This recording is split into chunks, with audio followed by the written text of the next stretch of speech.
Hey there, how's it going? We got a new game today. Let's go.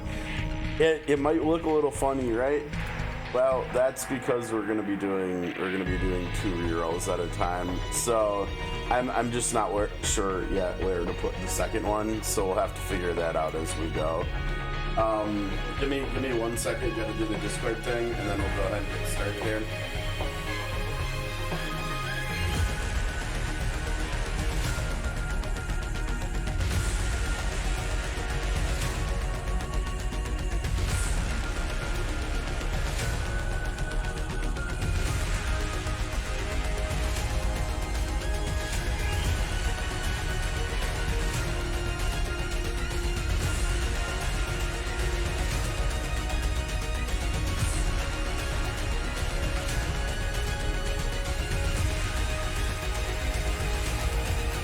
Alright, here we go. Okay, so let me get the other window I need here. Now I have to log in. I did do some rerolls last night. Did not get the characters we were looking for. Got some good characters. I did see quite a few of the. Did we put it like maybe right in the middle? I'm not sure. We're gonna have to see once we get to the story. Probably maybe like up here. Did get some good characters though. Like if we go to Combatants, both of these are accounts that we might want to reset. Yeah, no, that's not gonna work. I guess maybe down here, maybe bottom right. The only thing is chat. I think is bottom right for here too. Okay, so. Looking at both accounts, right? Like the smaller one's actually pretty good. I mean, honestly, both of them have decent, like probably decent enough starts. If you just want to get like a solid start, right? Like if you don't care too much about like trying to find a character that you really like to play. You know, because this is a deck builder. This is very much like Slay the Spire, and so like getting characters whose cards you enjoy like interacting with and stuff, it's going to be a big deal. And coming into the game, Renoa here is one of the characters that I was really looking at. She has these mechanics where she creates these dirge bullets and stuff. And if we look down here, like at this one that's being blocked right now, sorry. If we look at Ballad of Pitch Black here, this is gonna be tricky, isn't it? I might have to make this smaller. If we look at this card, right, it's damage and then times 3 damage plus 20% for each dirge bullet in her hand.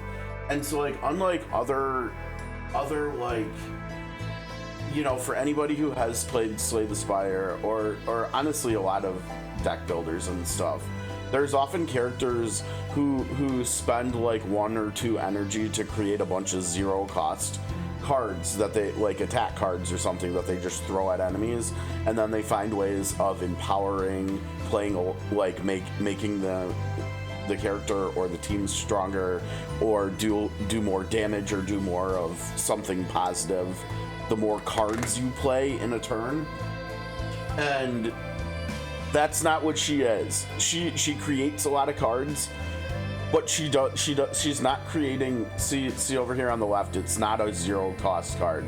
The thing with her is she does want to fill her hand up, to fill your hand up with a lot of these dirge bullet cards. But then she wants to end the turn, and then they all just process, right? Like this information over here just processes. And so she's a little bit of a different type of like selfish card generator. She does a lot of single target damage, like a lot of single target damage. But the problem is she's very selfish, right? And so you're gonna have like, you'd have to build your whole team around basically like buffing her and getting your other characters like out of the way, or having like zero cost card, like other characters, like a lot of zero cost cards and stuff. And I'm not gonna lie, I do really like her design. Okay, well, yeah, I mean, I like her design. It's not too flashy. I thought there was a way to like look at, you know, because often when you like strengthen characters, they get like additional art or something. I think I've heard people talking about that in here. I haven't found where that is yet. But yeah, I like her design a lot. She is gonna be like probably one of the strongest DPS characters on launch here. Maybe the strongest single target character.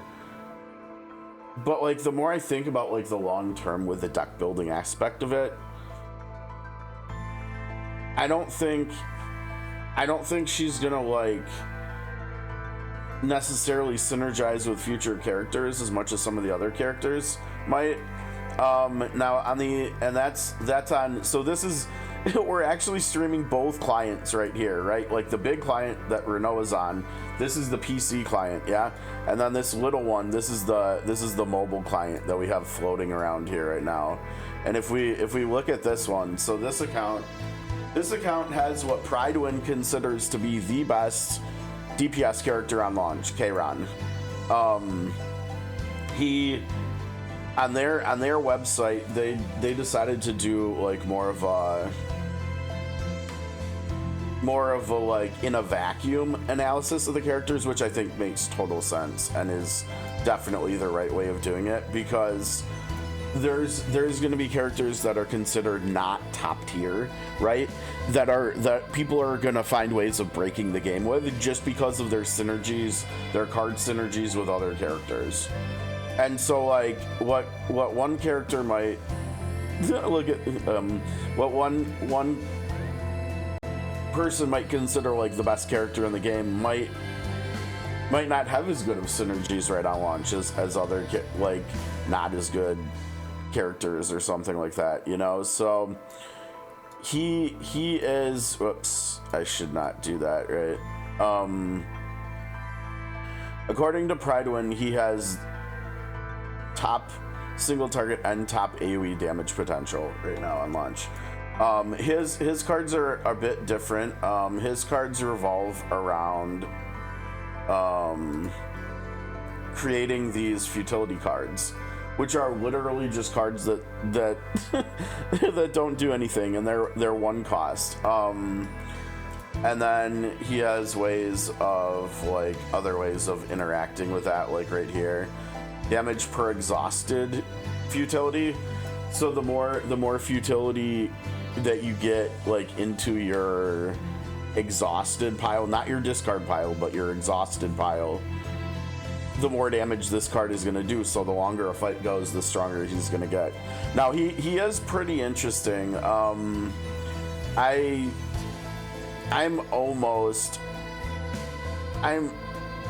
almost like feeling like we might actually not even want to do rerolls on this account. This might be the backup account, so we might just do rerolls on the PC client, because this character over here actually synergizes with him really good. And she got buffed from closed beta.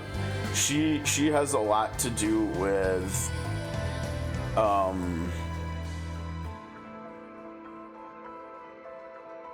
discarding and stuff. I think she's gonna be like one of the best 4-star characters in the game. So like think of in sort of Convaleria, if we're talking that game's terms, like epic characters, she's gonna be like really good that way. She can possibly be your healer, right? She's got healing cards and stuff. She's got, yeah, like we see, she's got multiple healing options here too. The thing is with Kayron, his cards are not that cheap, and so we're gonna have to figure out a way of making it work if we do end up going with this account. Now, I'm not sure I'm sold on this. I'm definitely of the belief that I I would like to get Nia sooner than later on any account we're playing. But if we, let me see here. Do I still have it pulled up? Here we go. And I put this. I think we have to hide this. Okay. So if we come over now, I've got him pulled up right now. Actually, this is a really cool resource on Pridewin. They have this section where you can do deck building, and you can put in like multiple characters, and you can look at all their cards in the same place. So you can kind of like do a lot of theory crafting here, even with characters you don't have, and you can see like all their cards and stuff. You can like click on their cards and then see all of the different versions of the cards, because there's a huge part of this game that revolves around upgrading your cards and picking the right upgrades for your cards, that not that are like the best choices, but like the ones that synergize the best with the rest of your characters in your team. So the character that I want to reroll for is Hugo, and as anybody who has played Octopath COTC with me, or just in general, you know about Oswald, right? And his follow-up attack passive that he empowers the whole team with. Well, Hugo doesn't do it for the whole team, but he does it for himself, and he has really interesting ways of doing it. Like this card, it might be a little bit small. Let's see, can I close that and then make it bigger so the cards are bigger? There we go. He has Outbreak of War, card on the draw pile at the start of battle, which is good. When another combatant uses an enhancer skill card, he gains 1 Hunt Commence. And basically what Hunt Commence is this unique buff he gets. He acquires. He can get it from his allies, or he can give it to himself, right? And basically what it is anytime another character uses an attack, he's gonna do a follow-up attack. And he has all these ways of like buffing his extra. It's not called follow-up attack here, it's called extra attack, I think. Let me see if we can actually find the wording. He might not actually have the wording on his kit. It might be more on other characters. Let's see.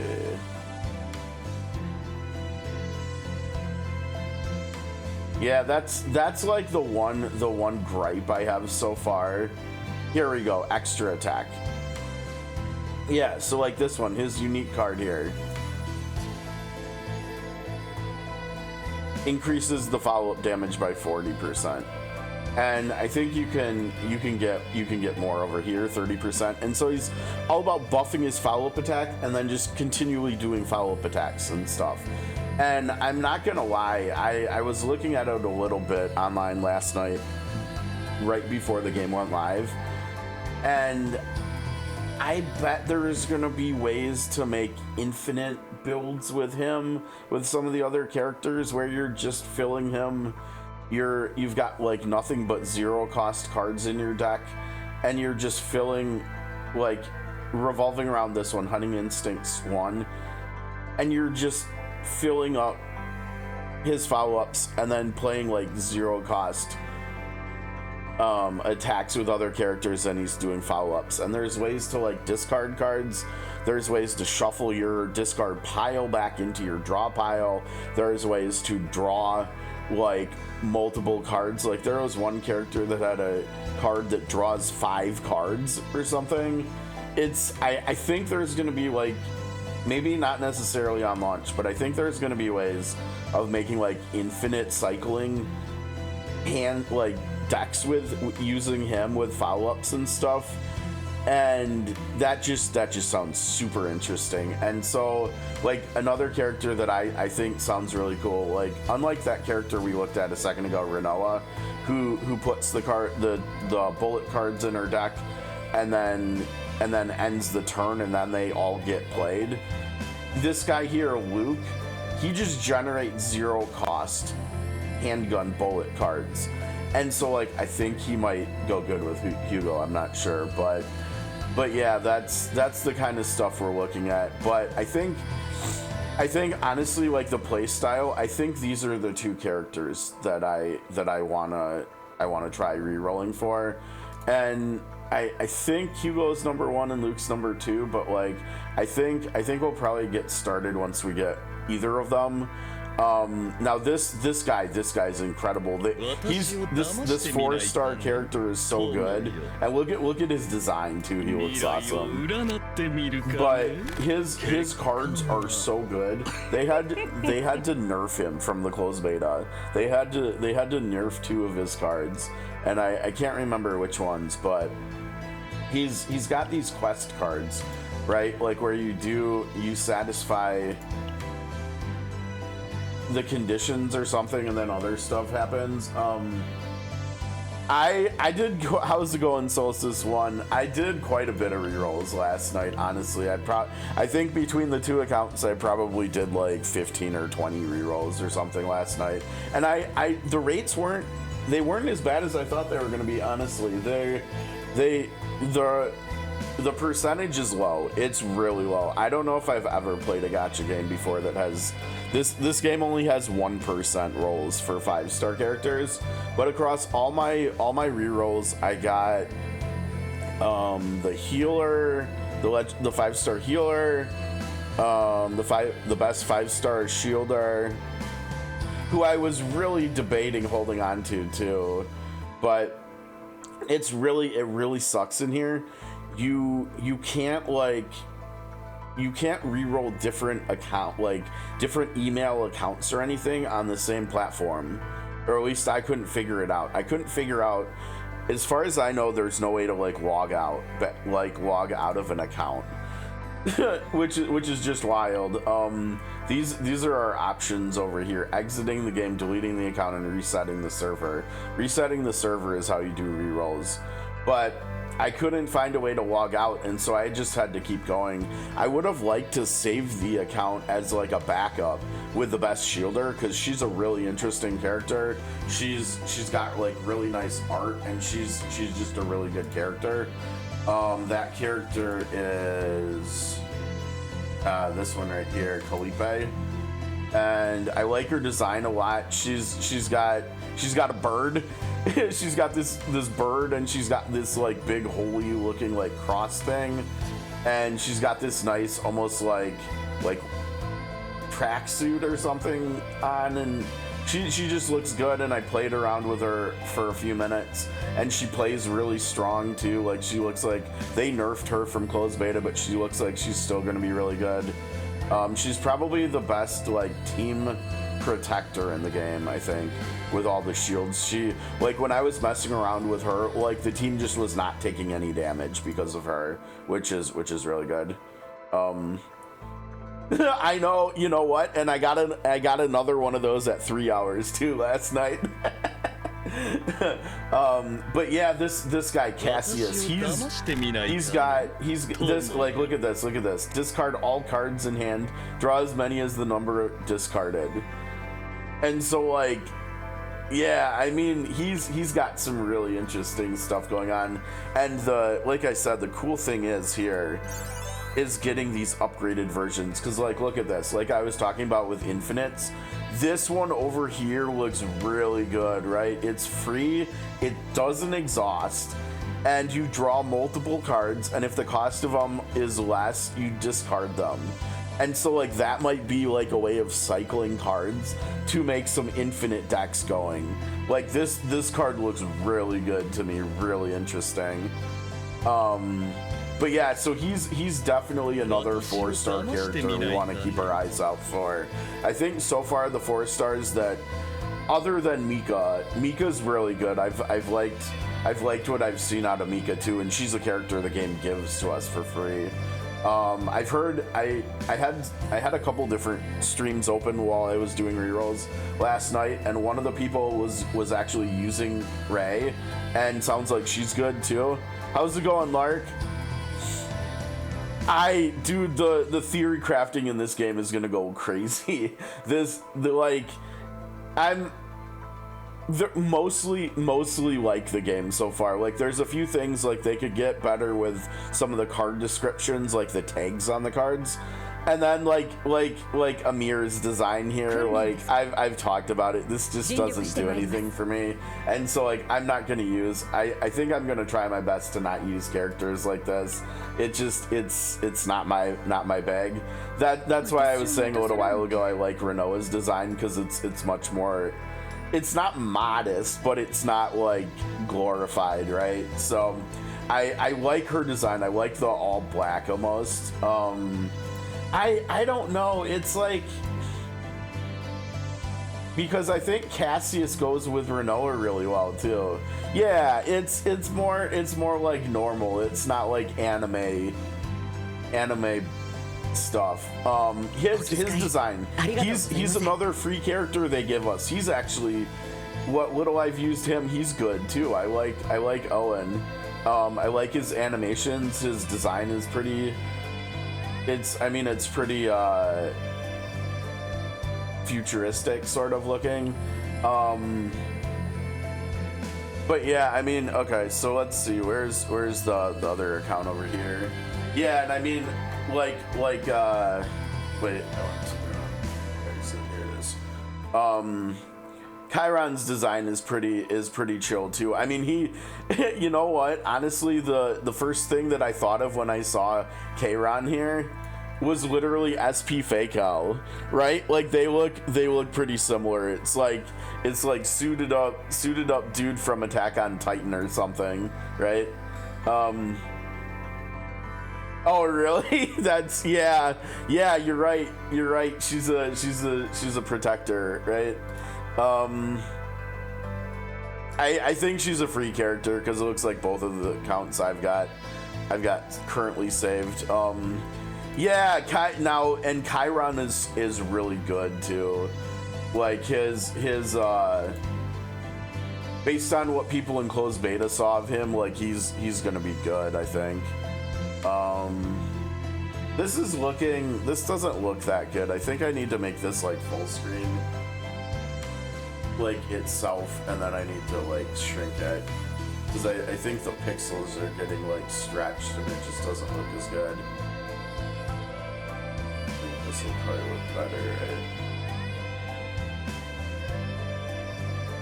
Oh, you know what?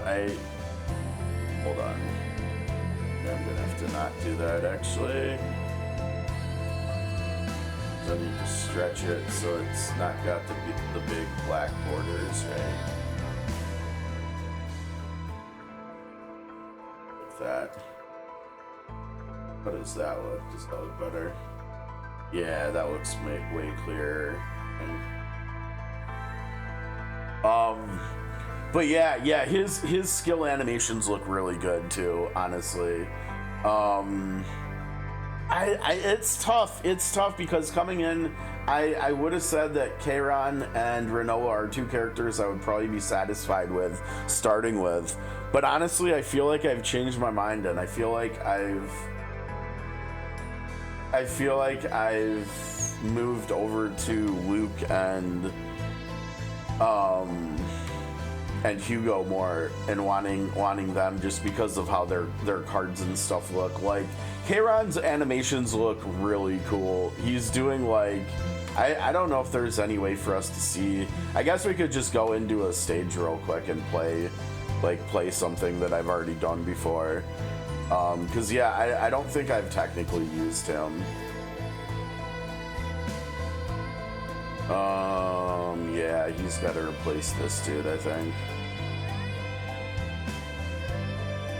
Actually, I don't know. How's his defenses? Because I think whoever is the...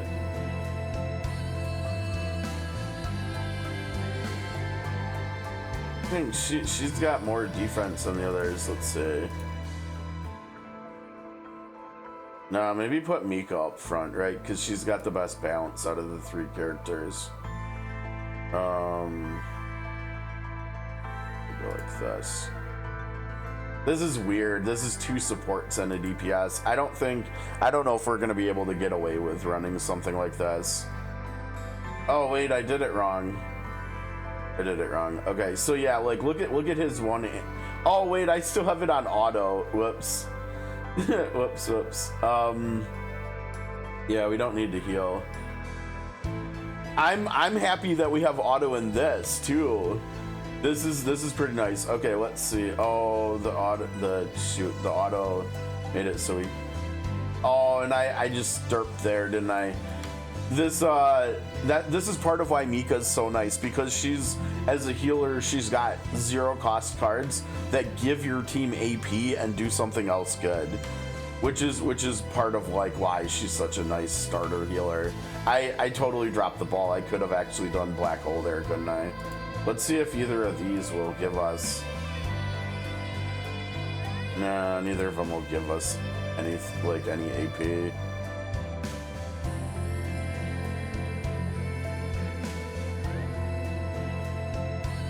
Okay, let me try that again. He's got.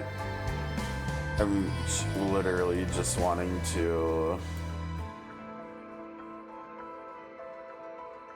show off his animations here. But yeah, Neo looks really cool. I like Neo's like rock and roll design too. Okay, so yeah, like his basic attack card not great, right? But like he does, like, his animations have to do with, like, I don't know, it's almost like black holes and like cosmic power or something. They all look good to me. I'm trying to see one of like his AoE card or something though. The one that I messed up and should have been able to play earlier. Okay, here, like this. Look at that. He's gonna cleave all of them. Look at that. They're all gonna die. I like how we get attack previews and stuff too. Like if I put it up, you can see like what's gonna happen to the enemies with the different cards. Like you mouse over and their HP all drops to 0. And this, he just cleaves them all. Let's check this out. Yeah, like look at that. A bunch of black holes that he just cuts in half. Here's another one we haven't seen yet. Look at the damage, 131 HP just deleted.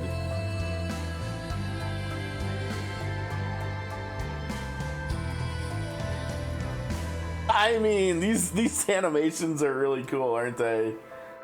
Oh, and now look at this. They actually added damage to them too. Yeah, like look at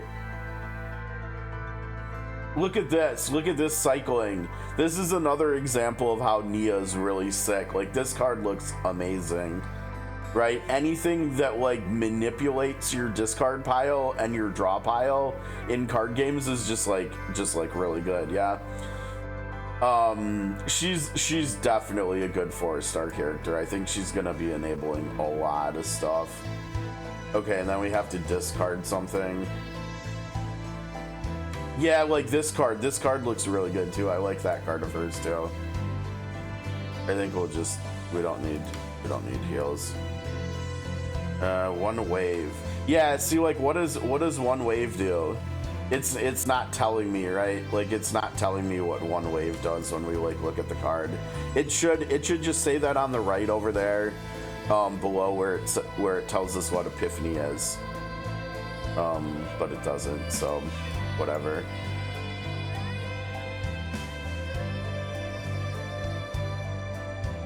But yeah, like even the futility cards, the animation looks cool, right? What else can we do over here? So we can generate 2 sources of water. Now, again, with this one, this should tell us what source of water does, right? Like, look at all this empty real estate on the screen. They could just tell us right there. So that's like I think so far maybe my only complaint about the game is just the fact that some of the skills don't have descriptions that they should have. But like the card art looks really good. Like the characters look good. The character animations look good.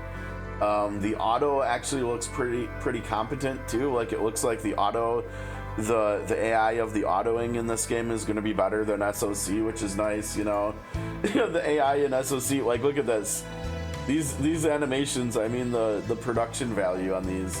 So these are really cool, right? Because look at the heal percentage, but they're also just giving us AP back. So now we can play more cards. We can maybe actually win the fight here. Yeah, look at that, Chiron. Chiron just is gonna break the enemy too. See that bar under the health bar there? So the bottom bar right here that's segmented. It's kind of almost got like a break system like in Octopath games too. It's crazy how many really cool ideas they got into this game that are just from all different genres and games and stuff. Yeah, that's exactly it. They need to improve that. They need, honestly, I think maybe the game that I've seen the best explanations in tooltips of so far. It might be a little bit surprising, but I'm gonna say Path of Exile 2's early access. The tooltips in that game are absolutely phenomenal.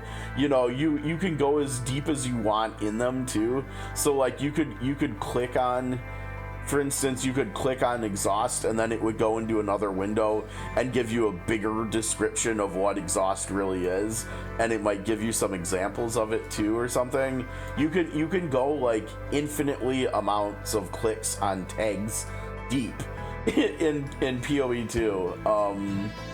But yeah, I mean, like looking at his animations and looking at the damage he's putting out, I mean, he just deleted stuff, right? And then maybe if we come over here, if I hide this again, where is it? Where's this window?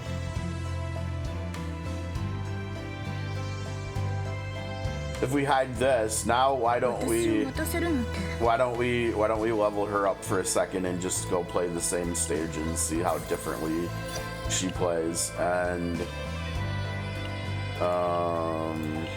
yeah, this partner system is interesting. If anybody's ever played, I guess it's probably somewhat of a lesser known gacha game, but if anybody's played Counterside, it's like, I think it's like the operators in that game, where it's like, I've heard people compare them to like weapons and stuff in games, but the thing is, you can, like, Counterside was fun. I really liked the art in Counterside, and the gameplay was like different, and the story in Counterside was really interesting. I wish I would have found that game sooner, like when it came out. Because when I tried to get into it, it was like years after it had been out, and it was honestly, it was pretty overwhelming, all the stuff in the game there was to do. Let's bring him up too, because I don't think I've actually tried playing with him. I think this is either probably like the third or the fourth time I've seen him. But yeah, these partners, they're I think they're class specific, but you can just move them around, right? And there'll be like higher rarity ones in the future that'll do more. They kind of really seem similar to the I'm gonna forget the terminology, what that mechanic was classified as, but in the Marvel game that I streamed a few months ago, Mystic Mayhem, where they had things that you could, like the cards, you could equip one card on a character, but the cards were like class specific, but they didn't like lock into the character or anything, and they weren't tailored for like one character specifically, except for like the pay-to-win ones that were tailored for like a specific character, but most of them were general. Okay, so we're gonna take you out for her. Actually, is she gonna be tankier, or is she? I don't know why, but like looking at him.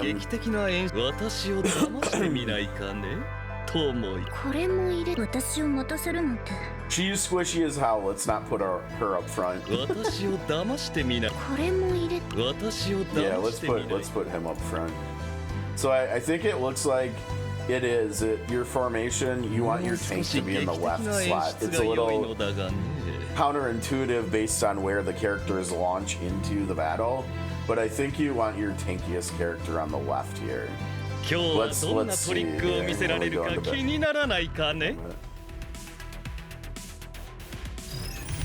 No, I got that wrong again too. I don't know.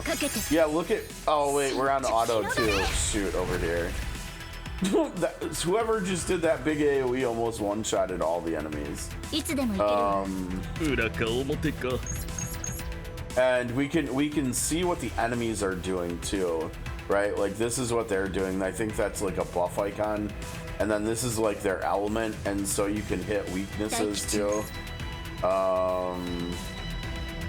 I think she does that damage type, and then this is a new mechanic kind of for me. This number up here, this isn't like a shield or something. Shield values go on the right of the health bar. This is like, I don't remember if there was a mechanic like this in Darkest Dungeon or not, but basically what it is, you know, because it's a turn-based deck builder, just like Slay the Spire, except enemies can do like, they can do attacks and stuff or use skills during your turn, and that's what these numbers are. They're counting down. So like when I put a card up, see how all their numbers go from 2 down to 1? And so they're all gonna do their buffing skills like during my turn if I play more cards, which is kind of interesting. I don't remember whether those counts like go back up. Like let's see what happens with that. Yeah, so that start of their turn it goes down too. And yeah, see, like I ended the turn with her bullet card in my hand, and then it used it and it killed that enemy for us. Like look at this. This is just a solid card, right? A 1 cost, it does a good percentage of damage, and you draw a card. Drawing cards in deck builders is really good, right? Really good, yeah. We like that. Oh wait, hold on. I saw I already was desynced there a little bit. We have 1 attack. Yeah, drawing cards is like really good in deck builders. Okay, so let's see. That's her basic. Now, the other thing, just like in Slay the Spire, when you get like starting cards, right? Like this is a starting card. That's not a starting card. Let's see.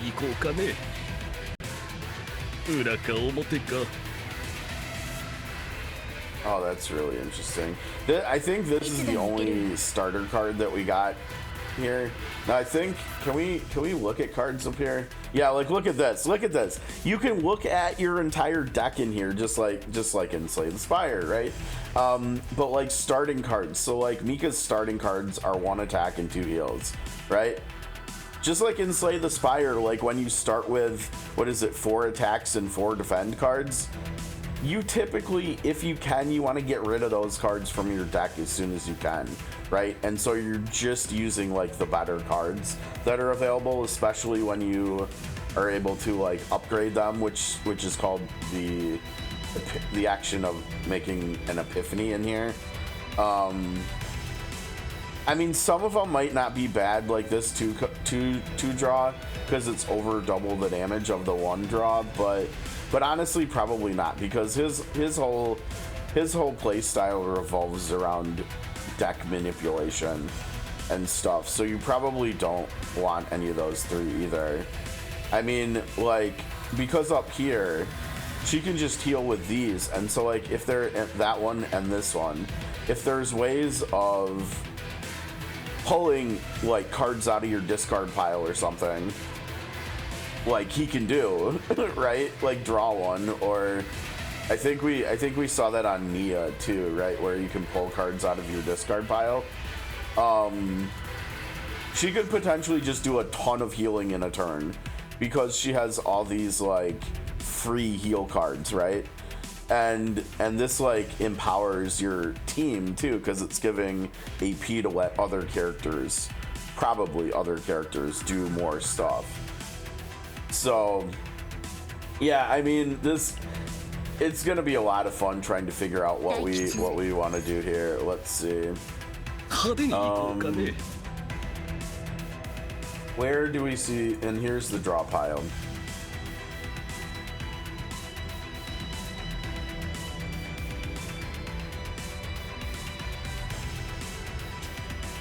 Yeah, the problem is Renoa's Renoa only has, I think, where even was the card that this one here, where you create the bullet cards. But the other interesting thing is with her play style. Did you see this? We've got like these can actually just stay, even though it says exhaust. I think there's a way. Maybe it's with one of her other cards or something. But I remember seeing that her entire playstyle revolves around creating the dirge bullets, and that they will stay and they won't get removed. How's it going, Fairy? I did like hours of rerolling last night, and I am unsure.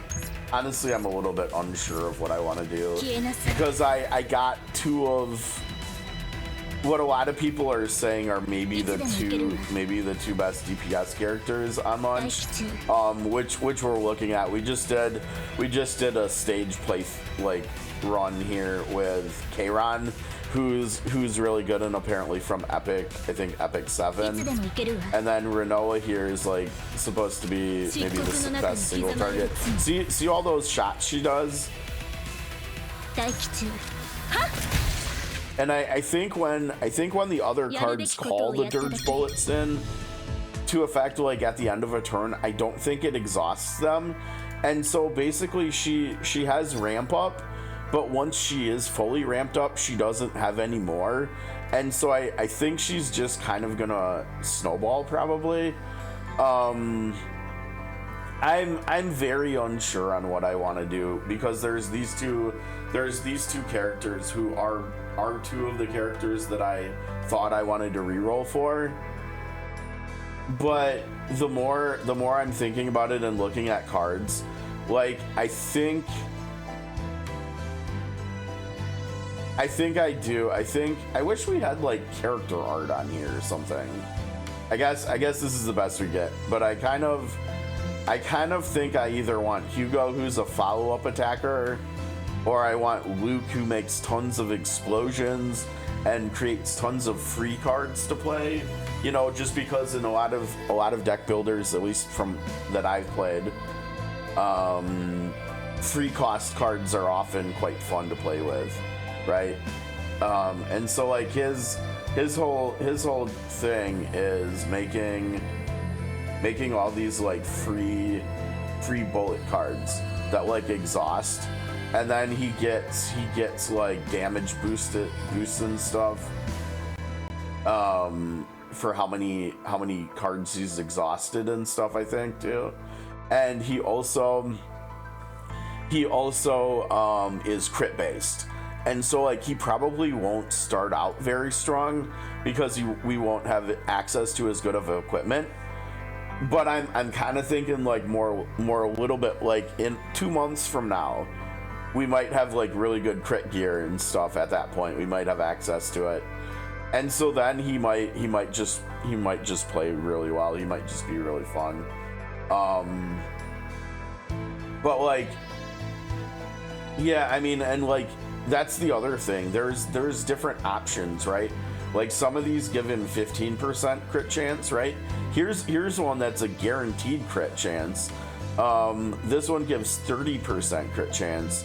And so like as we play through the game and as we play it for longer, like we can change our decks around for our characters too. And the cool thing is if I close this again and I go back to the character screen, the customization in this game for characters is this save data that you get from playing the Slay the Spire roguelike mode, where you can upgrade cards, you can remove cards and everything, but you can have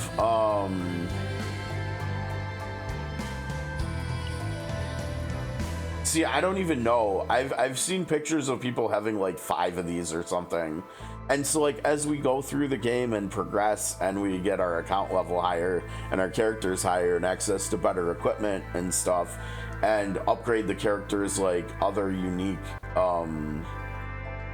character specific upgrades, like he's gonna unlock more crit stuff, and we can get crit gear for him and stuff too.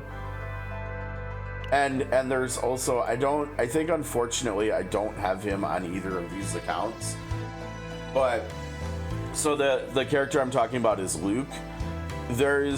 There's another character, and I don't know if he's like his brother or just friend or they just look a lot alike.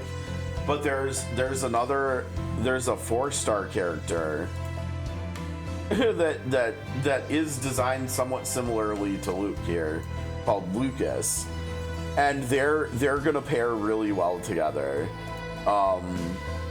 He's an epic character, and he does stuff with bullets as well. For one, that's good, but he also, like, look at this. I don't know if this just counts for his bullets or what. If this counts for Luke's bullets too, when you exhaust bullet cards, deal 40% extra attack to all enemies, something like that.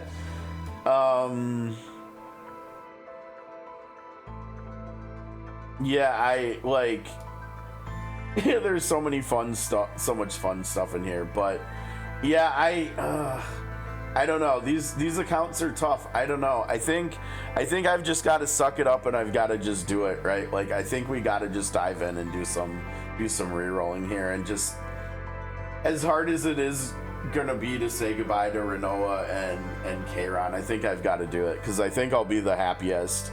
I think I'll be the happiest if I have one of the characters I really want, right? So I think I'm gonna do that. I think we're gonna do 2 rerolls simultaneously, one on the PC client and one on the mobile client. And so I'll be like going back and forth between the screens. I don't think I want a full screen over here though. Okay, so I've got to figure out where we're gonna put this for the reroll. Okay, so let me hide that real quick and I'll show you where. Sorry, Renoa, but we're gonna bid you adieu here. So to reroll, you go to settings and you come down here and you reset server, and then you've got to type in your account nickname in here, and then Renoa is just blasted into the void. Bye, Renoa. Uh-oh. No, let's wait for it. I didn't have that happen at all. Yes. Oh, it crashed. One of the people I was watching yesterday had like a bunch of crashes happen. And that is my first crash. I didn't have any crashes happen last night. So that's that's interesting. All right. Well, while we're waiting for that, let's do it over here. Or wait, I should put that on the screen too. Let's start the reroll over here. Where do you have to click? There.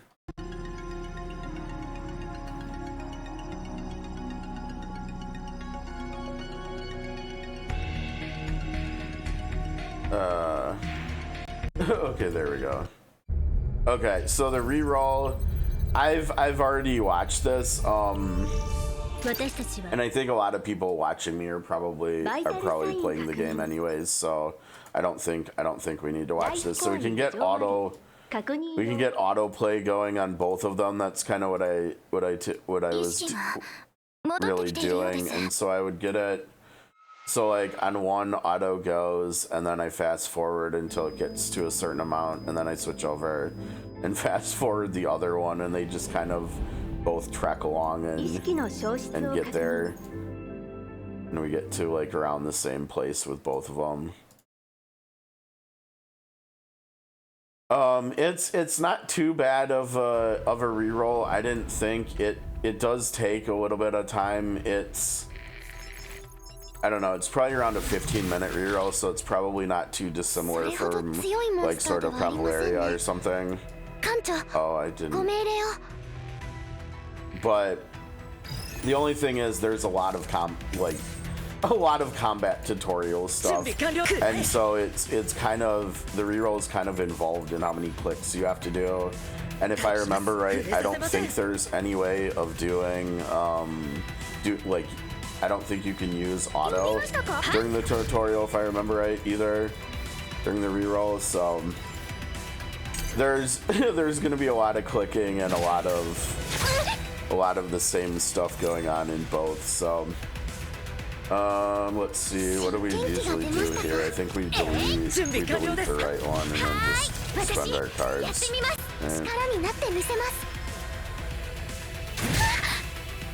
And it's actually interesting doing this because like I've noticed that there are like slight that was a misplay on the big screen there.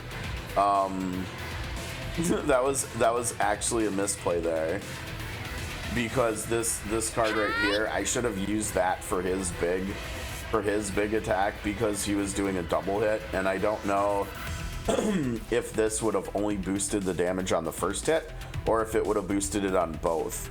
But we can find out on the smaller screen real quick here.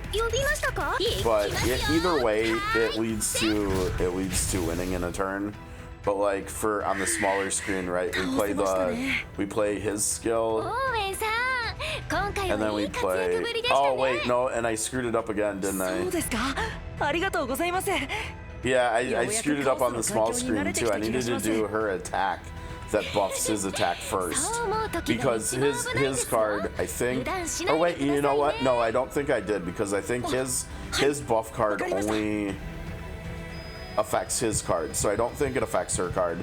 I think this actually just deletes it. So see how I had to play 2 less cards there on the smaller screen to get the same result? And so like there's stuff like that where honestly just having to play through the tutorial is good. It's like reminding me how to play deck builders a little bit. It's like, here, you gotta remember that this is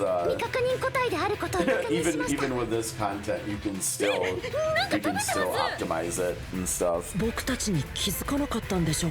Okay, so we have to make sure that we click through the dialogue windows that pop up in the top left corner. Otherwise it will just stay there even if you have auto chat on. And so this is the part in the tutorial. See in the top left corner the glow there, right here, like above the card.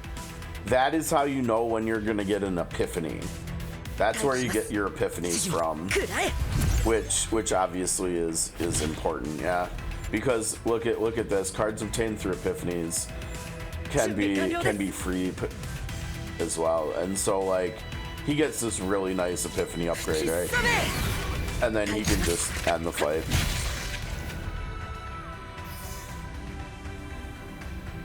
We're in like the same spot on both.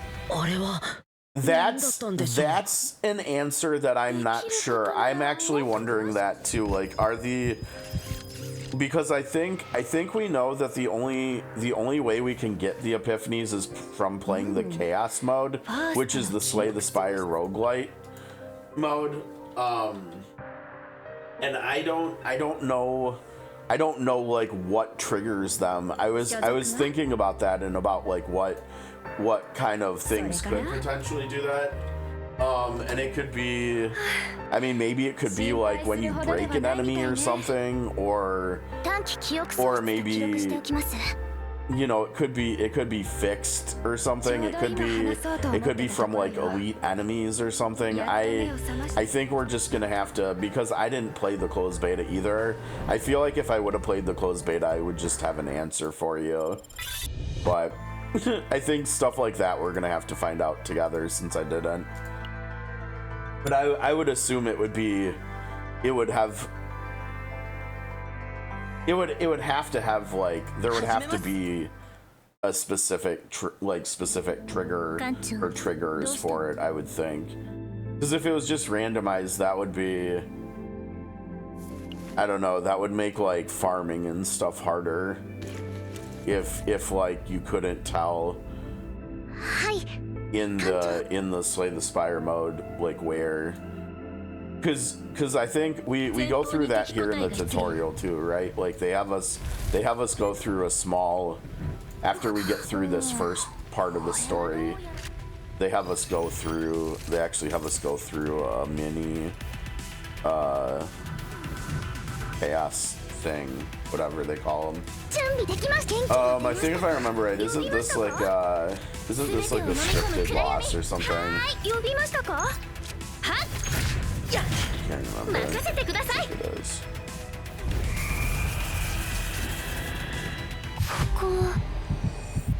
Yeah, this is where they teach us about. Or wait, maybe not. But this is where they teach us about mental breakdowns, right? And this is where Darkest Dungeon comes into play. It's really interesting how they combined Slay the Spire and Darkest Dungeon with those two mechanics alone. But then there's also stuff like there's shielding like Octopath. There's yeah, it's. I think it's this game is really interesting, like from a design, like a genre perspective, or like a design or something. I don't know. Guess I can't. I'll have to think about how to put that into words better.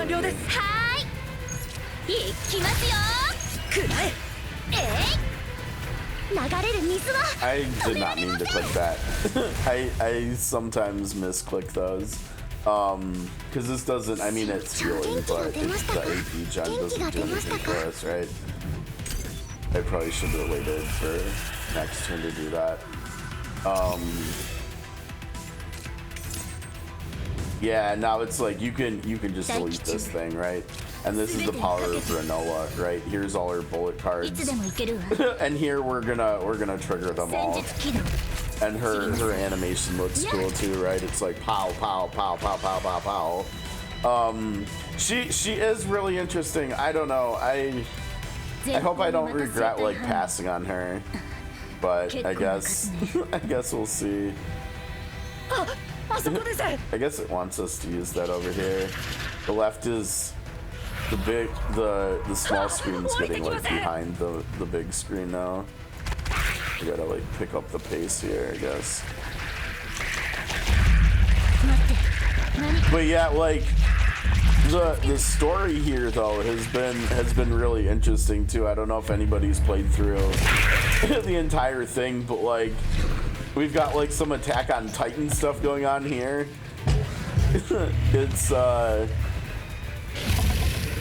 It's definitely got me intrigued. It honestly, you know, we mentioned Counterside earlier. It kind of, the story kind of reminds me a little bit of Counterside so far, which, like I said, I enjoyed the Counterside story. So.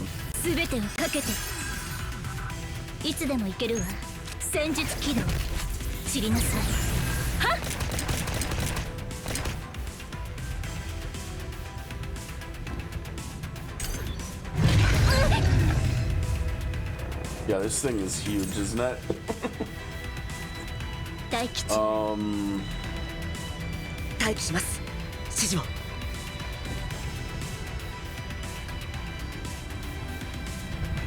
Did we have this version of Wind Charge before? I don't know if is this always fixed for the tutorial? I don't remember whether I've seen retrieve before. That's kind of cool. I know that shielder that I mentioned earlier, who I'm blanking on the name of, Felipe or something like that. She has retrieve a lot in her kit too, which is really interesting, right? Because it means it's gonna go. Look at that! It just came back into her hand. Can we use? I think that was just maybe RNG, like an RNG upgrade we got.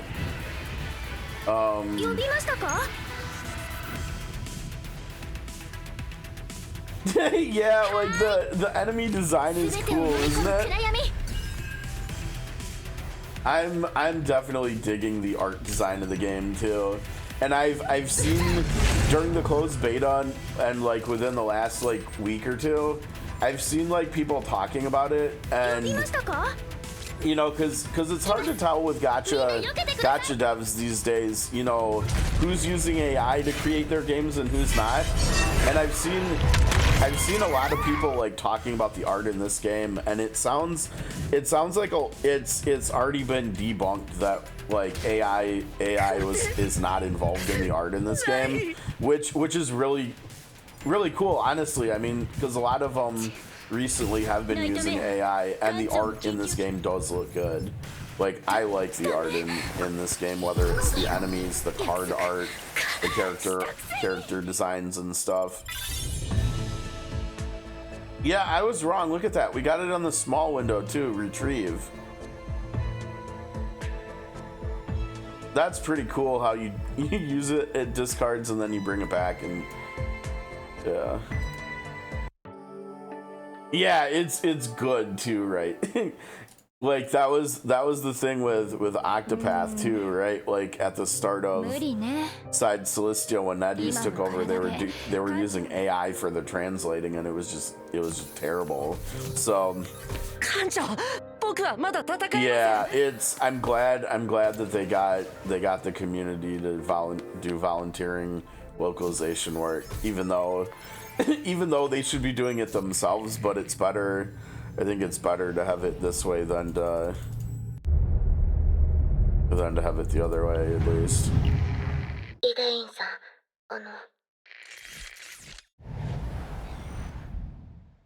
Yeah, we have to remember to skip the cutscenes. Look really good too, right? Like the cutscenes look animation. Oh man. I think it's a bit taxing on the computer to be running both of these, like two versions of the game, even though one of them is technically just being mirrored. I'm noticing that like my video is like getting desynced with the audio a couple times already.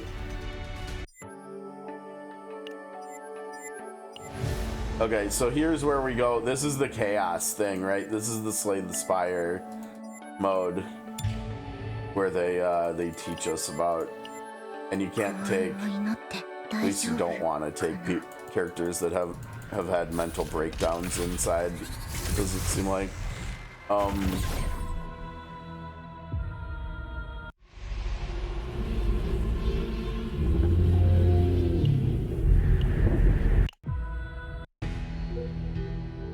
I hope we can see one of the reroll targets that I want like soon, because it would be nice to actually just start playing the game and start like doing the story and stuff, because like all these cutscenes and the story in the tutorial, like it kind of is giving me sort of Convaleria vibes, where I could tell during the reroll, during the like the story part of the reroll, that I was just gonna like the story, and I feel like I'm here with this game already too. Oops.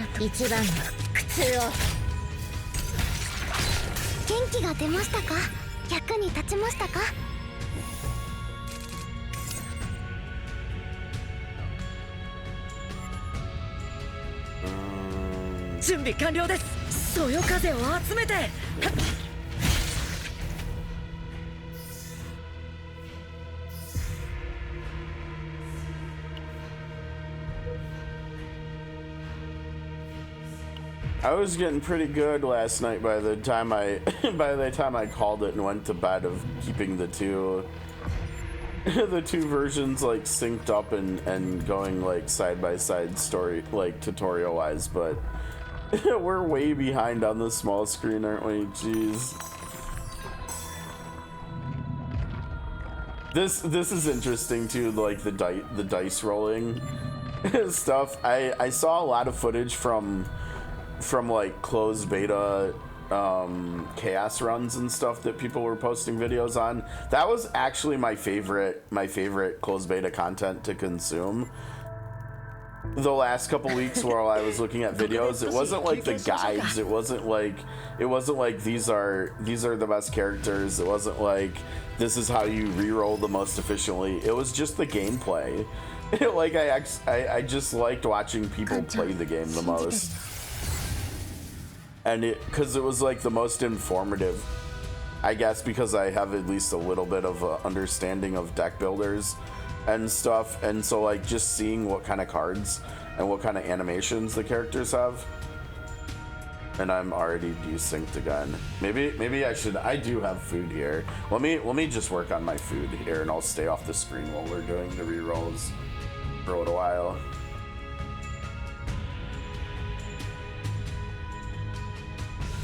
So unfortunately during the tutorial here, they force us to take the left one. I think based on like other stuff I've said already during the stream, I think I would probably take the middle one just because it's a free card. And especially early on, we're just not gonna have access to as many different types of like card drawing and stuff. So I think like the AP economy is going to be really important early on to have as many free cards as possible, just so you can play as many cards every turn as possible until we get like more epiphanies in our deck, until we get the starting cards out of it. But it's like, no, you have to do this one, so whatever.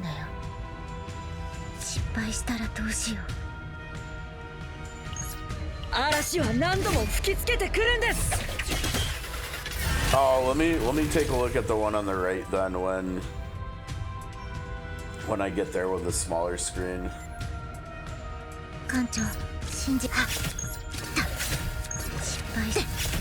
This is really cool about how those are all doing dot debuffs too.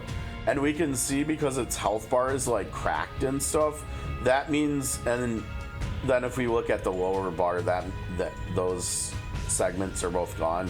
That means the enemy's broken right now, right? Which means they're taking, I think it means they're taking more damage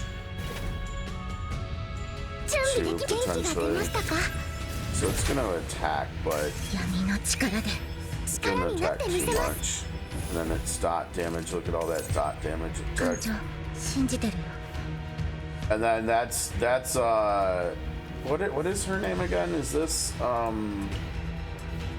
that's Tressa. Okay. I should not I shouldn't be forgetting her name, right? I really shouldn't be forgetting Tressa's name, I don't think.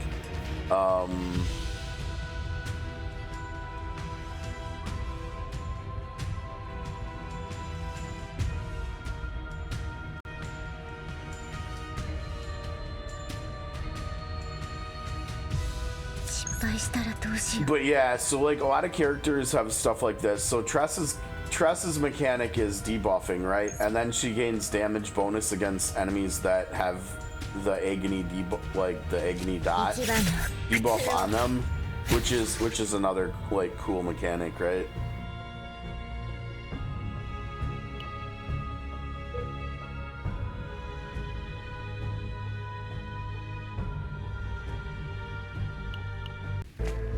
Yeah, I mean, like, and she's yet another starter, I think, too, right? So it's nice that they're giving us these solid characters. I mean, it kind of reminds me of SOC, where at the start of that game a year ago, like a lot of the epic characters, the second highest rarity, so like the 4 stars in here are just good characters. They're just good and they're viable and they're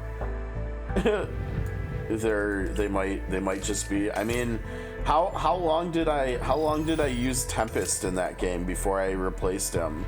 It wasn't until Augusto got added to the game that I really replaced him, right? Like I didn't use Rally over him. He just felt good.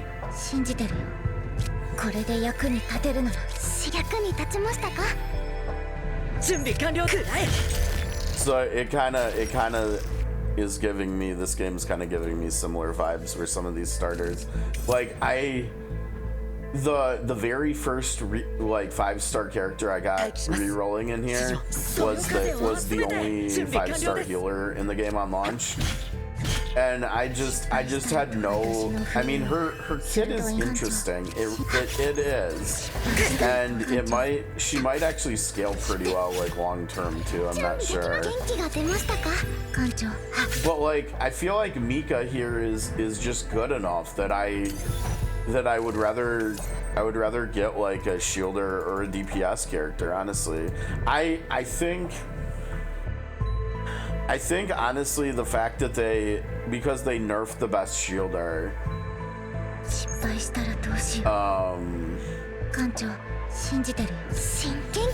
from closed beta, I don't think she's gonna scale as well, which is why I re-rolled off of her too, because she was the second. She was the second one that I got after the healer.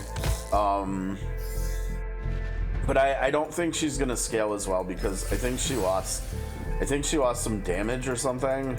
She used to have like shielding and tons of damage like during the closed beta, and I think they nerfed her damage. But she might still be good, but she also revolves around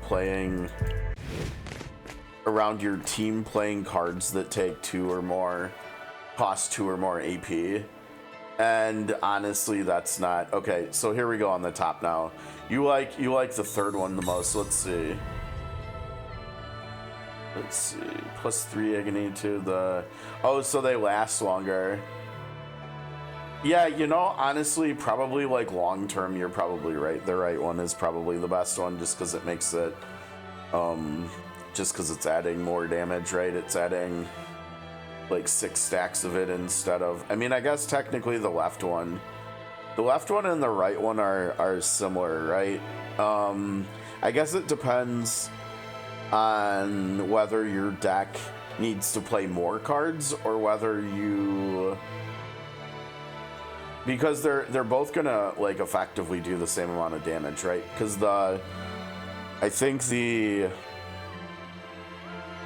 shadow daggers, the dot they do, I think each one you hit an enemy with lasts for 2 turns, right? So this is 3 that last for 2 turns, and the one on the right that you were talking about is 2 that last for 3 turns, so it's effectively the same amount of damage. It's just that, I mean, I guess technically the one on the left is going to do the damage faster, right, in 2 turns instead of 3, but that might actually not end up being good, right? Like you might actually want the dots to last longer because that gives you a longer window to use skills that require the enemy to have the agony debuff on them, right? I think the middle one probably will be the best at the start just because of like what I said with the AP economy, but I honestly the left ones and the right one's probably both viable, and depending on what kind of team you're running and stuff. So here, this is interesting because this is RNG here. Actually, this is RNG. Like all the rerolls I did, I have not always seen this source of water upgrade, but. And I honestly, I don't think it's the best upgrade for source of water, but every time I see it, I always take it just because of the early game turn AP economy I was talking about. even though you only get one use out of it, it's still, I think it's still my favorite pick there.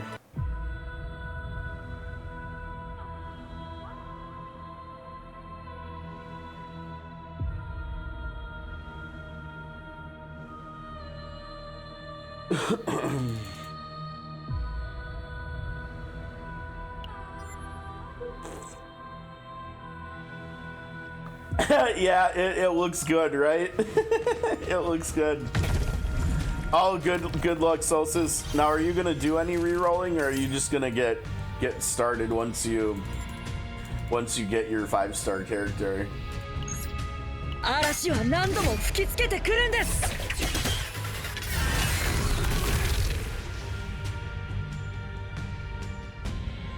Okay, well, good luck. Good. Hopefully you get a character that is fun for you, like play style wise. Because honestly, I think, and I've liked what I've been seeing from like content, like official content creators, like for the game so far. Because the vast majority of them are not recommending like the characters that are supposedly the best on paper. They're recommending a lot of them are recommending just getting characters that look fun for you and stuff. You got a guy with a rat tail. was it what? How many stars was the character? Yeah, like look at here's another. Oh, you got Kairon, nice. Yeah, that was the if you were here earlier too. I think you saw me like actually play with him for. Yeah, he's according to Pridewin. Here, let me show you real quick here. If we go back over to Pridewin and we look at the tier list. I like how they did this tier list. It's kind of just like here's the overall ratings and stuff of the characters. So like Hugo's the one that I really want to get, the follow-up guy. But like look at here's Kairon here for you. Oh wait, I need to hide this one real quick too. But yeah, like here's Kairon on the right. He's gonna be a lot better for longer fights. Like the longer a fight goes, the stronger he's gonna get because he has a lot of like damage stacking mechanics within his kit for himself. But yeah, I mean that could very well be what like the end game in this game is or something too. So there's definitely the potential with him. He probably has some of the best aging value, maybe. I don't know. And we saw his animations. His skill animations look really cool. But I think I want the follow-up stuff because that means he's probably going to work with like anybody who can draw a lot of cards and stuff and can play a lot of cheap cards. So like Hugo seems to be more appealing to how I want to play, I guess. And same with Luke. I did get Mei Lin. Mei Lin was the last 5-star I saw last night before I refreshed, or before I went to bed.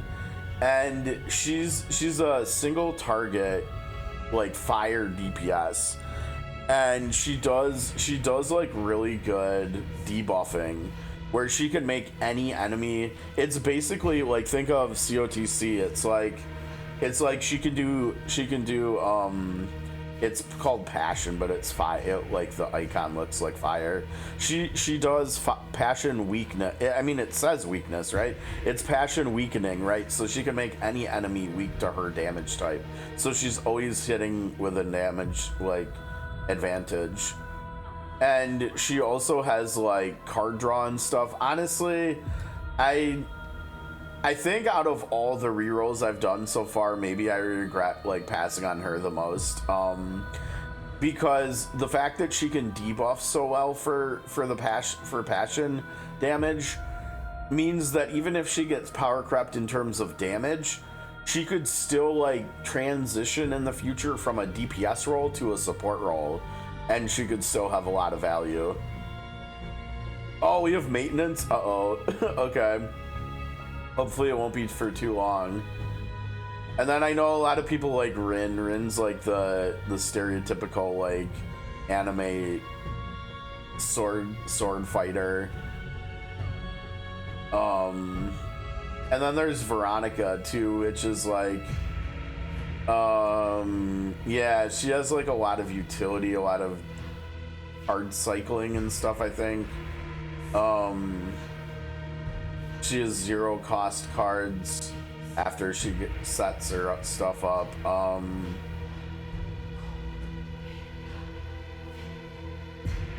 I remember thinking that she looked really interesting, but she's got more cons than pros, but like that's not really reflected down here, right?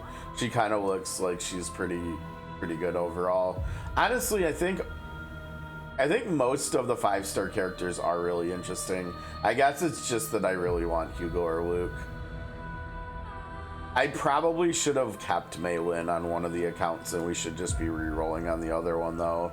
I hope I don't regret that with her, because I think the more I'm thinking about it, the more like the more like staying value. Oh wait, let's see. Oh man. It says patch will be, let's see. Math, right? What is UTC? And I think I'm, what did that say, 2 something? Whoops. Uh-oh, I just clicked off of the other one. Here we go.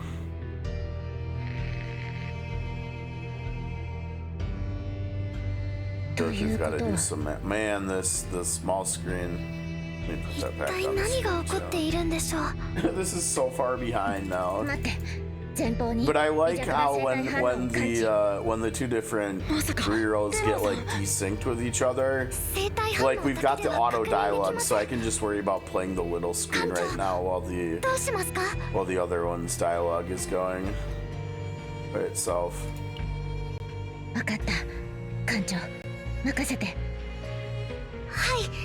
移動します。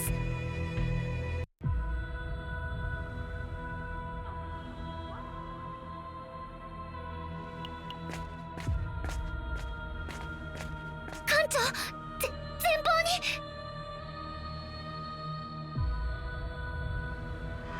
つまりこのモンスターにやられたってことだよね。私とオーウェンさんは崩壊したせいで記憶がありませんけど。 艦長が覚えていてくださったんです。そんなに強いモンスターが。Did I just misplay that on the little screen? I think I might have. We were supposed to use that. レノアさんが。Yeah, wow. レノアさんがいくら強くても、これほどのモンスターは一人でした。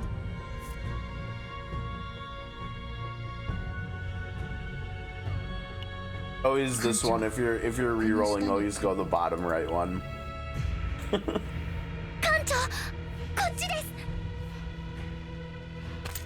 And then I think the bottom choice of dialogue there too is also faster than the other one. So I always do that one as well.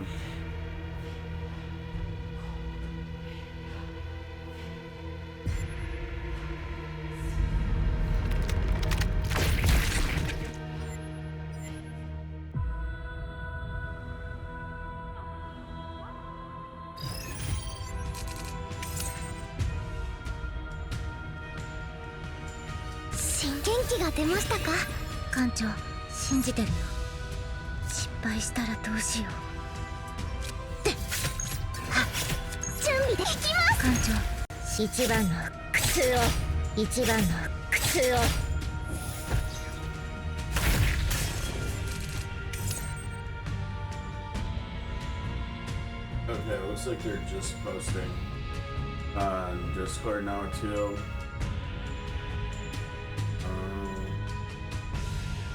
Oh boy, okay, the hot fix is coming in 13 minutes. If it's a hot fix though, hotfix means that we don't have to log out, or either that or we just have to log out and then log back in, right? 準備完了です。くらえ。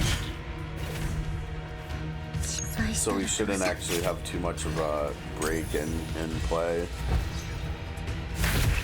We'll definitely be able to finish these rerolls by then, but I don't know. これは想定外ですね。 I don't think we'll get to the next set before then. But we can also see how that works too, because like I said, that was my first crash today. So I've never seen what happens like if you get interrupted in the re-rolling process. So we can see what that's like, I guess.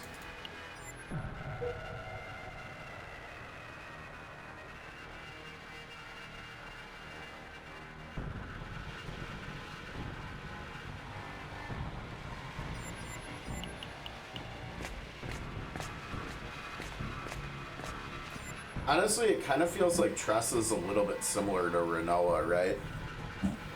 Where she generates the cards and then she gets a damage multiplier from an enemy having her debuff on them.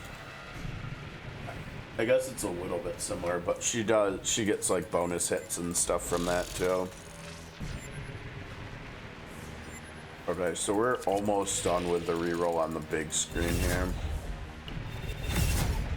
I'm not gonna lie, this has been very, all things considered, really inefficient rerolling here. Feels like it's taking a lot longer than ones I was doing last night towards the end of the night.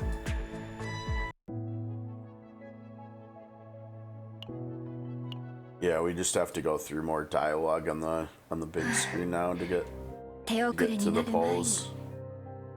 And there was actually some problems last night. The servers were so congested, and they ended up having to, like, I don't know, do something like,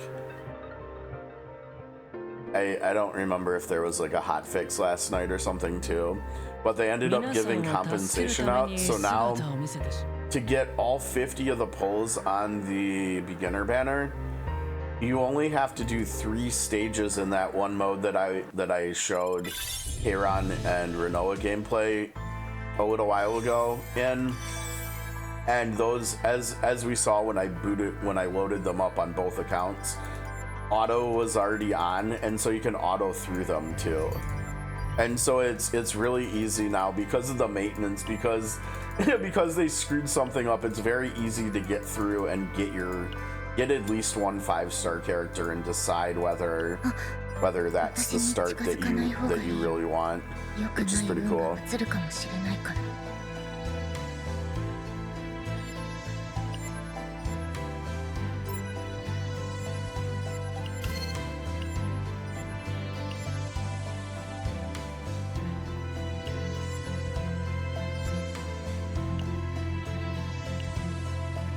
Oh, I let them tell me to do way more clicks than I wanted to. I guess I lost track of what we were doing over there. Okay, so then we have to claim everything, I think. I haven't really tried like not claiming specific things to see if there's anything you don't actually need to get all your polls or something, which might be, you know, might save a few clicks each time or something, but whatever, it's fine, I think.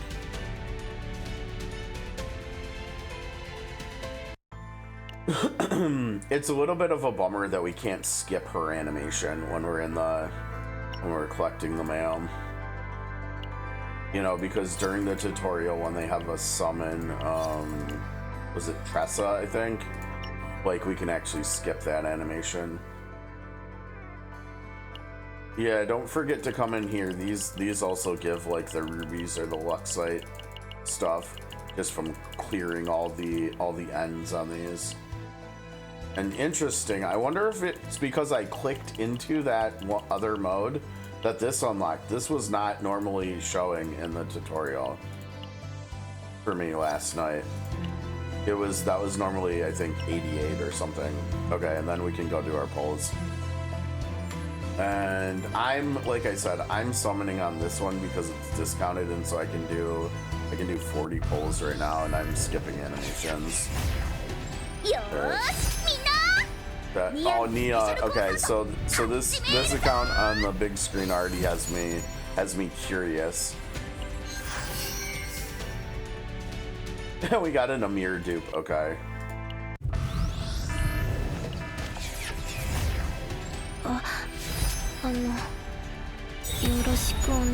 Easy. I haven't seen her before. and we got a Mika dupe. Okay.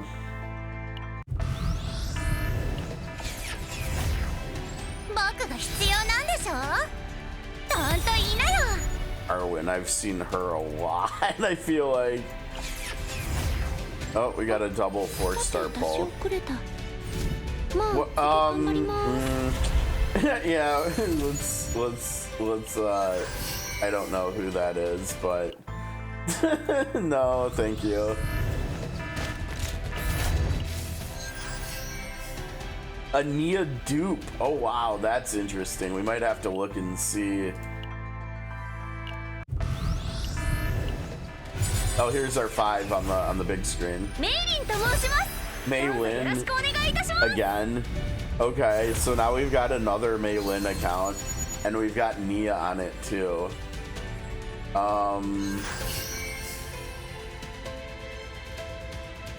And we've got Nia dupe, and we still have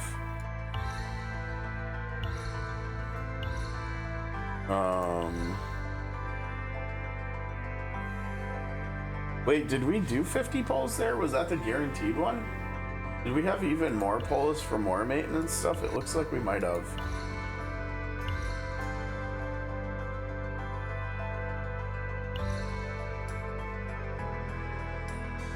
Yeah, it looks like it, yeah? Oh, interesting. Now there's this thing too.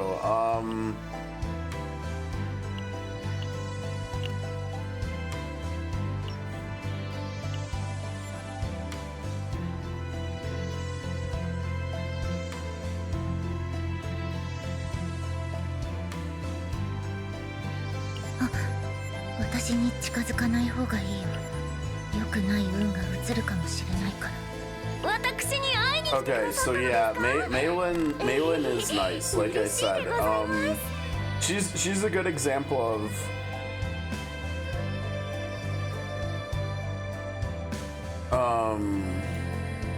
of a stacking buff, just like Hugo, the follow-up wolf dude that I've been talking about. And so like her damage probably gets pretty crazy. Cause like look at this one, you can get 3 embers. I don't know what the combo thing is because, oh, they tell us here. Okay, let's see. If the card used immediately before has the same attribute, effect activates. That's kind of crazy too, because doesn't that just mean that the damage doubles, so it'd be 300% instead of 150, on top of getting 3 embers for only 1 for only 1 AP? I think she's gonna be really good, honestly. I think we'll have to see what we get on the other. On this one, I'm gonna move it over here for me so they're on the same screen, and I'm just gonna make it bigger over here so we're not looking at the same thing twice.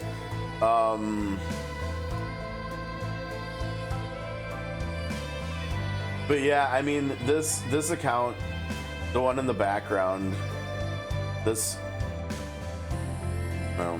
this one, I guess I should play it over here. But this one with her, I mean, I'm very curious to actually see Nia, like what Nia gets for getting a dupe into her. Curiosity card is reduced by 1. Okay.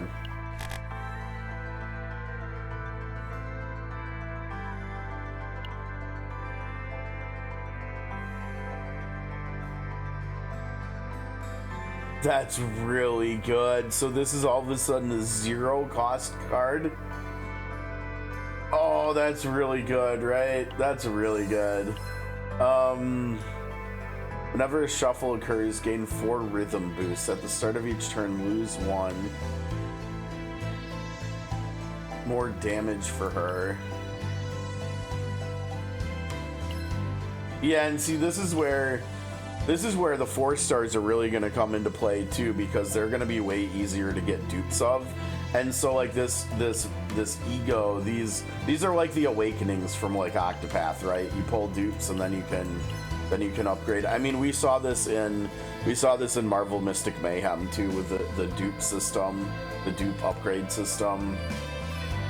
But yeah, this is like really strong, like straight out of the gate. Look at this, 0 cost. Now the only downside is that it's 3 random cards, right? But if you're able to somehow, some way come up with like an infinite deck that has a very small number of cards, the fact that these cards are randomized might not even matter, right? Like if you end up playing like a deck, like an infinite deck with her and whoever else, I don't know who else it would be, maybe like Luke or something with really low or free costs. Like you might only have like 3 or 4 cards in your whole deck if one of the cards you have has a way of like either moving the cards in your discard pile to your hand or to your draw deck to like your draw pile, and then you have another card if that latter one is the case, then you have another card that pulls from the draw pile or something. There's gonna be some really nuts, like really small decks that just go crazy in this game, I bet. And this stuff like this is how that's gonna happen. This is a really interesting start here. I think we've got to see. I think we've got to see what this account is gonna get here with its pulls real quick, but I think I might be okay with starting with Maylin and Nia here. Now I can't remember actually one thing before we do our polls on the phone account. I think she can be your healer, right? She can totally be your healer because she's got heals like on here.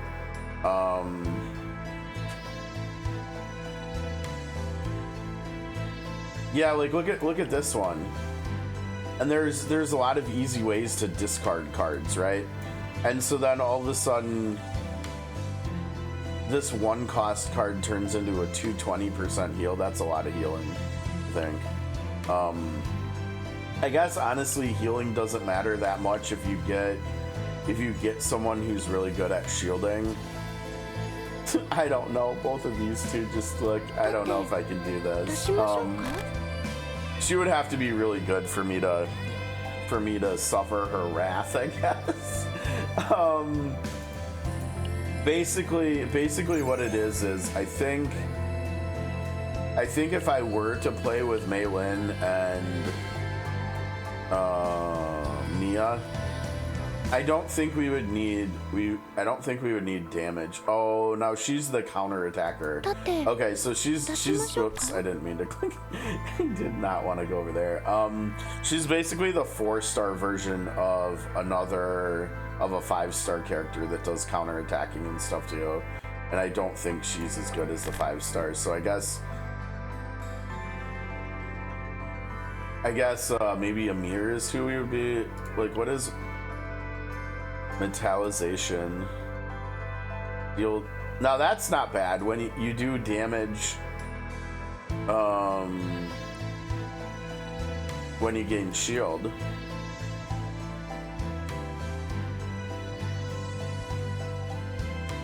that seems good too. Resolve does. Not not crazy about the card art there, but yeah, I've seen a few people talking about actually using multiple shielders and stuff. Like maybe you just use like 2 shielders instead of a healer, instead of a shielder and a healer or something.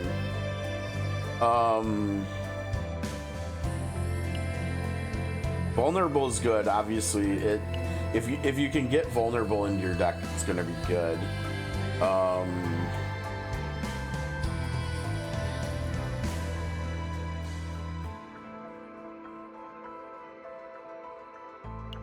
This is really interesting. Look at this.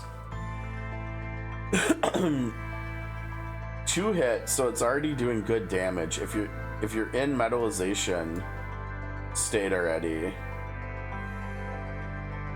you do a 3rd hit and 2 vulnerable. That seems very offensive based. This one generates metallization, so that's which is the shielding stuff. Turn shielding into damage. I'm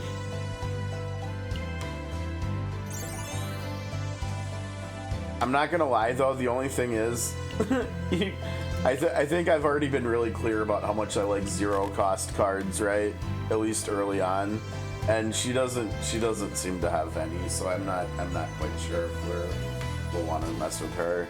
Why don't we go do our polls on this other account and we'll see what 5-star we get here.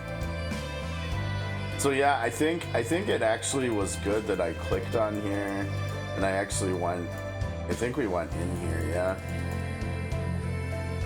Yeah, and I let the game have me switch the data, and we got whoops. Totally clicked off the screen onto the other window. もっと欲しかったら言ってね。 Yeah, I think we technically got more resources doing that. Either that or there were more resources in here or something.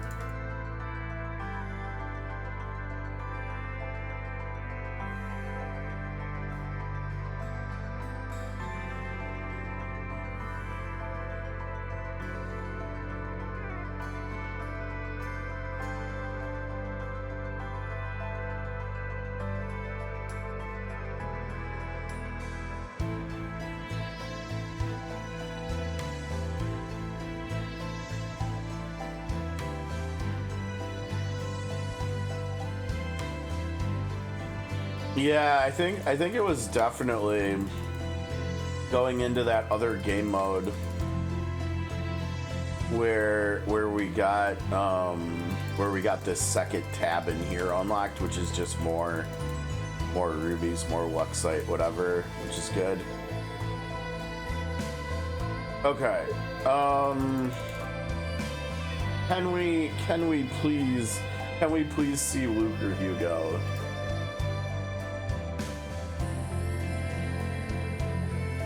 We got a Mika dupe, alright. We got, is that Tressa? We got a Tressa dupe, alright. Looks like we got a new character here. Oh, this, I've played with him. This is Lucas. Lucas goes hard. Lucas does a lot of damage. And remember I said Luke and Lucas would be fun together. I don't know how that would work because they're both DPS. I don't know if you could get away with that in too much content, but yeah, Lucas is pretty interesting. Who do we have here? Oh, Daisy again. Oh, here's our 5-star. Oh, it's Fake Hell again. And we got here. Is that a mirror? I think that's an Amir dupe too. We still have one more 10 pull too. I think it's the last one. Yeah, we have one more 10 pull. I still haven't seen multiple 5 stars in a reroll yet. I've seen a lot of people talking about it though. Alyssa, I have not seen her before. What is she, a support? Yeah, let's take a look at her. I don't know.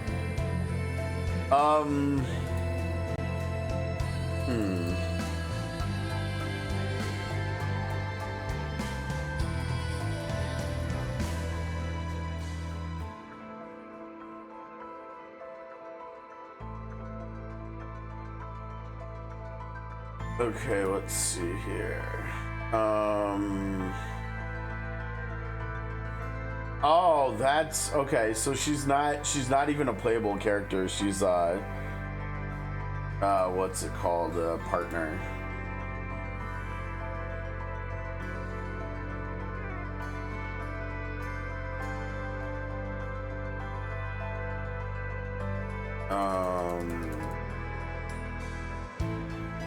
I can't remember what class she was. I think she was a support partner.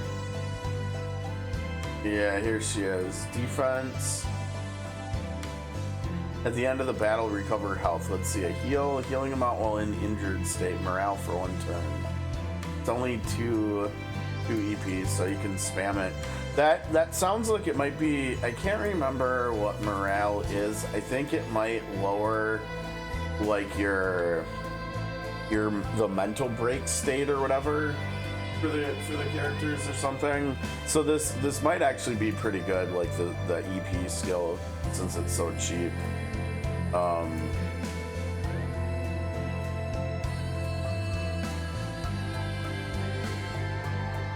I don't think Chiron and Lucas have like any synergy together.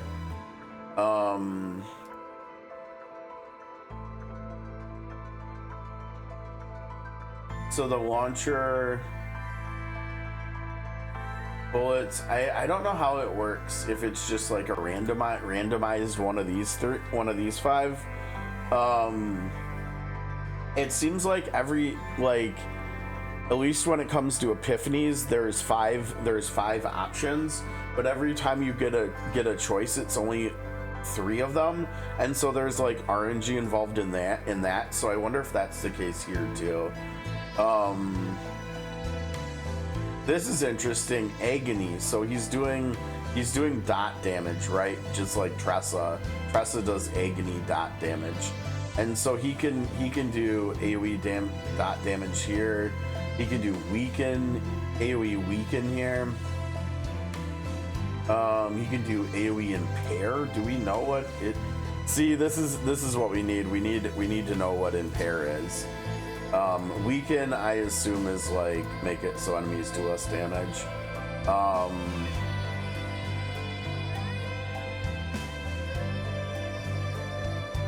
Yeah, these are the different epiphanies, and like weed does different stuff. This is really interesting too. This is kind of this is RNG. It's like a coin flip. Every time you draw one of these lead cards, you have a 50% chance of the cost being reduced by 1, so it ends up being a free cast.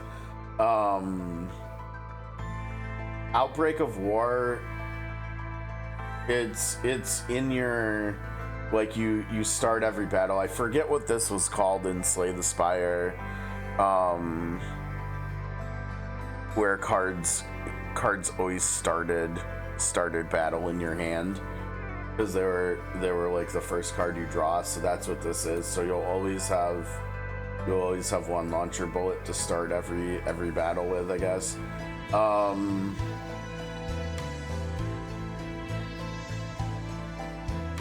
Now this is double RNG right here, right? So not only does the card have lead, but now the launcher bullet has lead too. Where if you hit both of your coin flips, you're getting to use a launcher bullet for free, right? Which is pretty interesting, pretty cool. This one's kind of crazy. I think the one on the far right, this could be like for farming or something, right? For like a farming loadout of save data, where your team is strong enough to beat whatever fight you're doing in like one turn or something, and this is like part of how you get there. The only thing is that's a lot of AP to spend 5. I mean, that's 6 AP just to play this one card. If you're gonna be able to play, if you're gonna play all these, right? And the thing is, you have to play them, right? Because they have ephemeral on them, which means they get exhausted at the end of the turn if you don't play it. and so you have to have like a lot of AP gen in your deck to be able to make use of that. But if you do, it might just be really good. This one has draw on it. That's kind of interesting. Over here,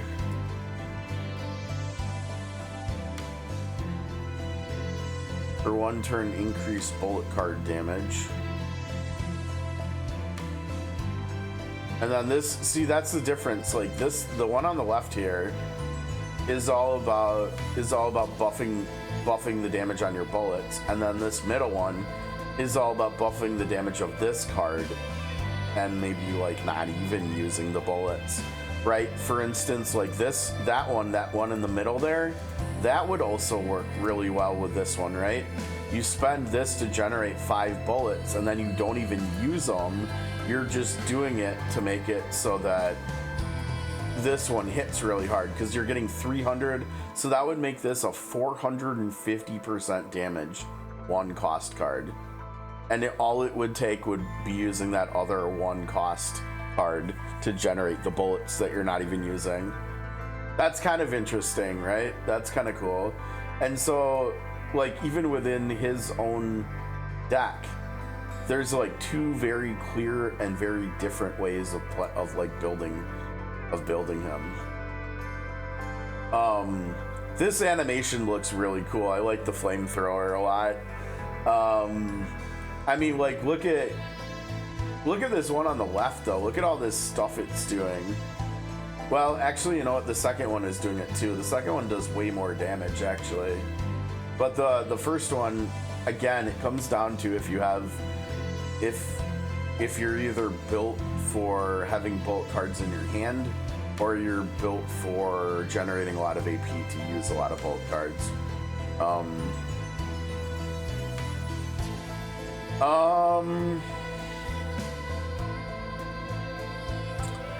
I think the only character I've seen so far, are you talking about the cards themselves or about the stars on the characters?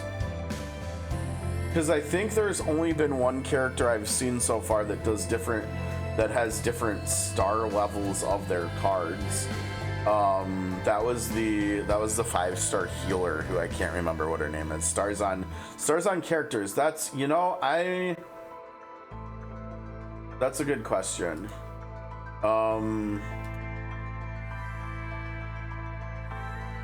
That's the bond stuff.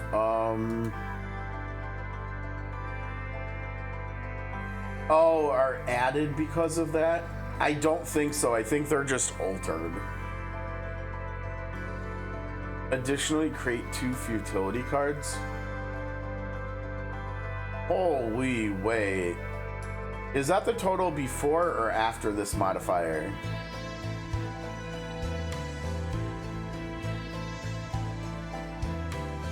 That's a lot of futility cards. Echoes of... That can't be...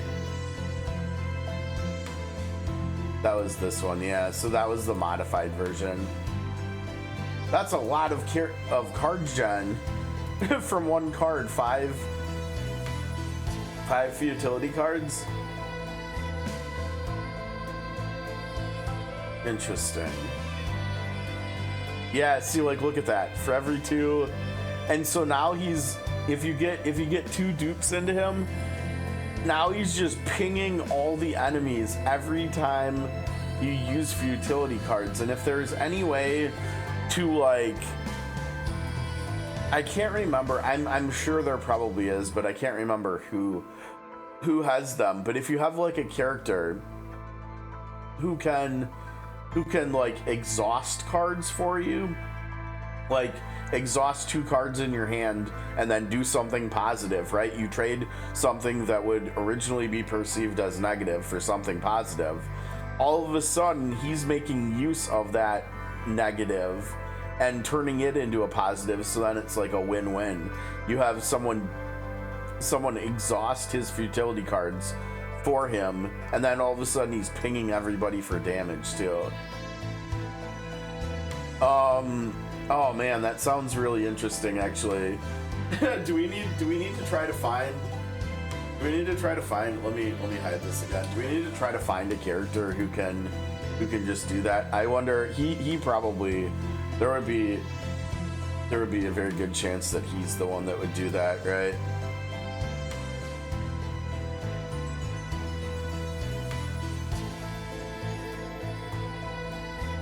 So we need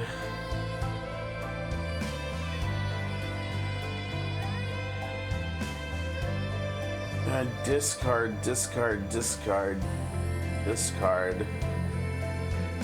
Maybe not. Maybe Nia does stuff with discarding. I think I have her cards over here in the deck builder already. Let's see.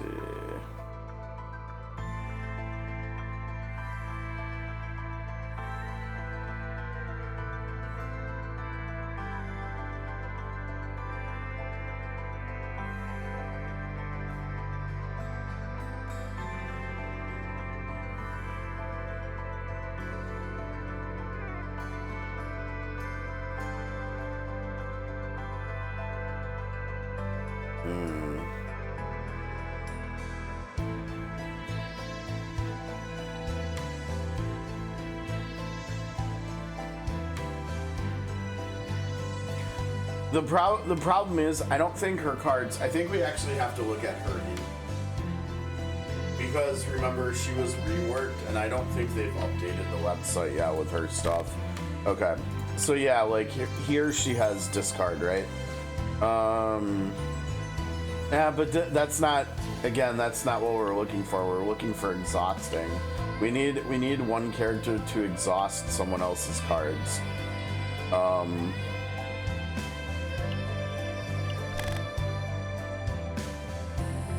Here, right here.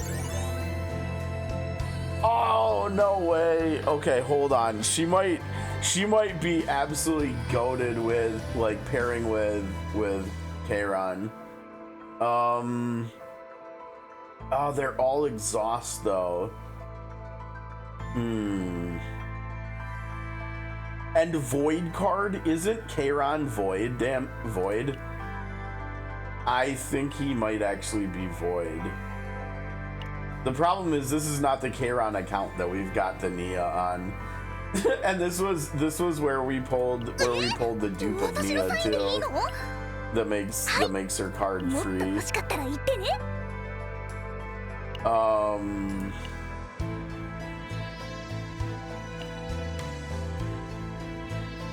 Okay, so then we have to go back over to here, but yeah, I think he's actually Void, isn't he? Isn't this Void?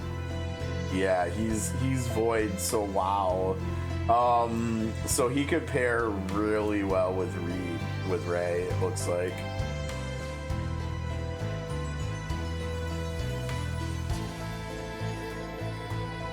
It's really too bad that this skill exhausts too. I wonder. Here's the question that I want an answer to. This is exhaust 2, yeah? When used 2 times, this card moves to the exhausted pile.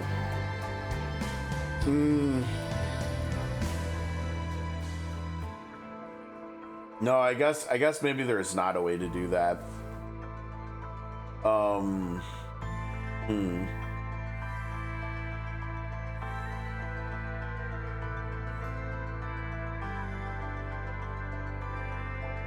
Yeah, the problem, I guess, I mean, this is totally intentional, right? because that card would be too broken if it didn't have exhaust on it, probably. What is the unique tag? Cannot hold more than one card with unique. Okay. So wait, is she void too then? Or yeah, she's void as well. Yeah, it's there's so many things we're gonna be able to do in here, I think. Let's see. Damage to void attack.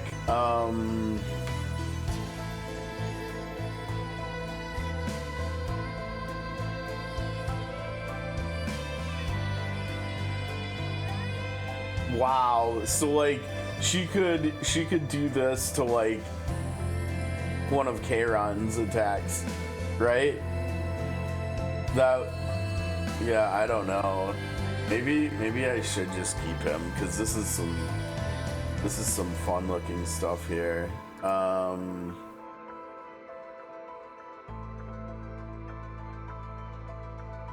Exhaust all basic cards plus 1 extra hit for each. So you would actually maybe want to have basic attacks in your deck. Activate all basic cards in hand. And it's free and it doesn't exhaust. That's really interesting too. Oh man, the daily, when did it happen? Did it happen 4 minutes ago, Celsius? And I'm not sure. I might. Solstice, were you the one that started with Kairon? I got him again on the first rerolls that we did here, and looking at him, and I guess technically I probably shouldn't think about it like this, but like this is crazy.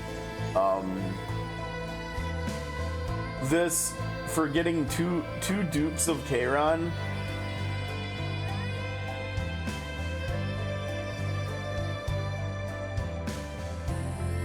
You know, I wonder, I guess technically you wouldn't have to exhaust them though, would you? Since you just have to use them. If there's a way that any other character, because I don't think there was any way for him to make, the futility cards cost more AP, was there? Wait, look at this card. Look at this one. Amount by the same X. Create X futility cards.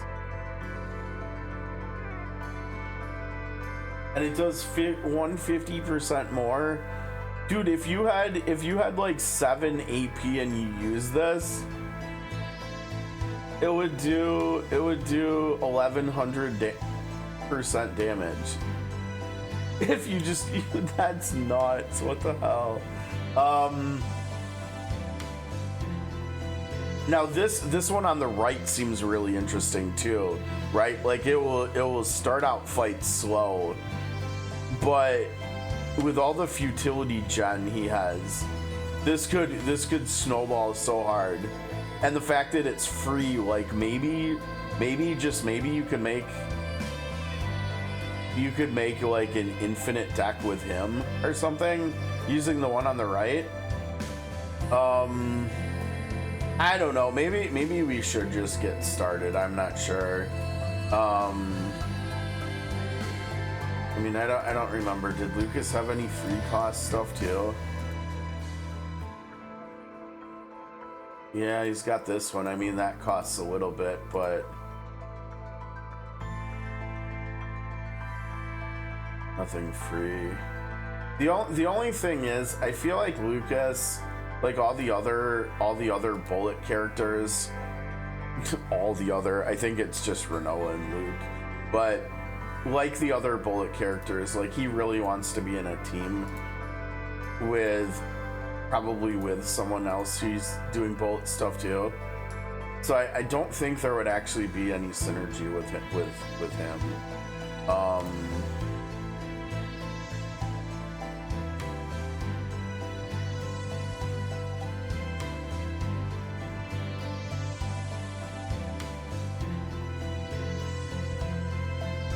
Oh, you can change it to skill. That's interesting.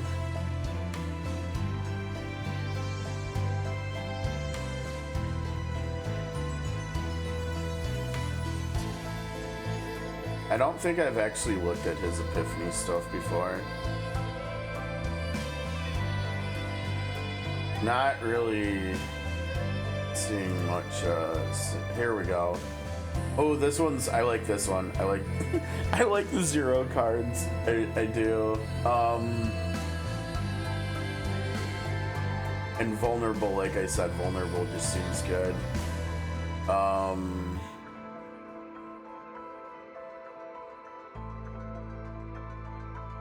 Yeah, like this is what I was talking about. This is the kind of card we need to make like infinite decks work, right?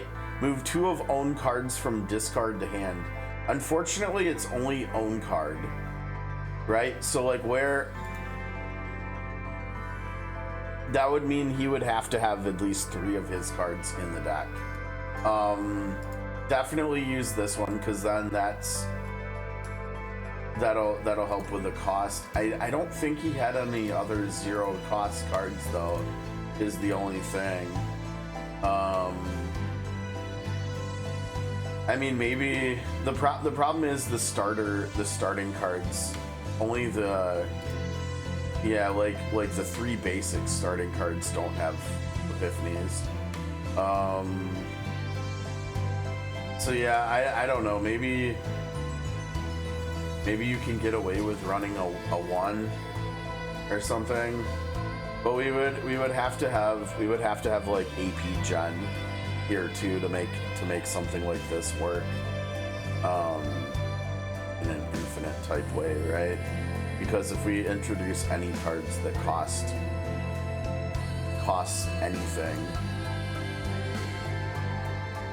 it won't be infinite without AP gen to recoup the cost. Yeah, this is really nice. I like this one a lot. The one on the left here. Okay, so that's him. You know, I don't know if I've actually looked at Mika's. Mika's stuff is so good. And we still don't know what Wave does, right? -2 allies stress? No way. So we've got AP Gen plus stress mitigation.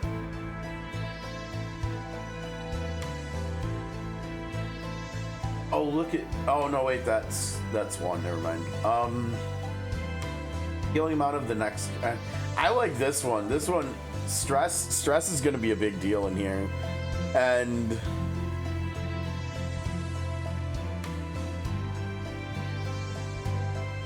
Yeah, okay, so let's see. What else does she have? Does she have other 0s? Ultimate. Healing equal the number of AP used this. Oh, well, that's not. That's not gonna work very well in an infinite deck, right? if we're trying to use all 0 cost cards. 2 wave for 2 turns. Look at that. So it's a burst heal plus it's a heal over time. We know about that from Octopath.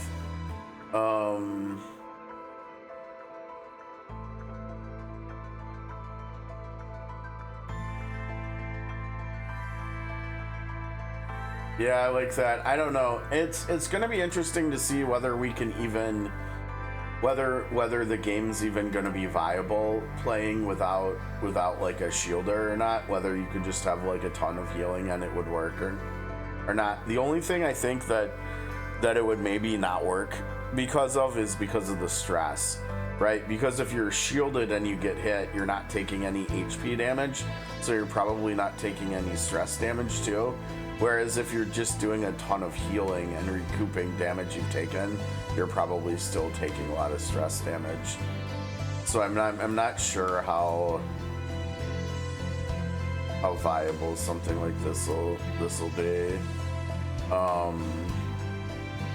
She seems okay. Did we look at Amir's cards? Let's see. Yeah, she was the one. Was she the one that turns? Turn shielding into damage. Yeah, I think so. That's a good question. Not that I've seen. I think you're right, though. I think also valid question. I also don't know the answer to that question either. Actually, we didn't look at Tress's cards either, did we? She should have some free stuff probably. Yeah, like that one.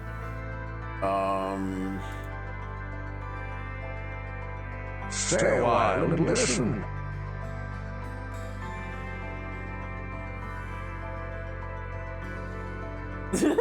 Sorry. How's it going, Aton? So right now, if I shrink this a little bit, we're doing rerolls on, and actually let me move this off that screen. We were doing rerolls, one reroll on each platform. The smaller screen is the mobile screen. I was thinking I really wanted to get Hugo or Luke, but we've got a couple decent rolls here, and I'm not sure whether I want to keep one of them or something. Mei Lin, I think, is gonna age well because of like all of the debuffs she does and stuff. Yeah, I'm doing all 50 on the beginner banner straight away. That's the other thing with Mei Lin. She also does draw stuff too. But yeah, like with her doing the weakness stuff, like I think she's gonna age really well, because even if she gets power crept damage wise, she's still gonna be a good passion debuffer, right? And so I'm kind of tempted to start with this account. And the other thing is with Nia, who got buffed since closed beta, I pulled a dupe of her too, so I have this, her curiosity card is free now too. So I'm kind of tempted to just start with this account, but I guess I'm still debating whether I want to or not. But yeah, like maybe we should look. I don't think we actually did look at her kit fully. We were still kind of looking at like what could work with Kayron, because that's who the other account got over here. This one got Kayron and Lucas. Lucas does not look like he has like any synergy at all with Kayron, so I think if we're gonna keep either of these accounts, I think it would probably be the big one.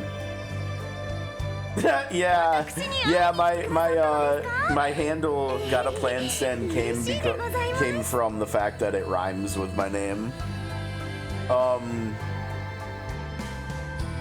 Oh, that sounds amazing. I would definitely err on the side of keeping that if it were me.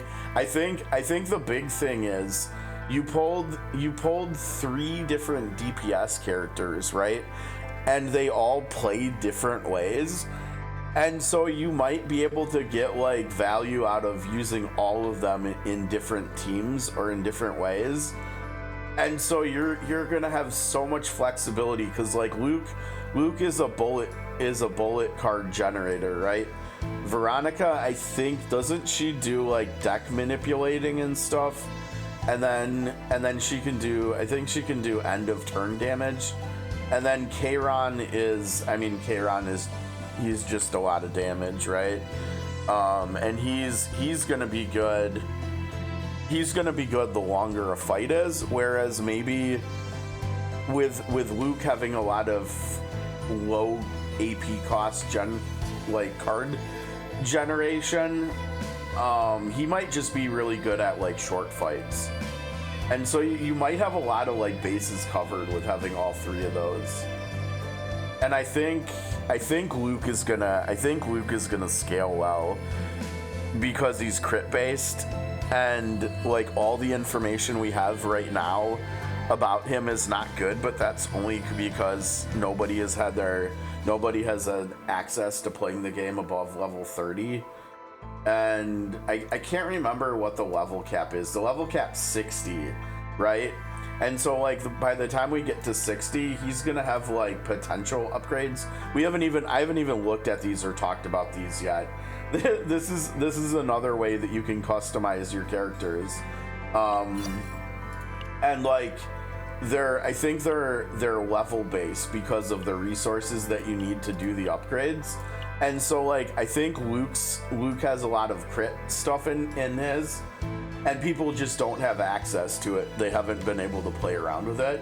And so like Luke is probably gonna age pretty well once he gets to max level. If I remember correctly, I've also got Pridewind pulled up over here, so if we want to look at Luke, even though I don't have him on either of these accounts, he got nerfs. Interesting. that must mean their internal playtesting was showing that he was like, yeah, and that was kind of the vibes I was getting from him. Oh, buffs.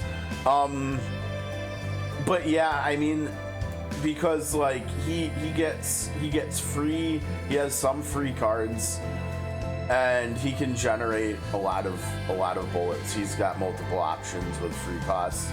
He's got ways of boosting his bullet damage, and actually technically, like looking at this one, the next 2 bullet cards damage, he could actually do that for like Lucas or something, or Renoa.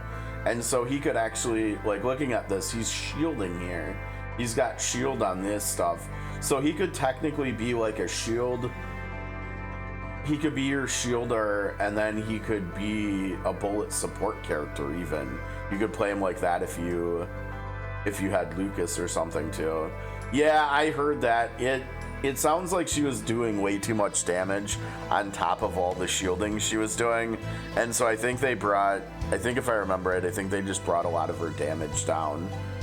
But her shielding still looked good. I messed around with her a little bit last night during rerolling, because I think she was the second 5-star I got rerolling, and so I played her for a couple stages just to see, because I'm trying to find like which characters I like playing the kits of the most and which ones I like the animations of the most. I'm totally not. I'm trying to be like the opposite of a meta slave here with this game, and so like just looking at the kits, for me, I think like where I'm at, I was thinking that Hugo was going to be my #1 target and Luke was going to be my second highest target for rerolling. But honestly, the more I'm looking at Mei Lin and thinking about her, I think I might just start with this account. I think we might just start here, because she's got I like 0 cost cards. We don't have any here for this one, but I mean this has a lot of good stuff like available in it. But like over here, I think she had no, I guess she didn't. The combo mechanic she has is really interesting. Where she's gonna synergize really well. She wants to be in a team with other people doing the same element as her too. Ashen, oh man, so that means, let's see, oh man, I wasn't planning on it, but it looks like if I do go with this one, I'm probably gonna want to use Maribel, huh? Either that, or if I can get away with Owen being our shielder, maybe I can do that. Honestly, I looked at Haru and she looks like she's probably a really good DPS character, but I don't think she brought like any utility, so I think I'm just gonna skip her, probably. Yeah, it's definitely something where some people just are not into rerolling, and I don't blame you. I don't know why. I think my enjoyment with rerolling is somewhat new. Like, I think it's only I think actually, now that I'm thinking about it, I think the first game that I actually did reroll for was Octopath. Like, and that's not that long ago, right? Like, that's 3 years ago, and I've been messing around with gacha games since Summoner's War came out like a decade ago. So yeah, it's still somewhat new for me, but I don't know why. Maybe because I'm always free to play. Maybe that's why I like doing it, because it gives me at least a little bit of a sense of control with where we start, at least.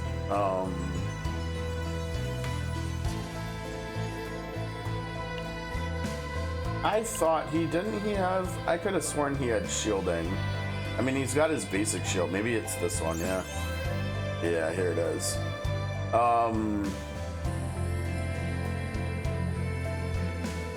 Does anybody know if you can get two of the same... Can you get multiple copies of the same I don't think you can, of the same unique card? Like, there's no way we could get two Wind Riding cards, is there? Because imagine if you could just get two of these. You could totally just cycle. You could cycle Wind Riding if you could. I don't know. I might just be able to get away with him being our shielder, right? Because he's also got...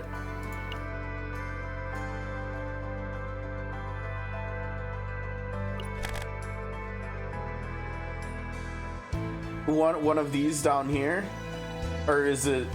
I guess it doesn't matter. Like, two of the same card? Metal Pierce. You said two of the Metal Pierce cards. Okay, yeah, then that is possible. Okay, that's really interesting then.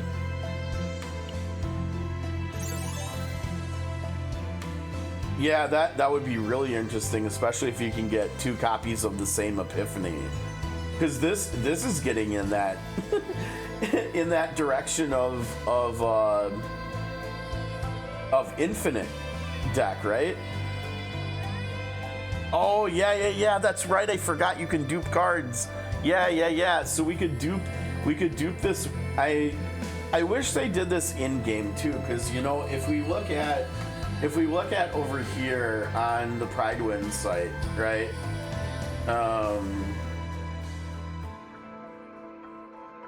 And we like look at his cards on the website.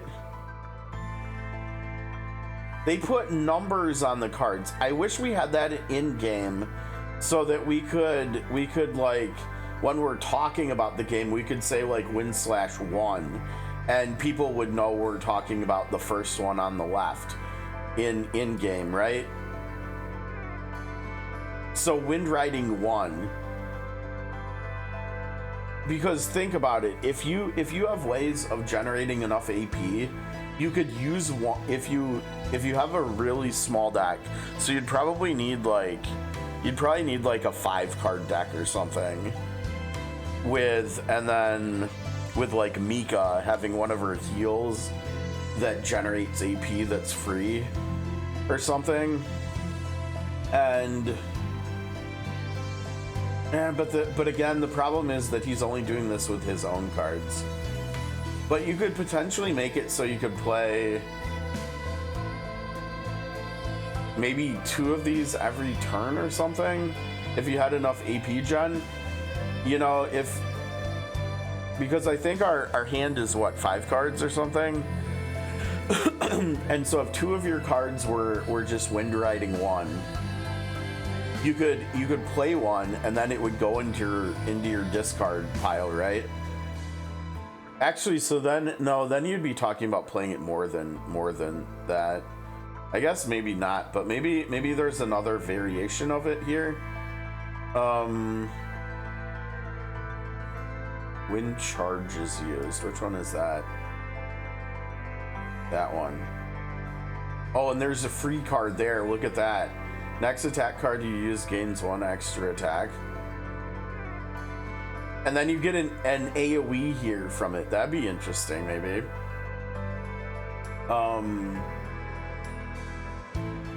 But it doesn't have anything to do with drawing or anything. I like the first one because it's all about the drawing stuff. But yeah, I mean, maybe with using Wind Riding, maybe we can just make him be our shielder instead of, even though he's a DPS character, instead of Maribel. So I don't think. I mean, maybe. Let's actually look at her because we didn't look at her cards before. I don't think. One counter attack, so. But see, does that mean that it won't? You can't counter attack if you're shielded? Because again, I think shielding is just going to be better than healing because of stress being in the game. And so, like, I think unless she has anything, unless she actually has some shielding, which she doesn't, that's all damage. Well, I guess unless she gets, let's see. Yeah, right here. This doesn't look bad. I like this one. Or wait. Oh no, this one, the first one. Because it's AoE, so the shield, total damage is going to be more most of the time.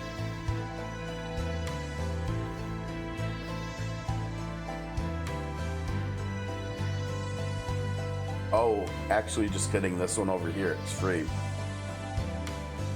So you can get some shield there. Okay. Let's keep looking. Maybe we can find a way to make her work.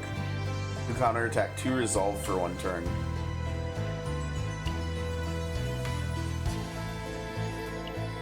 Outbreak of Warriors at the start of battle, so she can get 2 counterattack at the start of the turn. How long does that last? See, that's what I'm always wondering, because is that like a permanent buff she gives herself for the rest of combat? Like for the rest of combat, every turn she gets 1 counterattack? Could be kind of interesting.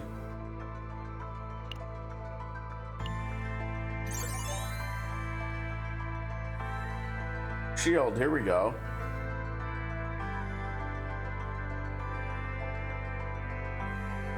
Yeah, look at that. I wonder how quickly she can build the shield up. Or, I mean, the counterattack. I mean, I guess it would have to be a lot, though. This one on the left is doing a lot of good stuff, yeah? Shield, counterattack, and AoE weaken. This one I like.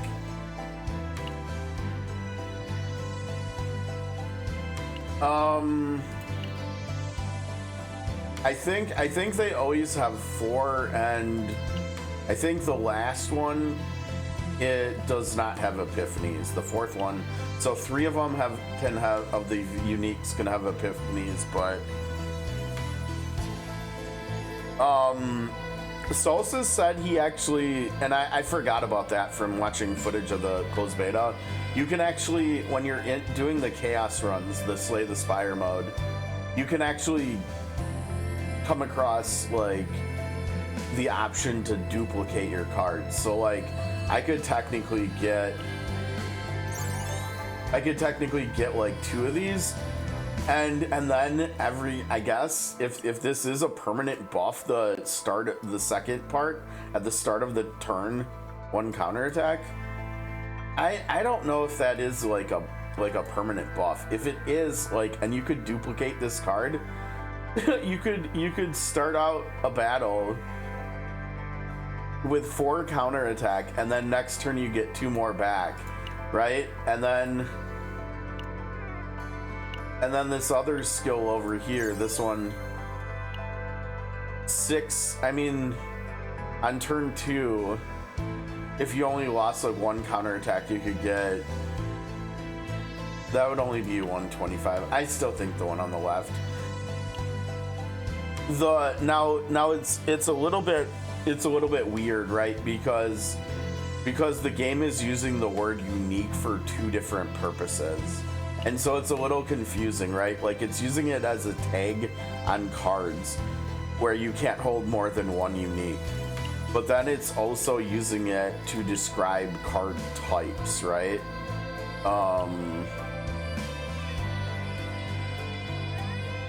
So I feel like they needed a different word for one of those things. I feel like I think this should be something different. Right, because they're already classifying all of these cards as uniques, but then they're also putting unique as a tag. That's that's not great. But yeah, I guess yeah, like I said, characters designed this way don't really do anything for me, but like looking at her cards, she actually looks like she would be really good. So I think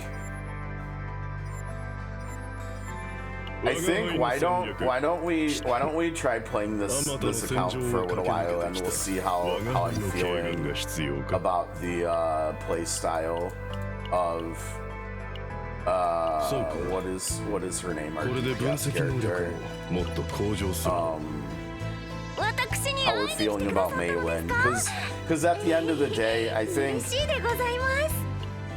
it really comes down to like who you're re-rolling for. Are you having fun playing them, right? Like, because eventually we'll get like all the 4-star characters just from pulling, and so I don't think I should base like, do I want to keep this re-roll on like anybody other than Maylin? So we've got to see how she plays and whether or not that's interesting or fun for me. And maybe we can just figure that out from doing like, this is Arwen, right? Arwen's a 4-star partner, and I've got 2 of hers, so that's interesting. HP and healing are increased at the start of the turn. Gain Pono Poco's cheer with an attack. At the start of the turn, gain that equal to the number of enemies with attack. Incoming damage is reduced. Now, is that only for her, or is that for the whole team? I feel like it's gotta be only for her, right? Because if it was for the whole team, that would just be busted, right? But yeah, so this account started. I think this account really has. I think out of all the rerolls I've done so far, this account has the most potential, because like Nia's partner, we have a dupe onto a 4. We pulled a dupe of a 4-star partner, probably the best partner we've got on the account, and we also pulled a dupe of the character that partner is on, our support character, and which lowered her No Epiphany unique card to being free, which is obviously really good too. And so like I think we would be hard pressed to get a better start than this, but also at the end of the day, if we don't enjoy playing Maylin, does any of that matter? Probably not. Okay. So that's our team. So we're not using any of the starting characters here, actually.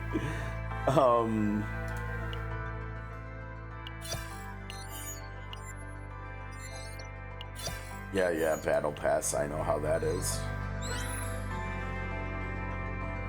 Okay, so let's just try going in here. This has been where I've been testing out characters and seeing animations and stuff, and whether or not I'm gonna like them.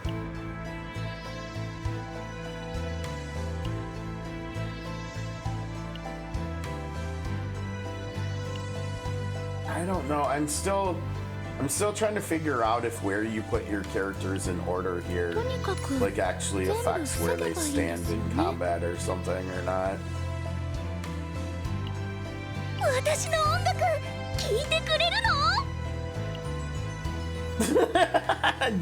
Yeah.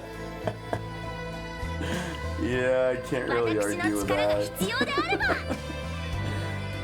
Alright, let's wait. Oh, I didn't even I didn't even give our DPS character.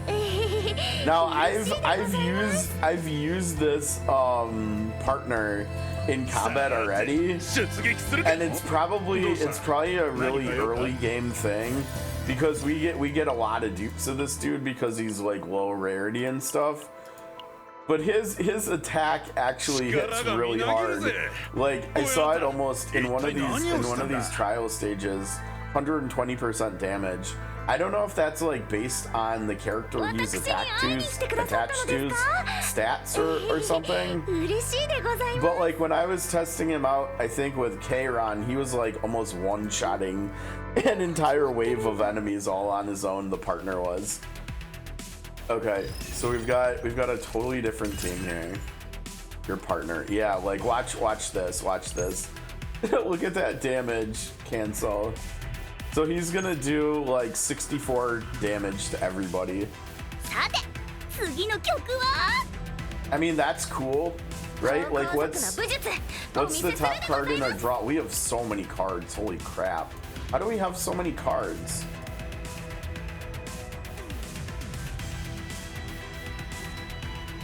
Now, how do we know where the top of our draw pile is? Do we know that information?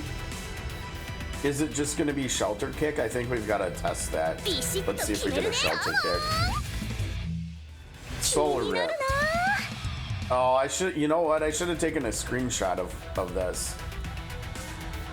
I don't think it was, I don't think this is telling us where our...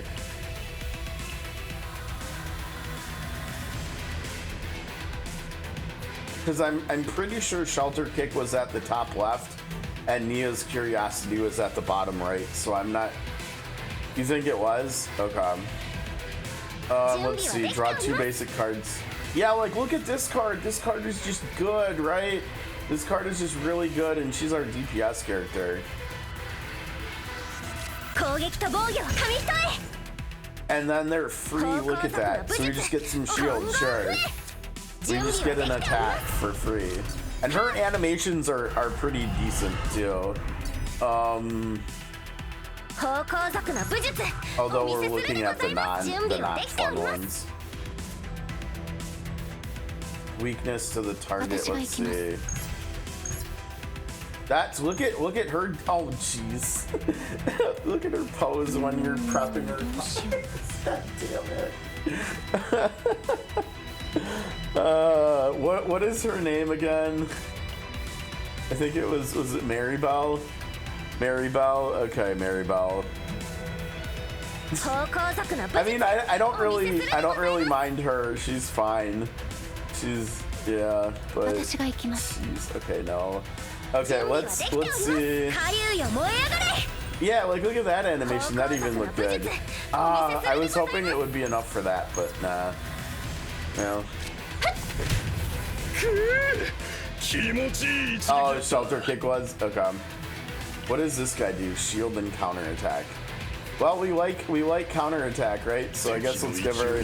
And see the thing is with her, like in the menus and her card and stuff, like when you're prepping it, it's like too much for me. But like her sprite here, like, yeah, you can see how, I don't know what word you want to say, how gifted she is. How no, that's a bad word. How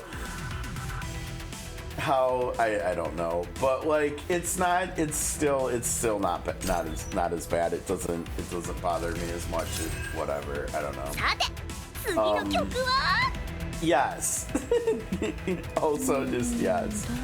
I like a lot of her cards though, now that I've looked at them. I mean, like, look at this card.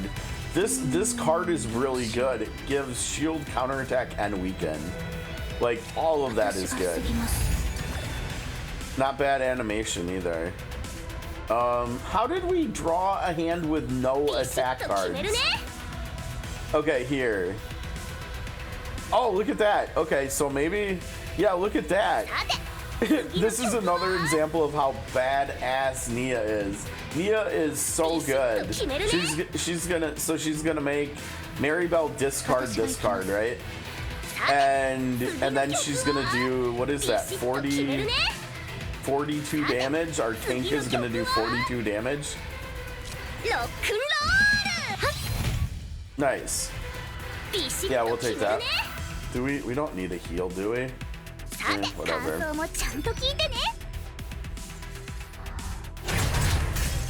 And see, like, the shielding. Oh, and the counter. Ooh! Yo, that counterattack damage was legit. That was really legit. Now, what do we have up here? Let's see. Flame Dragon's Jewel. We do have Panapoco's Cheer. So I think Panapoco's Cheer is only on her, right? All allies deal extra attack to a random. Yeah, like, look at this crap that Nia's doing. Nia's so good. This is what I was doing that I didn't know, because the card tooltips do not tell you what Decibel is. Decibel is an insane buff that Nia gets now. Extra attack. So this is why, like, all this extra attack stuff that Nia is giving, and then the damage too down there. Look at that. Is partly why I wanted Hugo so badly, because after seeing all the extra attack stuff Nia does too, Nia and Hugo is gonna be like filthy, I think, with all the extra attacks you're gonna get. What do we have here? Equal to shield. She has no shield, so no damage. Okay, yeah, I think we should use this because I want to see whether, is this like a permanent buff she gave herself? Let's see.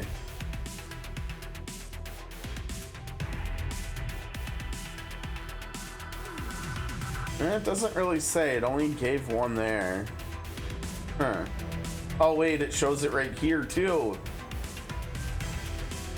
Wow, we've got a combat log? Whoa, this is so gnarly, dude. This is like some D&D type shit. This is like Boulder's Gate or something. Oh, this is super cool. I mean, this is, you know, we saw a combat log like this in Unicorn Overlord, but it wasn't in depth like this. All it told you was what skills got used. It didn't have the detailed info too. I was hoping that icon was actually the counterattack stuff. Now here it shows 3, right? It says 3. Oh wait, no, I'm looking at the wrong one. Wait, which one am I? I'm looking at the fist one. That's Decibel, isn't it? I think. No, right here at turn start, Wolf's Dome. So maybe that is a permanent buff. We'll have to see next turn. I think we gotta try to not win. Not win right now. But also, that card is so silly, isn't it? Okay, what would be the best? Oh my gosh, look at this damage multiplier on here. Give me that. Yeah, I was gonna say, look at the damage, 338. I think we've got to see the animation there, right? The other thing is, like, another option, because she's got combo here, right? And it also embers, which will make her do more damage. We could also do this and then Spirit of the Aramata into Rising Dragon Spire, and that might also kill the enemy. It won't do as much as this though. This is how you end fights, right? Because it says destroy. Wait. If the target is defeated or in the down state, the effect activates. Oh no, wait, it makes you retain. Oh no, that's really good. Yeah, you wanna get kills with this card. Perfect. Okay. So let's see. Oh, this is her ult. Maybe. Yeah, that looked really cool, right? 修行者たるものこの程度は当然でございます。 I don't know. I mean, she does look pretty interesting, right? I think maybe what we'll do here, and then because we still have the other account, right? Like we still have the Kron account with Lucas, which I'm not overly thrilled about this one. At least not compared to this one we're looking at on the full screen. I think what I'm gonna do is I think we'll just keep playing this account here that we just did the last battle with. And maybe like tonight I'll do some more rerolls, because the other one that's the phone, and so maybe I'll do some rerolls and try to get Hugo on there, and then tomorrow we can try Hugo out. But I think we just keep going with this, because this team is looking this is looking like a fun team too. Oh wait, move discarded card to top of the draw pile. So basically you're drawing a card and then you're picking a card to discard that you're gonna put at the top of your pile too. And so like imagine if you draw a card that would synergize really well with something in your hand. Or wait, that doesn't synergize well with something in your hand. Then you can put it into your draw pile to maybe get drawn next turn with something it could synergize better with. Or maybe you even put like, imagine actually, oh geez, wait. What if you had 2 copies of this card and you intentionally discarded the if you got a deck that was small, I'm trying to think of how you could really take advantage of having 2 of this same card. Like you'd have to have both of them in your hand, right, to start, and you'd use one to draw something else, and then you would discard the second copy of this, and so then you could do it all over again the next turn. And so like you would probably have to have I think a deck of 10 cards or less, right? Because each turn you take, you draw 5 cards. Yeah, that's another idea right there, right? I don't know if I do. I think we're gonna have to play more and get to know all the cards in the deck and stuff first, but yeah. Anyways, coming back to the other account, I think what we're gonna do is we're gonna play the account. We're gonna play the Mei Lin account, and then I'll do rerolls for Hugo, and we'll try that. Maybe we'll try him out tomorrow if I can get him tonight. So I'm gonna go ahead and close that out and shut the phone down here. A sec.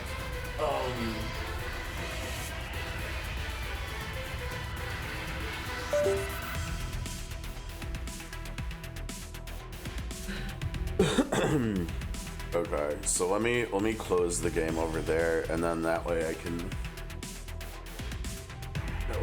go back to using Stream Deck on the phone.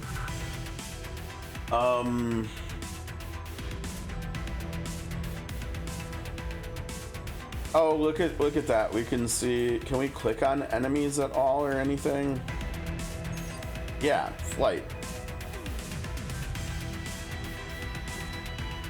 Oh, interesting. Look at this. So this is somewhat similar to those birds in Slay the Spire, right? Where you hit them 3 times and you knock them down. But the only difference is these enemies have oh, that's so cool. I didn't even know that. Look at that. We can go in and we can see exactly how much damage the enemies are gonna do too. Oh, so cool. There's just so much about this game that I like.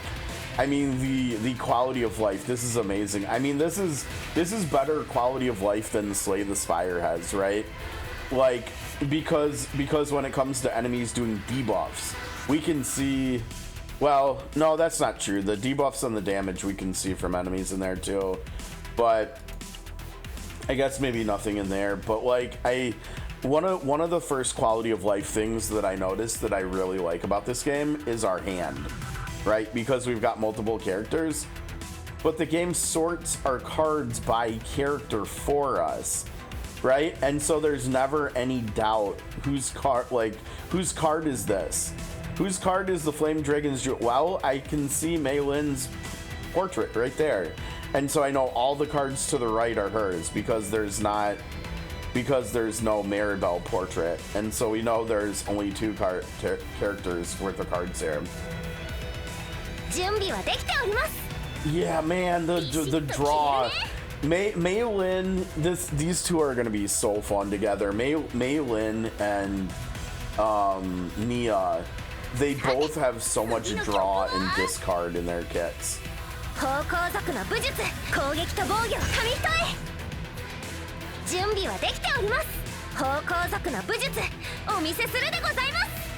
Yeah, like, look at this. So I can use this, and now these are doing more damage, and they're also debuffing enemies, right?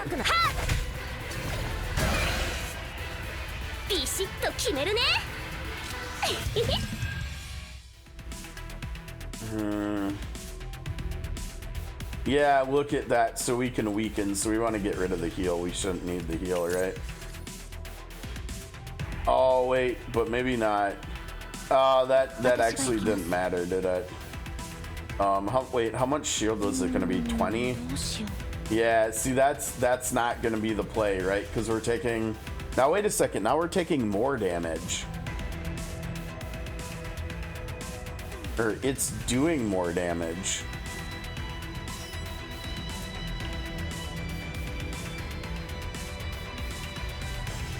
Wait, how did we get vulnerable? I wonder if the left one had a turn counter smaller number than the one on the right, and it went in. I think it did. I think the left enemy made us vulnerable. So actually technically this is probably the play. But if we didn't have access to that, I think the play would be here to get rid of the one on the right that's attacking us. But yeah, let's take a look. Let's take a look at this guy. I mean, even his animation looks good, right?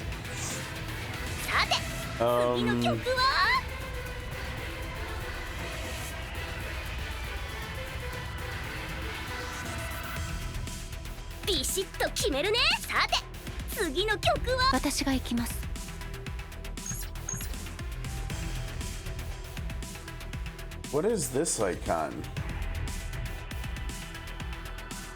Oh, see, like right here, we should be able to click on Piercing Deafness, right? We should be able to see what that is. And then this one, the left one is attacking, so if there's any way we can get rid of the left one. 29 damage. 36 damage. 65 damage. I think those three can take it out, yeah. And we get, wow, look at that. Yeah, look at her shield gen. 36 shield for us too. It's because it's a 1-to-1 with the. Yeah, it's just flat out 100% damage to shield gen. That's really good.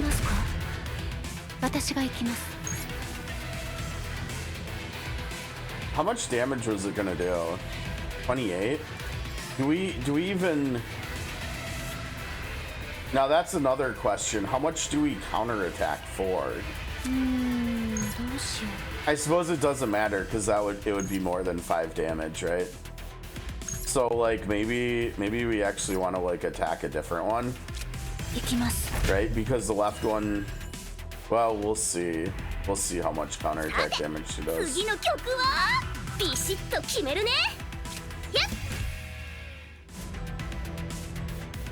Okay. There's the card. 54 counter attack. ダメないよね。 Jeez. Jeez, her counterattack damage is nuts.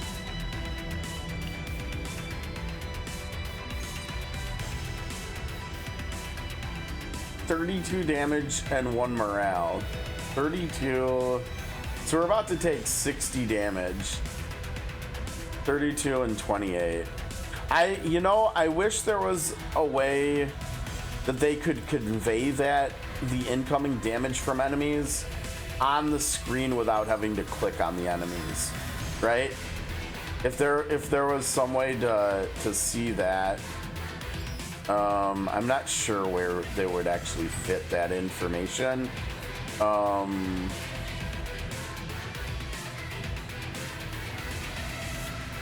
I mean, like maybe over here in the area between the attack and the turn counter or something. I'm not sure.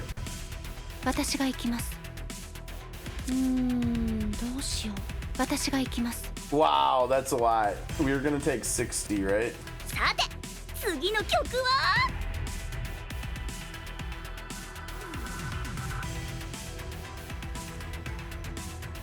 ビシッと決めるね。 We didn't take any damage though, so 次の that's 高 not. 校族の武術お見せするでございます。ビシッと決めるね。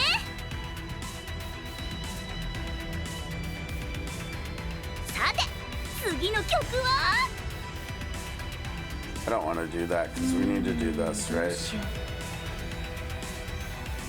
That would be kind of a gamble, I think, if we did this, because it could be any of the characters and it could be the left enemy, so I think we want to just take out the right one.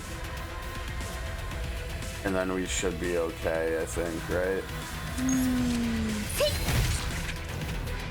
Oh, wait, who do we have here? Oh, more, okay. I didn't even see we had this. Maybe we didn't need to use that big shield. Maybe I could have just used shelter defense and we would have been fine. Probably, and then I could have used... Then I could have used this too. Yeah, we probably could have got more damage out of that turn. Oh well.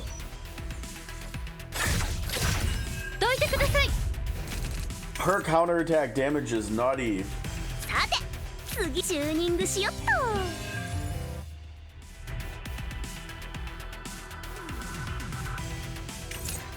Shield will always be the choice, right? Now wait a second, where did it go?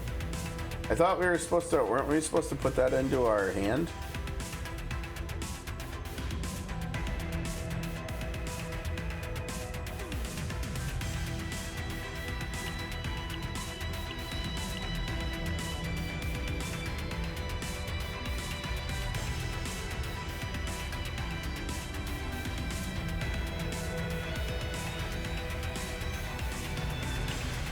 Oh, I don't know why. I guess I'm too used to it in Slay the Spire.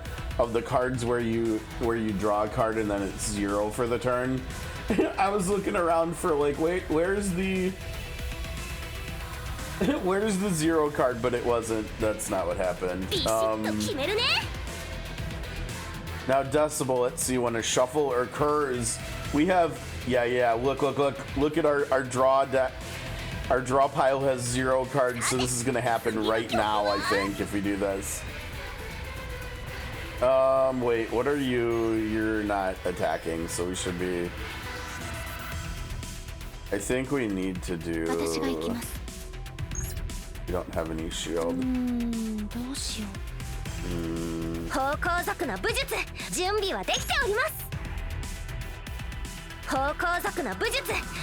Oh, she's got...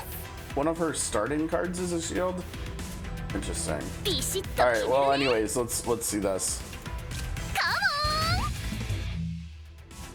No? Oh, we have to end the turn, I think. Yeah, I saw that when I started streaming, there were like almost 10,000 people watching the game. I think we want to go shielding because... Actually, no, we don't, because it's... I think is how it works. after one more action, this is gonna be what's happened? Or is it gonna attack us and this is what it's gonna do on its turn? I think to be safe, because I'm not sure which one it is, I'm gonna do this here. Let's see what happens. Okay, it was that. Okay, fair enough. Ooh, look at that. Oh, because the previous card I used was it was her card, and so like I'm using two.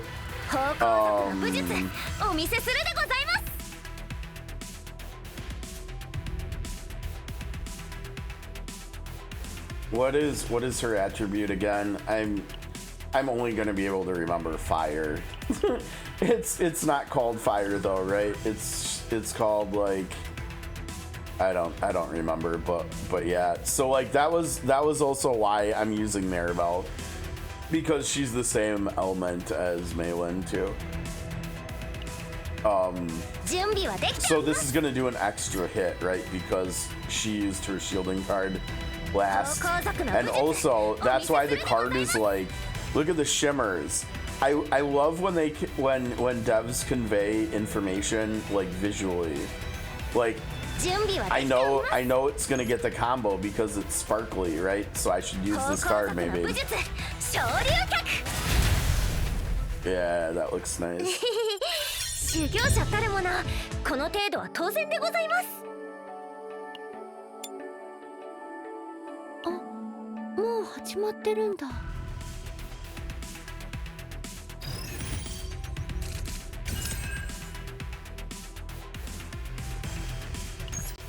She used that damage though.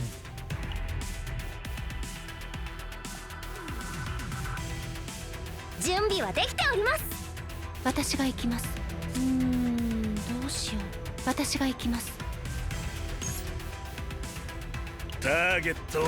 一掃してやるぜ。 So good. どうしよう。私が行きます。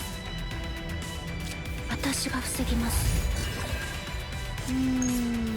どうぞ受け取ってください。さっきのあれすげえな。私が行きます。はっ。方向族の武術。さて次の曲は。You're supposed to attack us. We had counter attack up. Jerk. どうしよう。どいてくれますか。 Those cards are nuts with how much damage she's doing. The fact you can generate that much shielding. 17 and 18 and 1 weekend. 私が行きます。 Yeah, I think like for starters we should try to make sure to use that because that one's good too. ビシッと決めるね。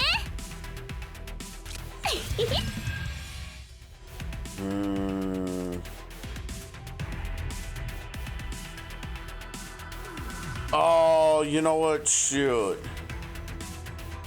I should have used this. Well, I could have used this before I used that zero card, right? I don't think we like cards like that. Oh my god, dude, what?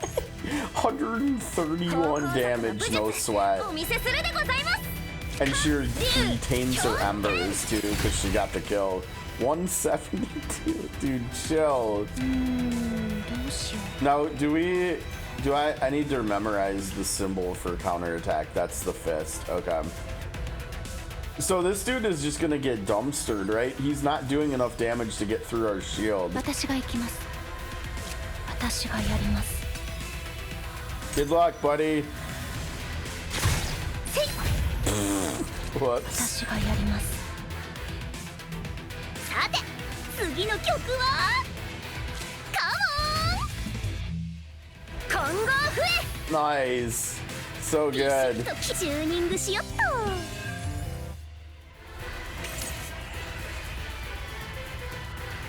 準備はできております準備完了でございます方向族昇竜脚 So good. That damage. 全部防げた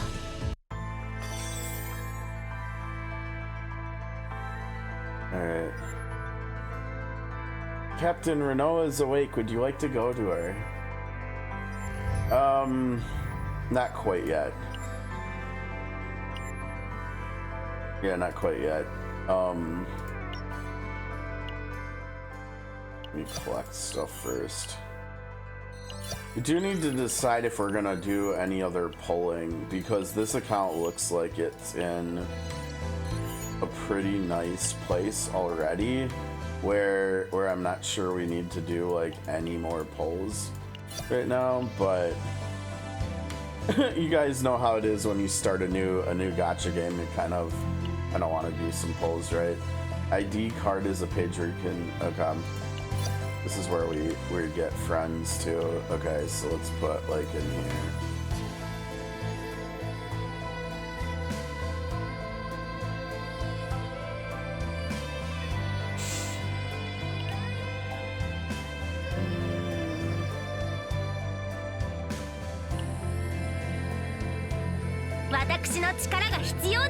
Because I've already got a dupe into Nia, there's probably not that many people out there that have that. So here's my user ID. Let's put that. I'm gonna put that in chat in case anybody wants to add me, and then I'll pin it in the message. Okay. Oh, I thought I could have sworn. I guess I have to do it over here.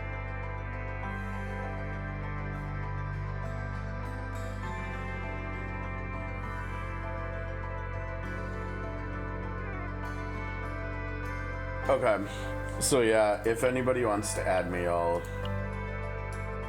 think we'll be playing this at least for the foreseeable future. I was hoping we could get maybe like change our home screen here or something, or maybe up here like with one of the other characters. Okay, sounds good, Fairy. It's gonna yell at me until I do this stuff in here, isn't it? Maybe it's because we pulled dupes, probably. The Iron Skin card has Finale removed. What is Finale? I don't know. How do I know without... Let's see, Iron Skin, huh?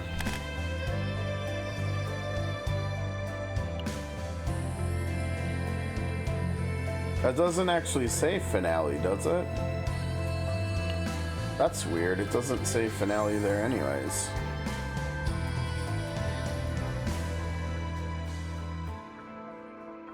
Damage reduction increases by 20%. That's cool.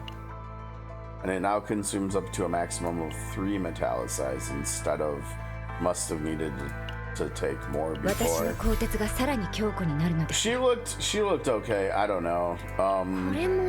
Mika's good. Let's see. Add initiation to the deluge card. Oh, was there? Okay, let me go back. What did this one say? Add initiation to initiation. What does that do? Oh, that's probably Outbreak of War, right? I bet that's what that adds to that, to Deluge. Yeah, that's cool. We're gonna have to figure out, because I still... Oh, here we go, tied. If wave is 3... Gain 1 action point. Oh, that's right. I remember that one. Yeah. So if she can stack up her waves really quick, she can add AP to the team that way too. which is yet like her AP gen is kind of out of control, right? Because she's got it on Source of Water, right? And you can I really like this one with a minus stress on it. I don't know if we'll be using her on this account though, just because we have Nia. Okay, so you said it was on, was it, no, who was it? It was Amir, wasn't it?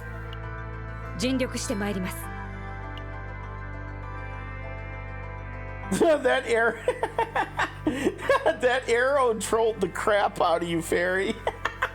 It's literally just the rest of the window of shield. Oh my god. That's so troll.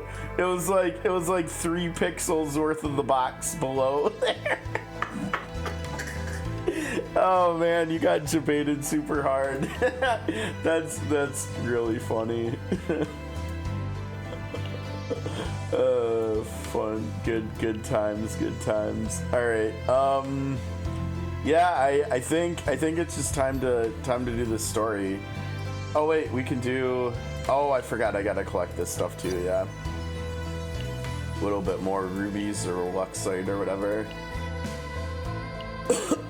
Okay, this next story I haven't done yet, so we're gonna go back into story mode here, where we're listening and reading everything. So so sit tight for that. All right, Elaine's called to maintain the equipped life core. Let's hear her story. Now, actually, before we dive into this, I didn't know this until towards the end of my rerolling last night, but Elaine is actually. Can we see it here? Let's see. Partners. Elaine is actually in the game, in addition to being in the story. She's a partner, and I actually pulled her, like I said, towards the end of yesterday. I think she is only a 4-star. I don't think I've seen... Or wait, or did I pull Eloise and get them confused? No, I could have sworn I pulled... Now, I've been seeing a couple content creators from closed beta recommending getting for anybody who actually is spending money on the game, getting the paid battle pass and picking Nyx. I mean, this is just really good, right? Like this. Whenever who she's assigned to, controller, so she would be on like Nia for me, right? So and Nia has like a lot of card draw and stuff, right? And so it's just a flat out damage buff for the whole team. And her EP thing is discard cards and then draw +1, so you discard 3 and then draw, well, up to 3. So if you discard 1, you draw 2, discard 2, draw 3, discard 3, draw 4. I mean, that's really good, right?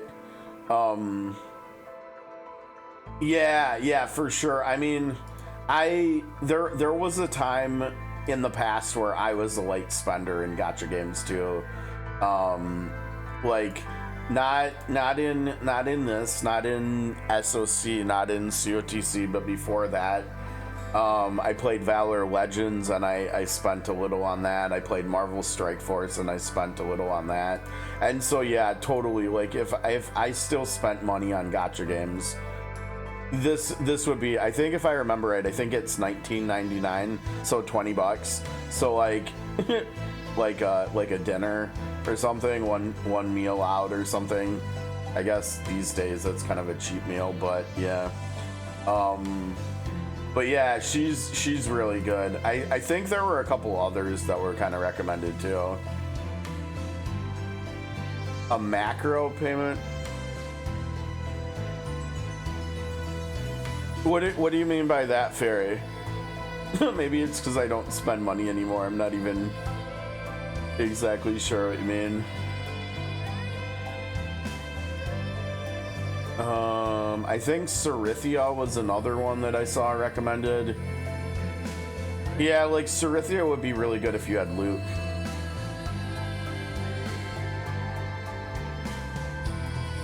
Yeah, that's true. If you are,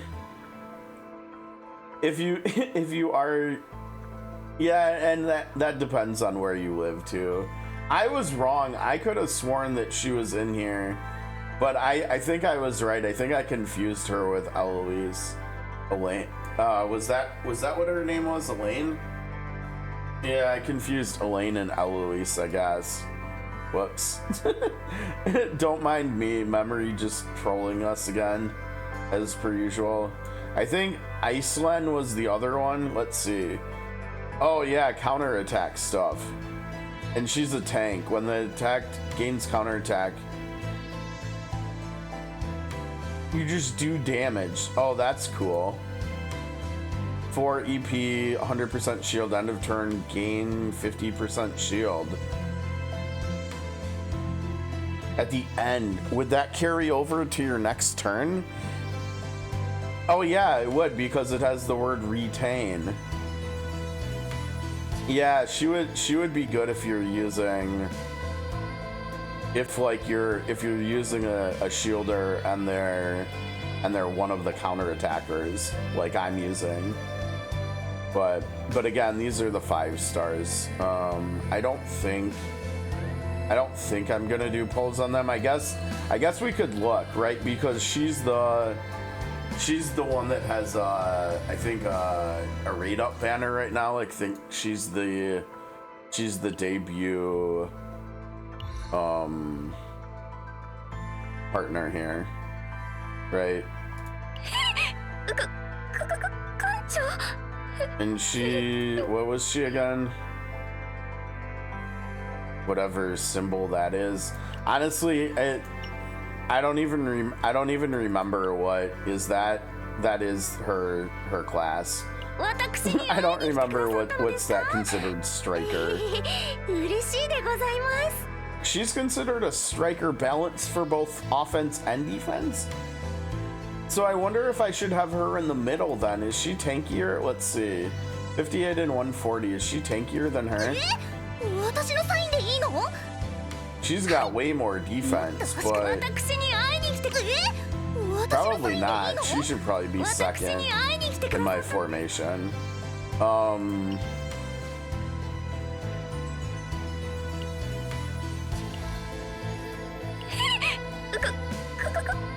Cards with a cost of 2 or more deal more damage.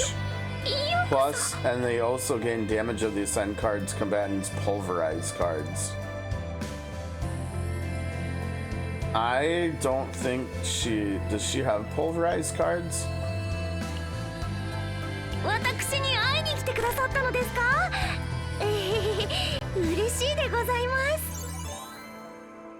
I think that would be a tag, right? Yeah, it doesn't look like. What is Ravage?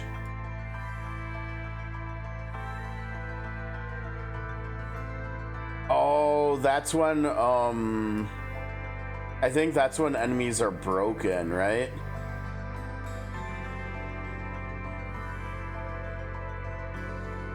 Geez, this would have to be like for a farming type deck or something, right? Because it's also got Outbreak of War, so you're starting battle with it in your hand. So you would have to have her paired with someone who is really good at breaking, right? To be able to break on turn 1. And you would still have to have 2 AP free to use this too. I don't know about that one.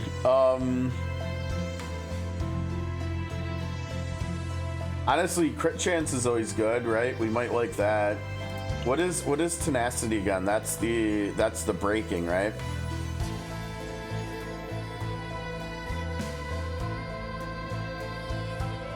Or wait. Represents the attribute of the monster. When attacked with the same attribute, trigger attack weakness.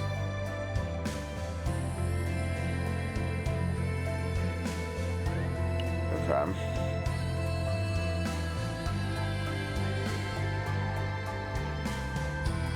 Oh, let's see. What's the difference between these two? Let's quick damage.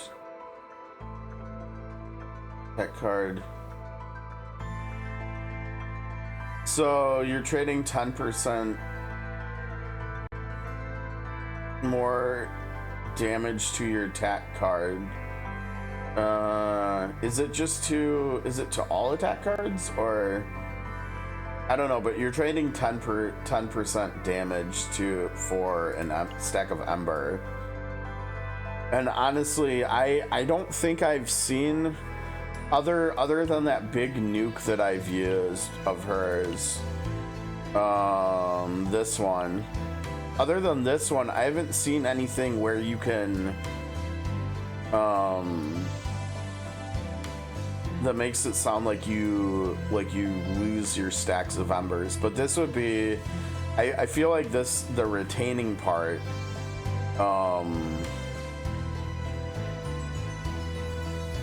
might come into play with like the waves, like because we've seen some battles are 2 waves, and so like this one is maybe how you take like 5 embers from the first wave to the second wave, maybe. But I like this one because the faster you stack embers, right? Like that's a big damage buff, 150% more damage. Right? Like the sooner you can get her fully stacked in embers, the better, it feels like. Like I think, wasn't there one over here with 3? Yeah, 3 embers. This could be nuts too, right?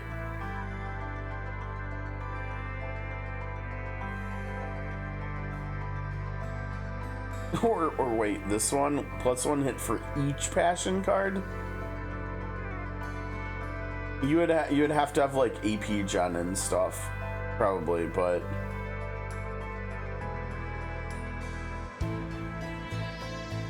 let's see. So this,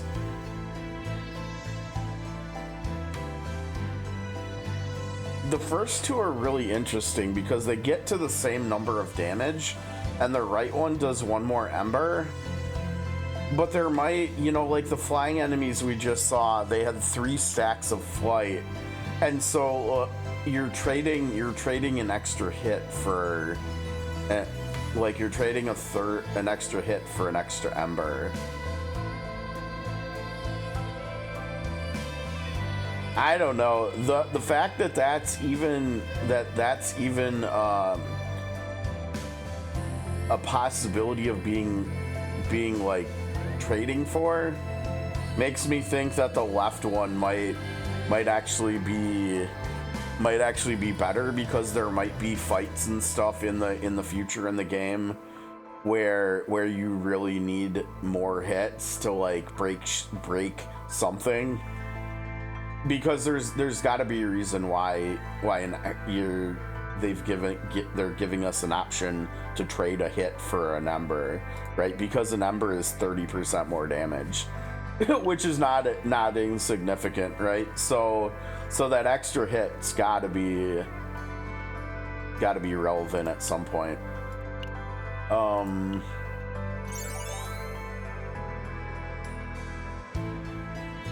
This is crazy because we can get more shield too. This card is so flexible. The fact that it increases damage or shield or heal, right? So it doesn't matter whose card you're drawing, it's gonna be better, right? Because I'm running a Holy Trinity team right now, right? So that seems like that would probably be the best value.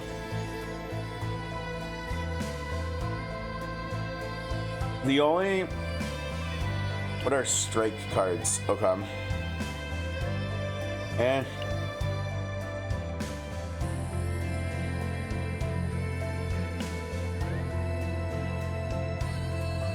I wonder if this is like a permanent buff.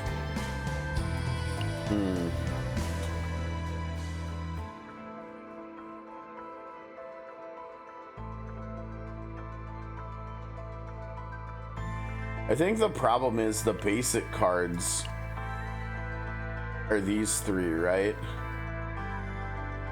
And we don't typically like basic cards. I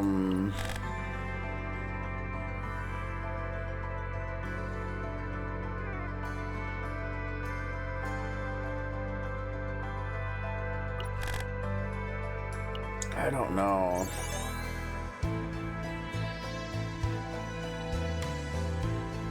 That might...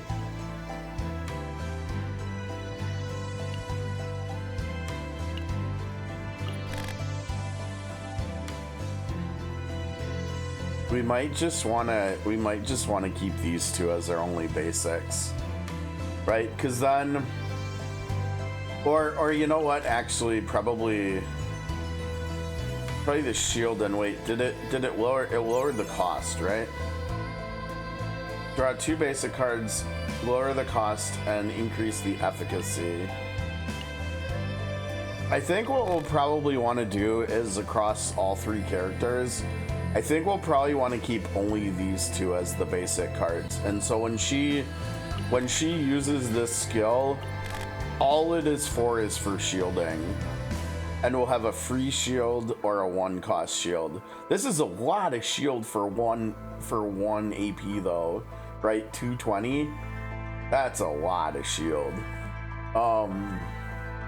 I wonder, you know, honestly, we might, as crazy as it's gonna sound, we might actually want to duplicate Shelter Hold, right? Because of that other card. Because of Maylin's card, we could have 2 1 AP cost 220 shields in our deck, potentially. Either that or one of each of these. Maybe just so you have options. That might be better. That probably would be better. It's usually better to have more options than less, right?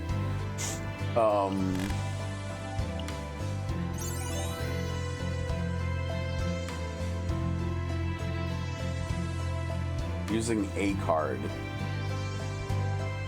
Oh, and it's free too, and you start combat with it?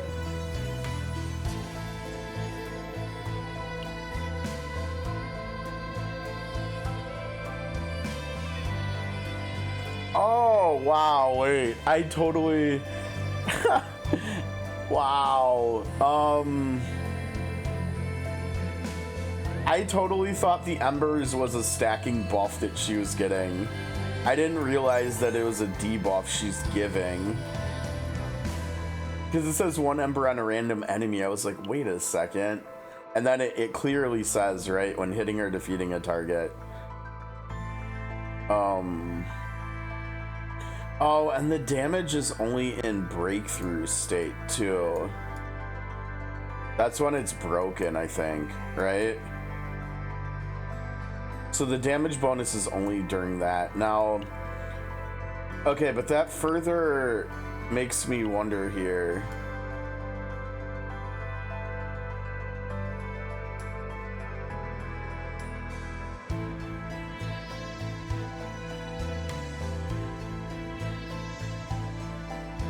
Oh, you know what that means. Okay. No, wait.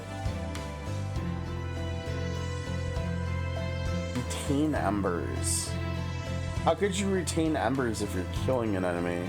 I guess only if it's in the down state, but what's the down state? Is that different from the breakthrough state? I don't know.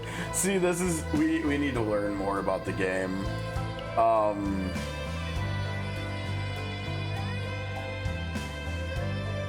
I think this was one of the only cons that Pridewind had for her. For her, right? Where is she? Oh, I don't even have...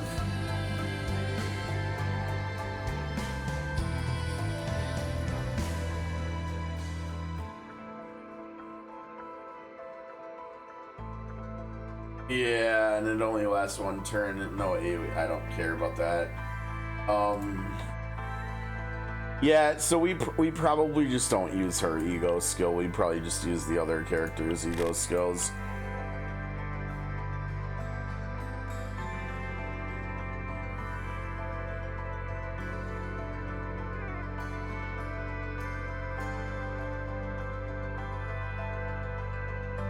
Wow, hers is really fun.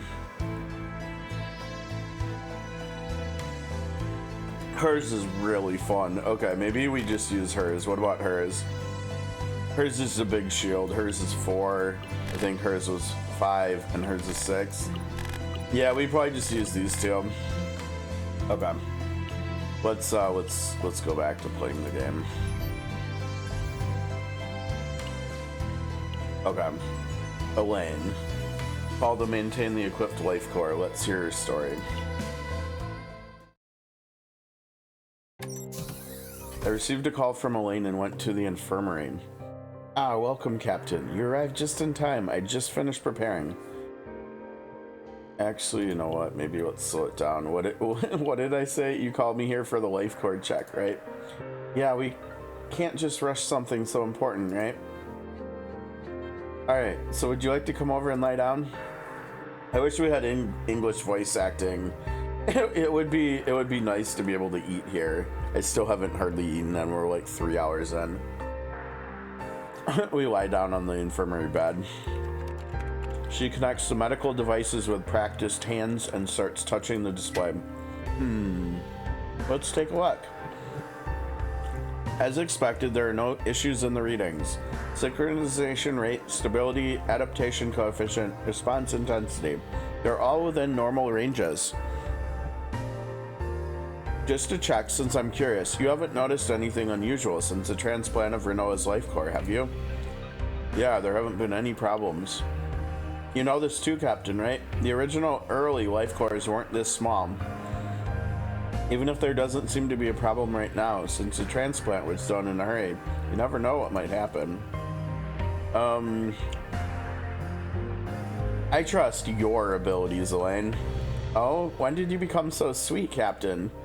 I appreciate you trusting me, but relying on me too much can be problematic. Uh-oh. In real situations, unexpected issues can arise. No comment. The life core is the essence of the Empire's scientific technology, so it shouldn't break down easily. Yeah, I remember our mystery guy that saved us during the tutorial. He was talking about how it was bad that our life core malfunctioned and stuff. Not right now. I thought she was. I thought I actually pulled her as like one of those assistants or whatever last night, but I had her and what was her name, Eloise or something, confused. I had her and some other character with an E name mixed up, so yeah, I don't think so right now. However, chaos is a place where a single mistake can cost a life, and nothing guarantees that what has happened once won't happen again, right? Thanks for your concern, I'll be careful. Good, I like that spirited response. The new life core seems fine, but let's check a few more things for the sake of inspection. Examines the life core and the display back and forth for quite a while. Is the signal reception sensitivity a bit too strong? This level is within the normal range, but isn't a strong signal a good thing? Not necessarily. The amount of energy stored in the life core has its limits. If the output of one function is too strong, it may in turn cause issues with the energy supply to the other functions. You know, Captain, the original early life cores weren't this small. Didn't she already say that? I heard the early life cores were massive. Yeah, just a few decades ago, they weren't any small devices like this compact life core. With the advancement of warp technology, waypoints were installed inside the chaos. It has been fewer than 50 years since humanity began entering the chaos via warp technology instead of entering directly. While the infiltration and return processes have been streamlined, increasing the operational flexibility, we still lack adequate countermeasures for the unknown threats we encounter within chaos.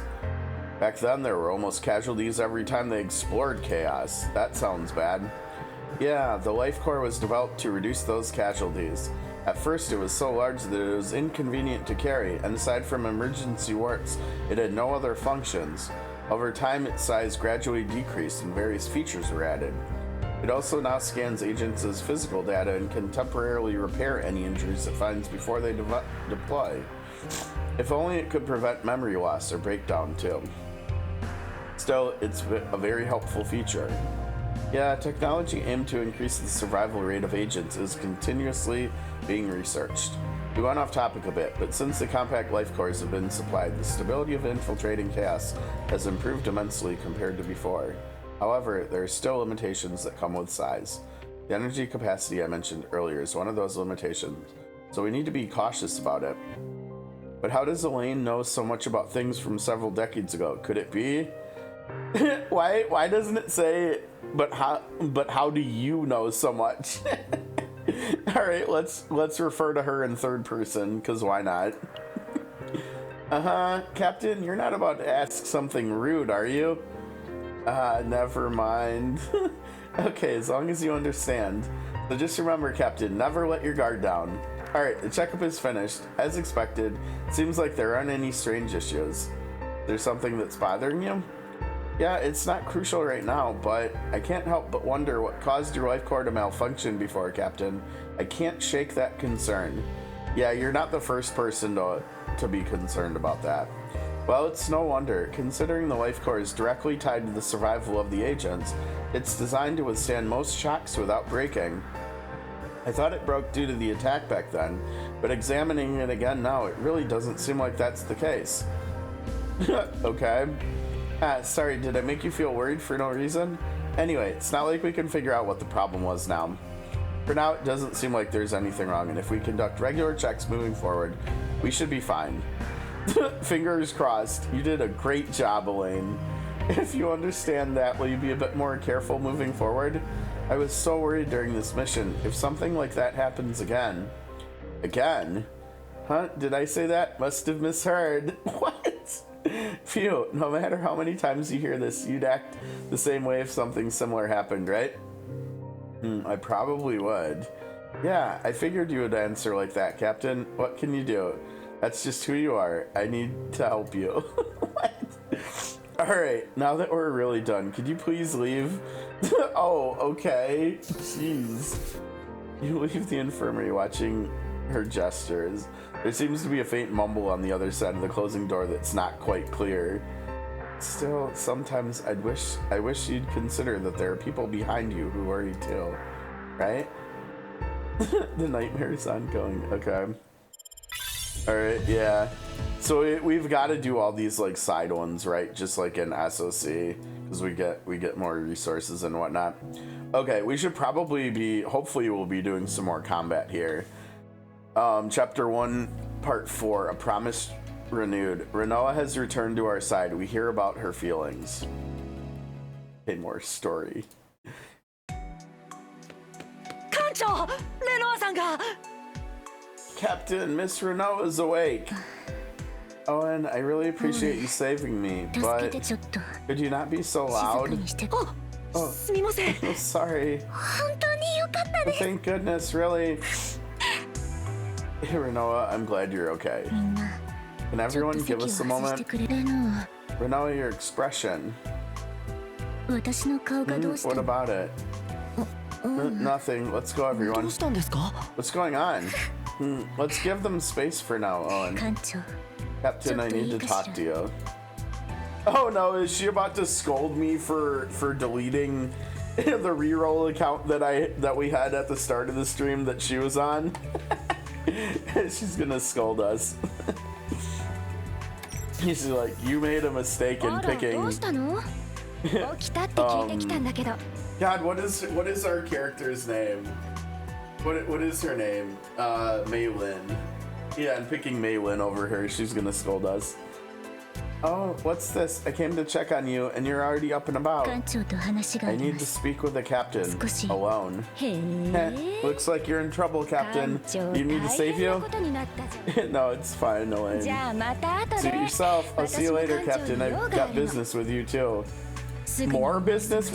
I just left your office, your I don't know, your lab. It won't take long.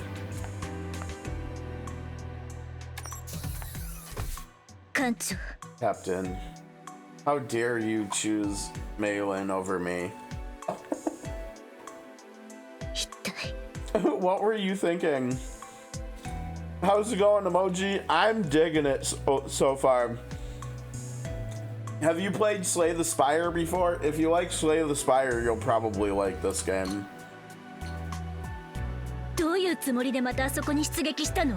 Going back in there? What if I was already dead? No, what if I was alive but that monster was still there? What then? That thing was way out of our league. Even if the others, I mean the agents were for it, you should have stopped them. But I heard that you were the one who suggested it in the first place. Unbelievable. Yeah, it's a deck building card game. It's basically Slay the Spire. It's basically sci-fi Slay the Spire gotcha. I don't know how else to describe it than that, but yeah, It's or maybe actually the way. Have you heard of the gacha game called Counterside? Because maybe the best way of describing this game is that Counterside and Slay the Spire had a baby, and this game is who that baby turned into.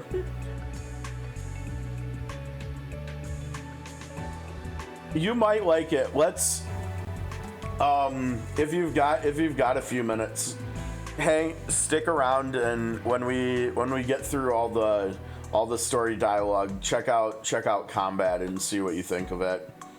But I heard that, yeah, I'm sorry. What if it all went wrong, but it didn't?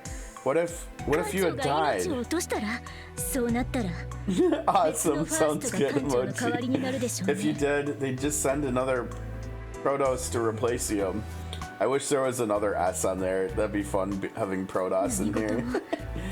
Like it never happened. I hate thinking about you dying, Captain.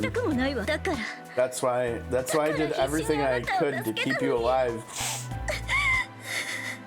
I'm sorry, Renoa, but if that ever happens again, I'm slowly but surely working on lunch right now. It's a little bit hard with all the reading and stuff, but I'm trying to eat. We would still choose to save you. If I were also in your shoes, I'd come save you too, Captain. So how can you be upset with us for coming back to save you then, if the same thing happened and our roles were reversed and you do the same thing? Let's call it even then. You're so silly. Well, you're kind of silly too, Renoa. Captain. Still, thank you for coming back for me. She laughed brightly.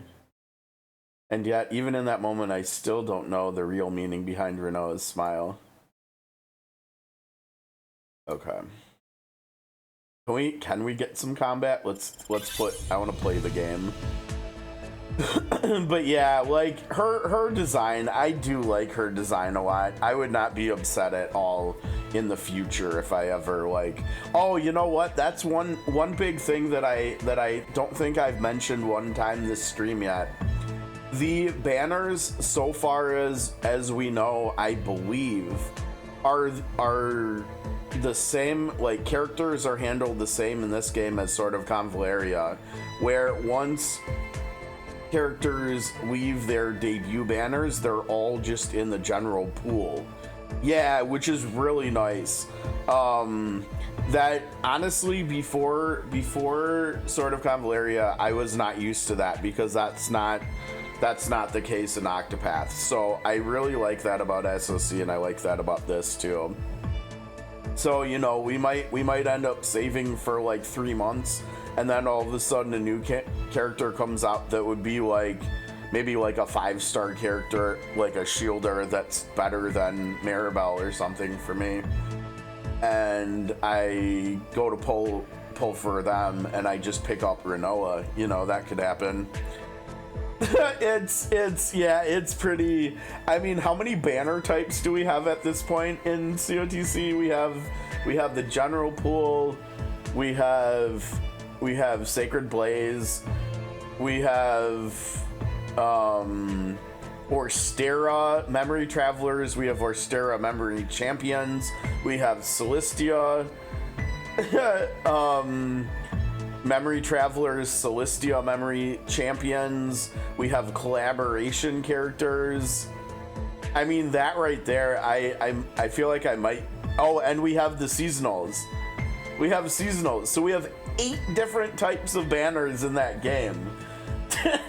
and all of them are specific to their type of banner, right? Like on Orstera Memory Champions, that's the only place where you could be pulling for like parties and off-banner Tatlock or something, right? Like, you can't get Tatlock on a Celestia Memory Champion banner. You can't get Tatlock on a Sacred Blaze banner. You can't get Tatlock on a Collab banner. Like, yeah, it's... But the one caveat to that, I will say, is that despite that, there's never been a gacha game I've played where I've off-bannered as many characters as I have in that game either. Like, it feels like 5-star characters in COTC just like fall, like they just rained from they rained down on us. Like, the amount of duplicate characters I pulled in that game is just, it's kind of ridiculous. Like, the other day I was pulling like 2 singles on whatever banner is out right now or something. I pulled 2 singles because they're skip banners on both of my accounts, and I off-bannered Reek on one of them, and I off-bannered a Moluruso dupe on the other one in 2 singles on each of them. It is, but like, to have that kind of luck for 3 years, I mean, it feels like the math would have like averaged out to more, where I wouldn't still be seeing stuff that like that fairly regularly. It feels like every time I do pulls in that game, I'm always just getting off-bannered characters, and like, I can't say the same thing about SOC. Like, to this day, I've played the game for a year, right? I've only off-bannered 1 character that I wanted the whole time. I off-bannered Pamina on Kavari's banner, and that was it. That's it.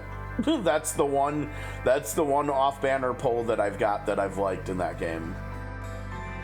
More importantly, Captain, about what happened at the Blue Pot, there's still something that feels unsettling about it. But re-infiltrating to investigate it is dangerous. And how about checking it through simulated? Yes, this is our gotcha. This is our roguelite mode. It's time to play Slay the Spire. Simulated chaos. Right, recent research has made it possible to recreate and explore chaos that was previously investigated. If you're curious, follow me this way. I used the Zero system to recreate the Blue Pot chaos, Captain. I was hoping to study the strange phenomenon you experience inside as well. But when I recreated the Blue Pot using Zero, it turned out to be no different from any other chaos. It may be it's something Zero wasn't able to replicate, or maybe the Blue Pot was acting strange back then. Either way, it's hard to say for sure right now. Still, you shouldn't experience any of those strange symptoms again, so feel free to head out. Chaos, unpredictable events, and unknown monsters are dwelling here. The level of difficulty is extremely high. Endless growth. Experience new growth by acquiring special equipment, cards, and fate, and save data. This is such a cool concept. When I first saw this like a couple weeks ago, I was like, oh wow. Because we can save multiple sets of data for our characters, so we can have entirely different loadouts for our characters from the jump. In terms of like their entire decks, like we can go in and remove cards. We can get Epiphany and upgrade our cards. We can get equipment, which alters how our characters play, and we can duplicate cards. We can remove cards, and you can save. I don't know how many copies of data you can have per character. But I've seen footage of people having at least 3 of them already here on launch for like 1 character, which is honestly good, right? And it might be like, if we can save up to like 5 copies of data per character, that might just be enough, right? Like, because thinking about the DPS characters, if you can, for someone like Kayron maybe or something, you could have 1 set of data saved for AoE damage. You could have 1 set for single target damage. You could have 1 set for a specific farming mode boss or something. You could have 1 set for farming. You could have 1 set for a specific event or something. I mean, it's and the difference, I guess the difference between this and like saving stuff in SOC is like everything that you save on 1 set of data, everything's included. So like the cards, the equipment and stuff. Whereas in SOC, you know, you can save different sets of equipment, or you could save different sets of skills. But here you can set more different loadouts that combine everything, which, you know, maybe isn't quite as optimal, but like convenience wise, it's gonna be better. Before you infiltrate a chaos, you can check the chaos's information. Okay, chaos order. You can work on your exploration archive by venturing into the chaos. Enemies you encounter, equipment you pick up, and newly discovered areas all contribute to your exploration archive level, granting you rewards as you progress further. I didn't see what that pop-up message was. I was too busy reading, but maybe it was the 3 hour the 3 hour warning mark or something. Always expect something unexpected to happen to you when inside a chaos. Make sure you're well prepared before infiltration. Okay. How's it going, and one? All right, final check of the unit's combat strength. Oh, wait. No. We need to... Coordination with partners is also an important strategic element in chaos. Yeah. I don't care about him, sorry. Oh, did they finally announce what it is? Is it Witcher like we thought it was gonna be? I'm not gonna lie, I'm not overly thrilled about Witcher. I never got into Witcher, so that doesn't really do like anything for me. I think I'm with you, and one. I was hoping it was gonna be. I can't remember between these two. Who was tankier? I think it was Nia. I was hoping it was gonna be free run too. Yeah, I don't know. I don't know if I have. We'll have to see. Yeah, she's tankier, but she has less health.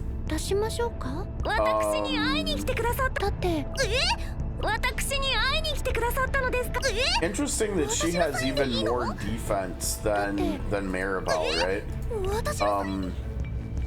Yeah, we'll have to see. I mean, even though it's not the IP that some of us were looking for, the characters might still be really good, though.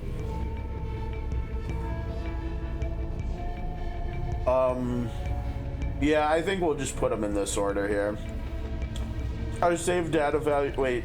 Oh, that's talking about for what we can get here. How? Wow, up to 6, huh? Okay. Oh, it looks like each one is for a different increment of 10 levels. Yeah. Level 5, 20, 30, 40, 50, 60.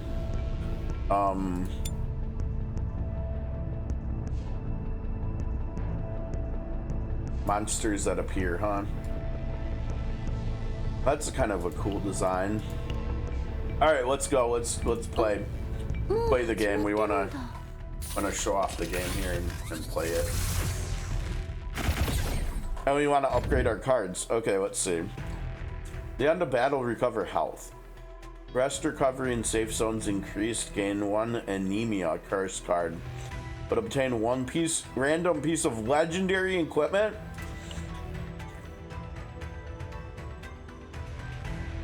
What does it do? It's just in your I mean, we already know from Slay the Spire you can discard cards, right? Legendary equipment to start, I think you have to do that, right? What is our piece of legendary equipment? Come on, give me something good. Oh man.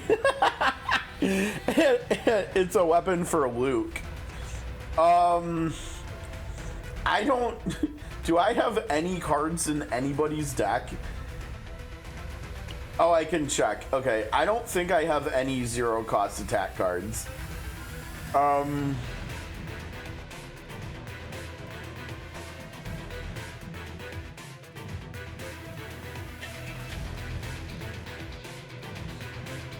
You're gonna get a white-haired girl from Witcher.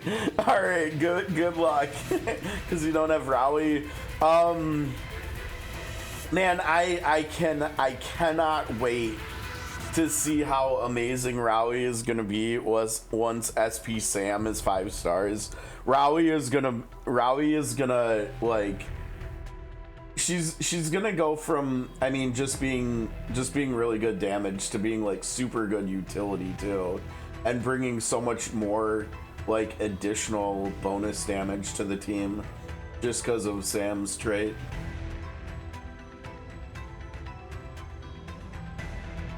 But yeah, I have literally zero. I have zero cost attacks in the deck. So how do I even know who to put this on? I mean, she's the DPS, right? So I guess I put it on her. Probably just because of the attack stat, yeah. But maybe, you never know, maybe we'll get some zero cost cards. I wish we could actually like go into her like full deck and look at her unique cards, which we don't have yet, to see whether, because I can't remember. I mean, I guess we could technically come over here and like look at her, right?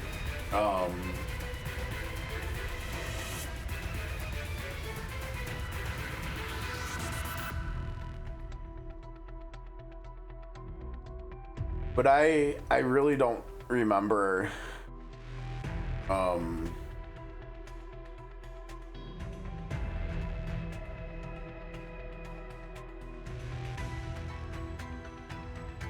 Those are skills, those aren't attacks. Yeah, so she doesn't have any zero cost attack cards, right? she has none. I mean, Rising Dragon Spire is only a 1 cost card, but it has zero cost upgrades. Oh well. Yeah, so it's literally just for the 28 attack, whatever. It's fine, I guess. Or I could sell it. No, let's start with it, cause at the very beginning, flat stats probably. Okay, so this is where the Slay the Spire mode. This is the Slay the Spire mode, and instead of being vertical like in Slay the Spire, we've got horizontal. The ones we really want, these are the shops. And so we get a guaranteed, if I remember right, we get guaranteed shops at the end. But everything I've heard from people that played the closed beta have said that you want to get as many shops throughout the course of your runs as possible. So I think we want to go here. And then can we get all the way up there? Can we? I think we can, yeah? Because we can go, then we can go here, then we go here, here. Oh no, we can't, can we? We would have to be able to get up here. Oh, that's unfortunate. But we can get this one down here, so we'll stay along the bottom, I guess. And so we can hit 3 shops along the way. I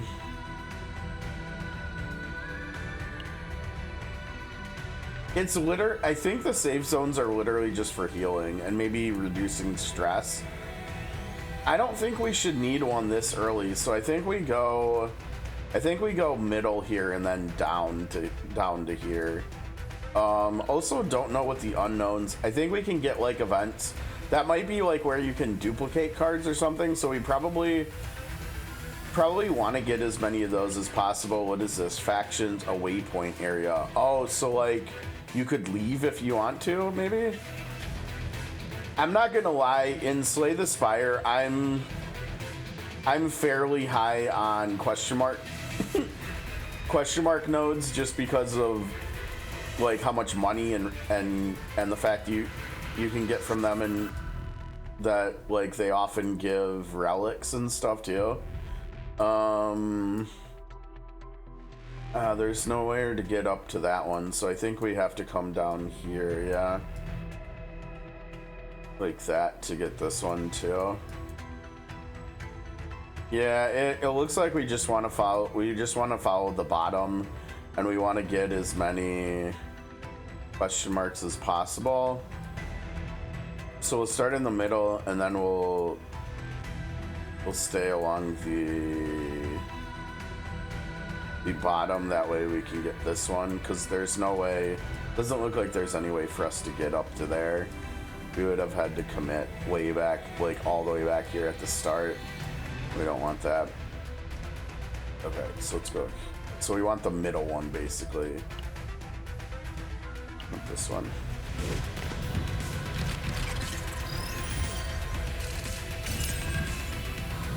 Why did that go up in cost? Oh no, it wasn't. Packing for 24. 準備はできております。 That's not enough. さて、次の曲は Oh wow, God, this this dude early on is so good, isn't he? Bazooka Bear. I don't remember what his name is, but Bazooka Bear is like really legit. どうしよう。 Get counterattack, that ビシ seems ッと決 good. めるね。 Yeah, I mean that looks like we just win, yeah. さっきのあれすげえな。 We sure knocked them out, yep. Good job, Bear. Okay. So we can only go forward. Let's see what we get. Whoa. Incomplete, worthless, useless. You too? Then throw it away. Oh, let's see. We could get more equipment with a dice roll.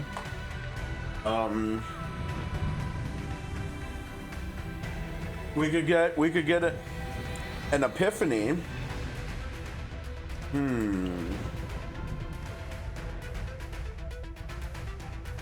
You only have to roll 6 for equipment, but it could be really low rarity. I don't know. I kind of feel like since we're so early in the game, don't we want to upgrade our cards in our deck? Like that's a big part of the game, right? Is doing that. I kind of feel like I want the epiphany. I think I'm gonna go with that. It's dead, that thing. It's tainted, cursed.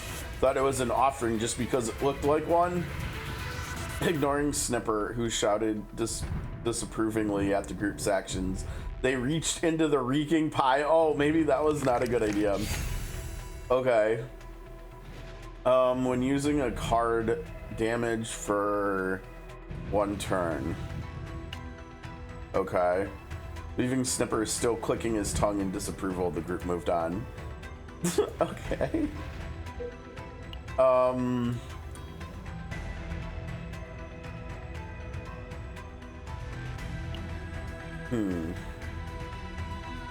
Spirit of the Aramata.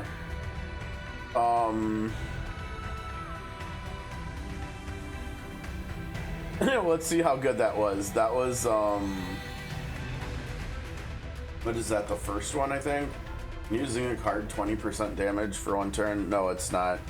Oh, that's the base. Okay. That's right, I forgot. You have to, I think you have to get the base card and then you have to get the upgrade, right? So we just got the base form of that. And then if we get another epiphany of it, then we can get one of these. I think the 0 cost one would be my preference. But we'll see whether we get that as an option if we see another epiphany choice. Okay, we've got another fight coming up here.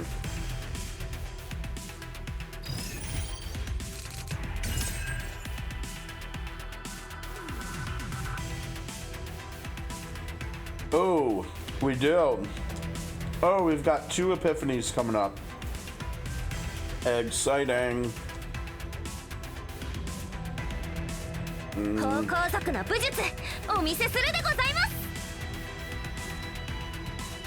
どうしよう。さて、ビシッと決めるね。準備はできております。火竜よ燃え上がれ。私が行きます。さて、次の曲は行きます。おりゃ。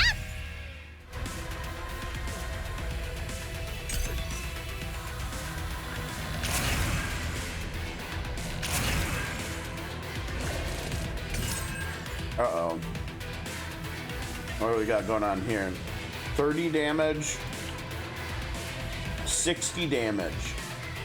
That's a lot of damage, and we can see on our bar how much damage is incoming, right? That's almost enough, right? We could get more here. We could just do this, though, too. Which I think we're going to be using Bazooka Bear a lot. ターゲットオン Bazooka Bear is really nice, right? Okay, we've got to do epiphanies though too. ビシッと決めるね Yeah, that's not 高 good. Is 校 this? 作の武術お見せするさて次の曲は Okay, we need this to be something good. We need this to be like a shield card or something. 後ろに下がってください Dude, we got a shield card. That's ビシ tight. ッと決めるね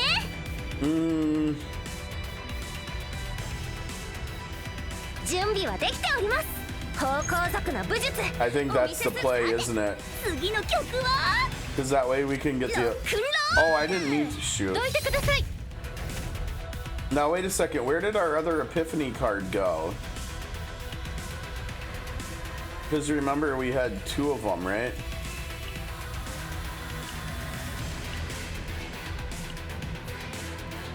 Huh. Because we've got this one here. 準備はできております準備完了でございます Okay, please let me get the 0 cost. 高校族の武術お見せするでございます Wait, did it just? Oh, what? Hold on.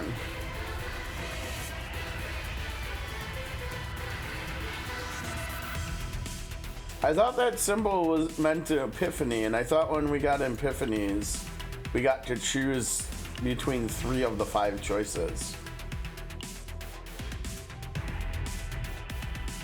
No, we're obtaining cards. Okay, mute, accent, and unity of attack and defense.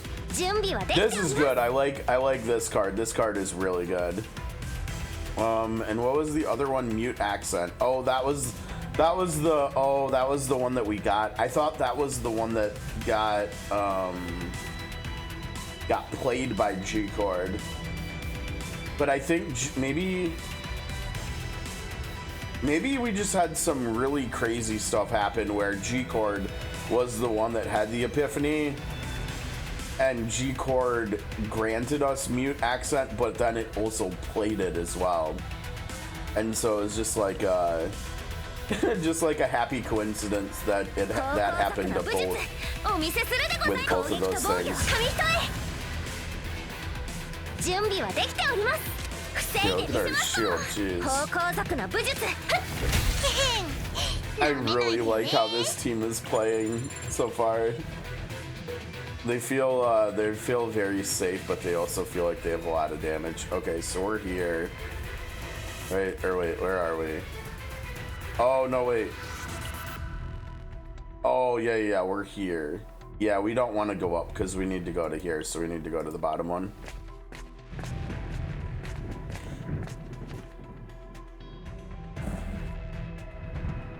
We are here to deliver judgment upon the followers of chaos. The Chaos Order is a cosmic evil. These dudes look cool. I love their armor. Oh, select and remove 1 card. What do we got here? At the start of Chaos Order battle, plus 10% damage, 1 damage reduction. Or we could do an epiphany again. I'm not gonna lie, I kind of like the idea of trimming the deck. Is there any way for us to look at our cards here? We really should be able to look at our cards, shouldn't we? They're the Condemners Chaos Order. Encounter the Holy Crusaders, yeah. No, there's gotta be, let me see. Here we go. Okay, so if we were to trim the deck, what do we get rid of? Probably one of the basic cards, right?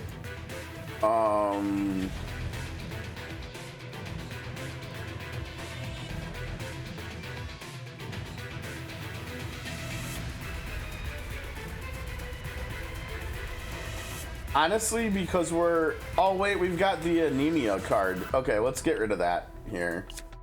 Let's get rid of that. As long as it's not the Chaos Order, I'm happy to help.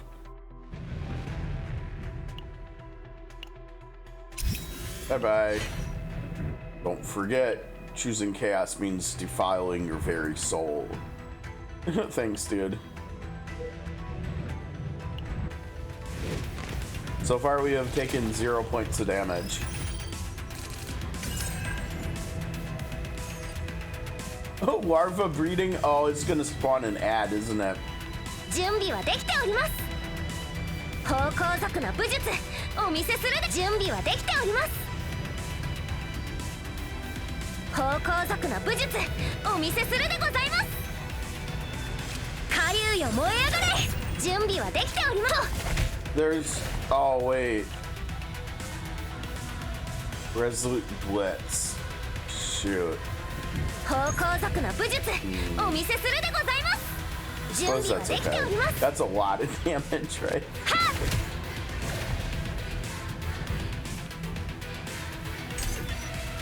っ Okay, we need to draw that epiphany card. Oh, we got it. Let's go. どうしよ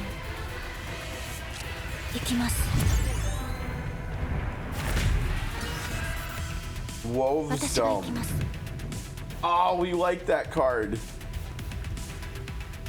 Yeah, we like this card. This is a good 方 card. 向族の武術 I think this is お見せ the するでございます。 Wolves Dome. Isn't is that an upgrade of it or not? I should probably just have all of my characters pulled up, right?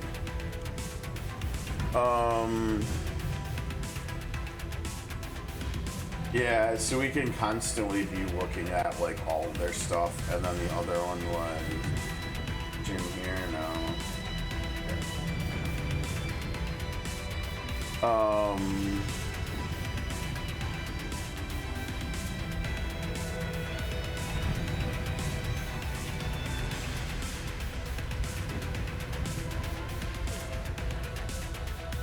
Wolves Dome, right? I think that's just the base form, right? 私が行きます。 2 counter attack, and at the start you get 1. Yeah.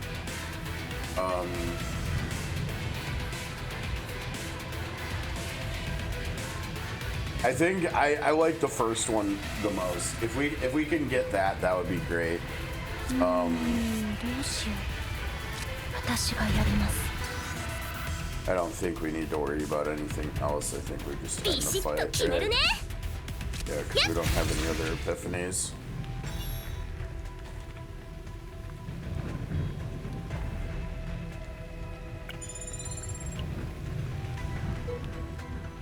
Alright, does it matter which one we take here? Actually, yes, we want the top one, right? The more question mark events, the better, I think. Okay, so hopefully we have 166 bucks ここ here. は修行にもってこいの場所でござい Available ますね。 safe zone interactions 1. The number of uses will not be deducted when using shops. Okay, perfect. ふふ。ゆっくり休んでから行きましょ Oh う。 wait. Yeah, hit up the shop. Wind of Relief. Can I look at cards without buying them? Yeah. 2 agony to all enemies. Select and exhaust up to 2 status ailment or curse cards from hand. Interesting. That's a lot of debuffing, right?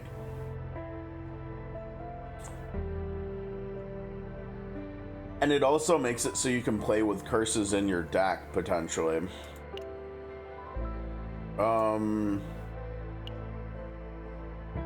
Oh, those are pretty nice, yeah. And the game's nice and smart and recommends it for Maribel like we would do. 400% defense based. Oh my gosh, a pulverized card. When hitting a target with shield plus 20%. Okay, yeah, because I was wondering what pulverized means. If HP is full, -1 cost to this card. That's a big single target nuke, isn't it? Wow. And so far we've made it this far into this run without taking any damage, right? Our HP is still full. Fixed shield.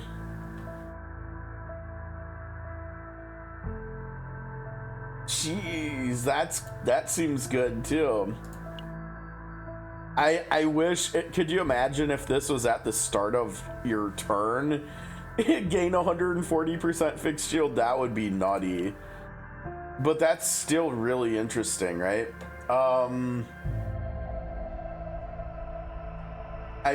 Actually, we do have enough money to get these plus remove a card.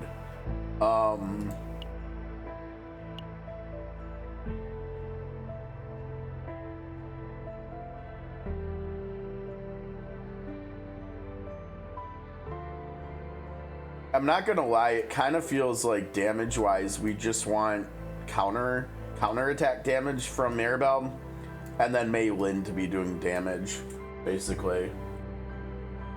And so, like, I think removing Shelter Kick would make sense.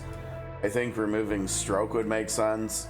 Honestly, I'm not sure how much we even want any of these heals to be in the deck.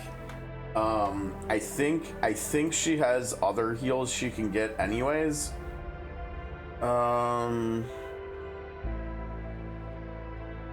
Look at this one. For the next 2 attack cards, you used a random ally performs a joint attack. That's a little bit interesting, but honestly, I don't think I really like the G chord cards. This I like. Mute Accent 3, activate the top 2 cards of the draw pile. Or this one. This one's free and you can activate 1 card. That might actually be nicer even.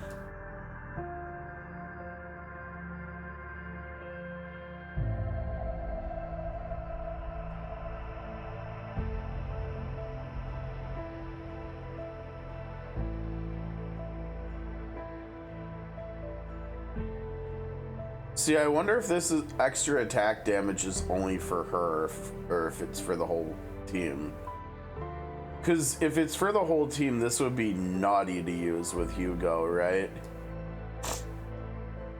But yeah, honestly, I'm not sure we even want any of her starting cards.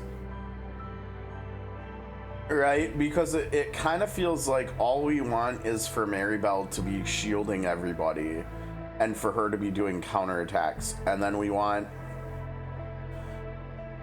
the most cards to be played that have to do with drawings. So like we want Unity of Attack and Defense. We want Mute Accent.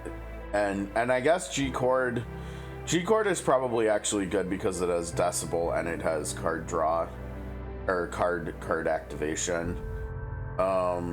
But I kind of almost feel like we only want 2 cards on Nia if we can get there. And I mean, I don't think we need Shield from Mei Lin either. I want to get rid of all of her starting cards too.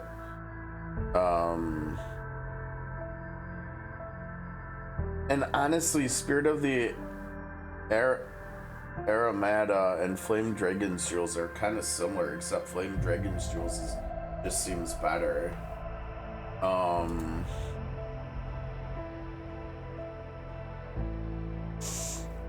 Except for if it's free right there and you start the battle with it, then it wouldn't necessarily be bad. You could get a good starting turn. No 0 cost on this one. 1 passion weakness to the target. Okay. Tenacity damage, so breaking. 1 Ember and 1 Passion. I like this one, I think. Because Ember, we want her to stack, and we also want her to be Passion weakness debuffing enemies too. Or wait, that's right. Ember is a debuff too. So we want we want her to be doing both of these debuffs. I don't know if there's any way to get Tenacity. I think there was Tenacity over here in Maribel's kit, wasn't there?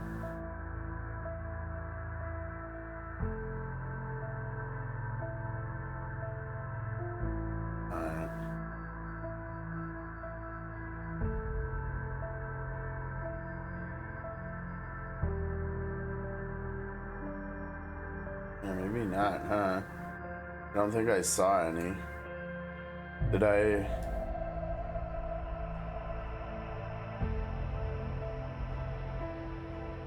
That's the only thing. Doing tenacity damage is really big because of how much of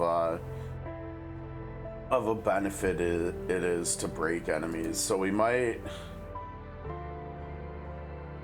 actually have to get, because like here we have Ember and Tenacity, like we might have to use this one over this one. And then because I think there's other ways of doing Passion Weakness too, maybe. Let's see, we've got Embers over here. Actually, if there was,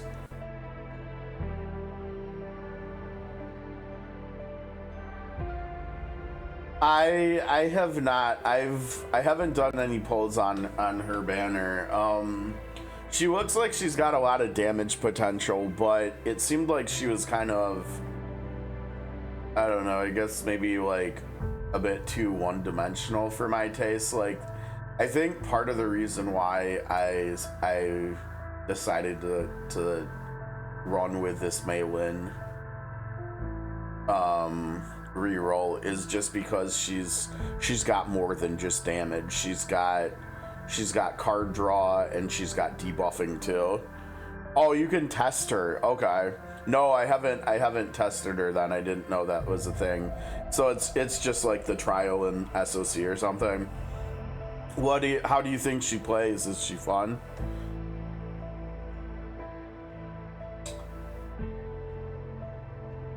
I really wish one of these upgrades had a combination of Tenacity and Passion Weakness. But we've got Tenacity and Ember, and we've got Ember and Passion. And we've got Tenacity. Yeah. Huge damage, okay. Yeah, I'm not surprised. That was my takeaway just from reading her kit too. How are her animations? Are they fun?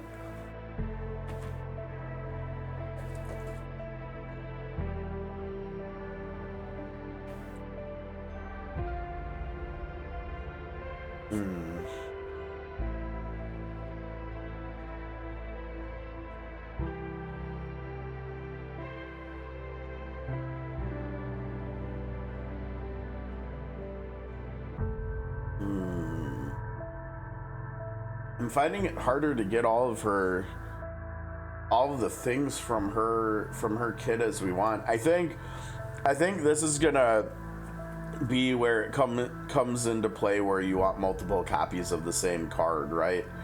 Because I think in the end I'm gonna want the Flame Dragon's Jewel 3 and 4, right? Because they both have Embers, which is important to stack, but we also have Passion and we have Tenacity too.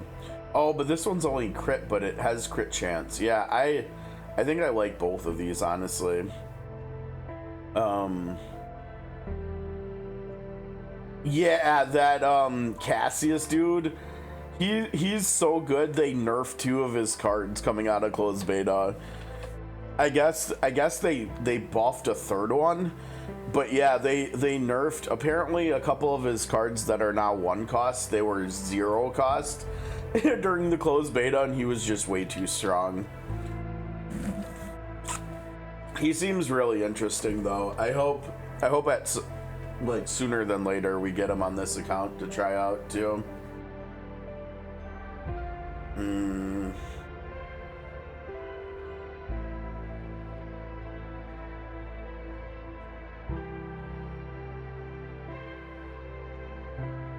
That's right. So we have to have at least 2 basic cards because I like this one. I think I want this card, Unity of Attack and Defense 1. And so that's where having basic cards from someone comes into play. And I think what I said was I wanted these 2. So I think what that means is we want to get rid of her basics, we want to get rid of her basics, and we want to get rid of Shelter Kick. So I think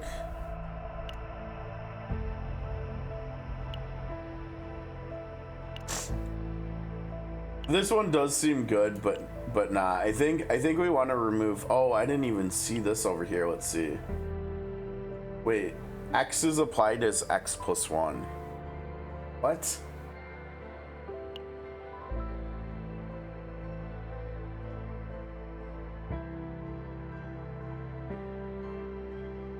Oh, that means for like any of your cards that have X on them, now you get X plus 1. Yeah, that seems that seems like this could have a lot of potential. It's no wonder it's so expensive, right? It's like rarity wise, that's a legendary thing. I think anyways, I think what we're gonna do is we're gonna get these. This just seems good, right? We're gonna get that because it's on sale. And then over here we're just gonna start removing basic cards.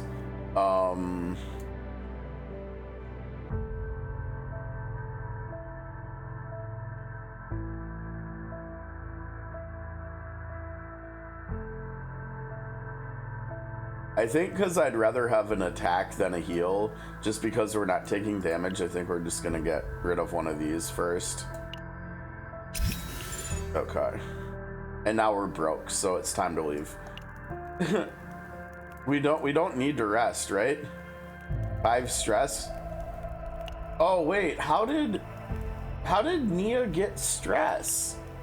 ギターのチューニングでもしようかな。 Nia has a teeny bit of stress. I mean, this is good. We can remove it. I'm just actually just questioning how it went back up. How does she? 休憩の間に戦略を見直してみるか。 Why does Nia just straight up have stress? Dice effects. Oh, nice. So she's good to have because she's dexterous. Insight, okay. And be something different. Analysis. Okay, cool. So we have our good dice basis covered there too.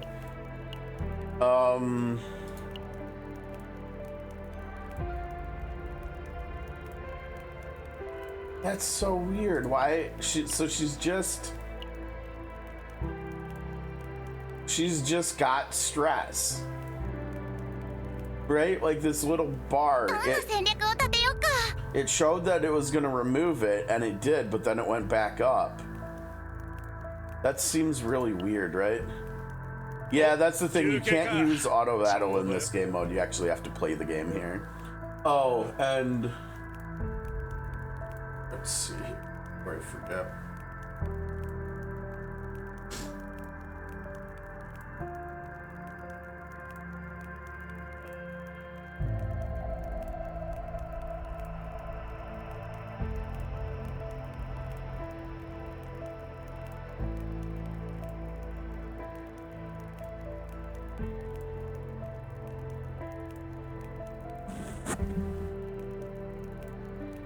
Yeah, I think we're finally done eating. Oh, now wait, with this, yeah, maybe do I need to put both? I mean, I'm not blocking too much of it, right? And we can always make it bigger anyways. I think I should be okay down here, yeah. But I don't know if you guys are in a good spot. I mean, maybe if anything, I should just move you guys a little bit to the left. Where is the chat window though? Where are you guys? There's too many sources here. No, seriously, where are you guys hiding?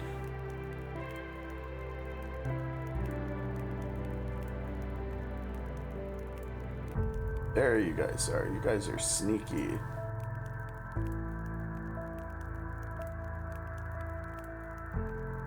Yeah, like maybe move you guys over like this. Alright, we got more question marks. Let's see what we get here. Madman's quiz show. Quiz! I'm gone, solid gone. A group of fools on the grandest stage of them all. Failure? Don't worry. Ready? Worthless friends who will die in my place. A group of fools. Grandest stage of them all. What is going on? Event encounter weird quiz show. Initiate a battle. Obtain random equipment. Decrease credits by 40. Convert selected common card into cards. 2 ego points. Oh, that's kind of interesting. You know, the ego stuff is... I don't know. Do we see the ego? We don't see the ego stuff in there. Where do we Where do we see the characters' egos? Because we should be able to see them in here somewhere, right? Yeah, and look at that. She's got stress. What is that stress?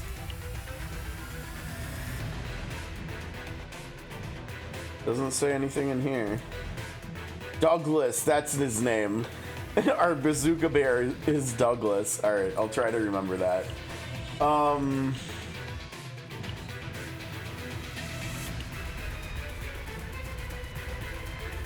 But yeah, the ego stuff is like the characters. It's like their ultimate with the bars and stuff that stack up, like over here in the bottom left corner in combat.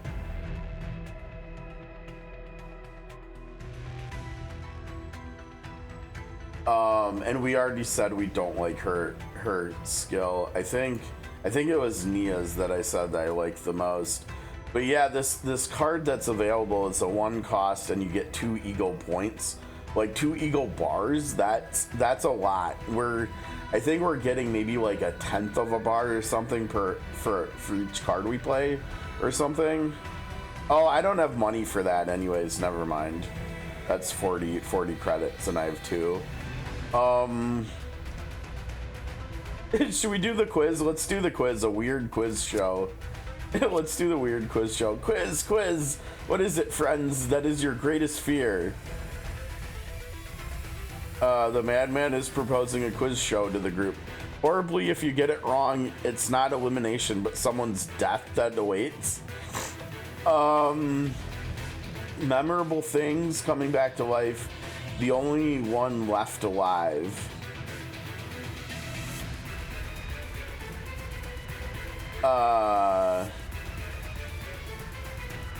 What are you most afraid of? Gosh, I don't know.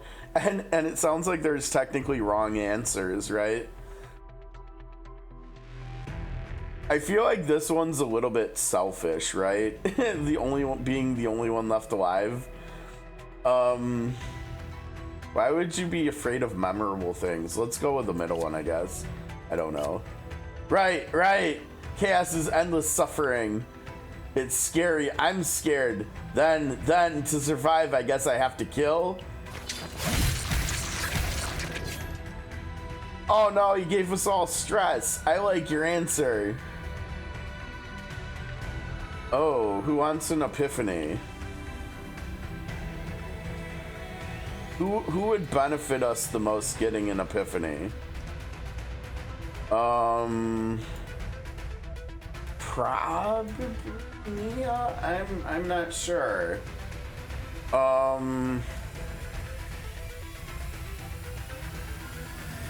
Because I think we're only talking about adding unique cards, not about getting...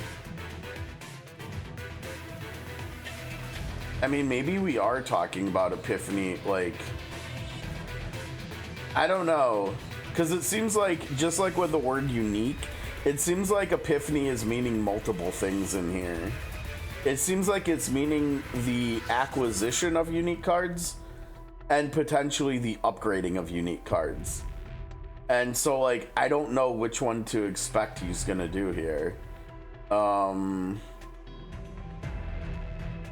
mean, this card's upgrade could be really good if we get the first option available. Actually, some of, like, this one would be good too.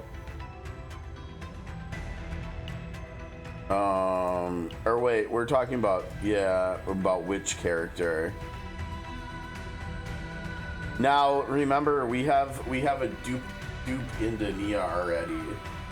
And so if we were to, if it is card acquisition, we could potentially get Nia's curiosity and the more morale. I don't know, is that just for her or is that for the whole team? 20% damage per morale, so that's 40% more damage. Wait, that's not true. Again, that's wrong, remember? Because that card got changed too. It had to do with, like, drawing, like, I think discarding and drawing or something. I don't know. You know, honestly...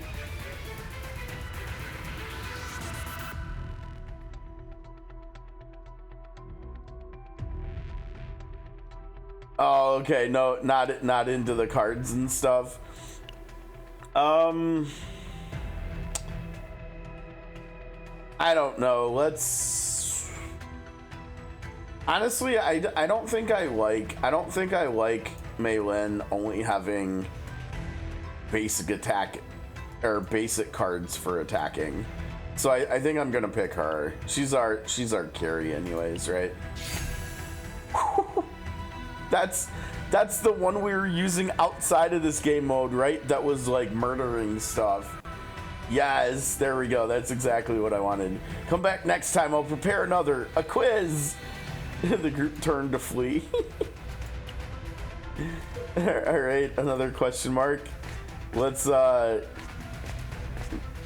did we get here? The ghoul kennel.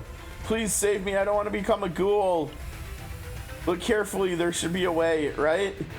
That's right, yesterday a ghoul happened to devour a guard horribly. Check out that ghoul kennel. We gotta take,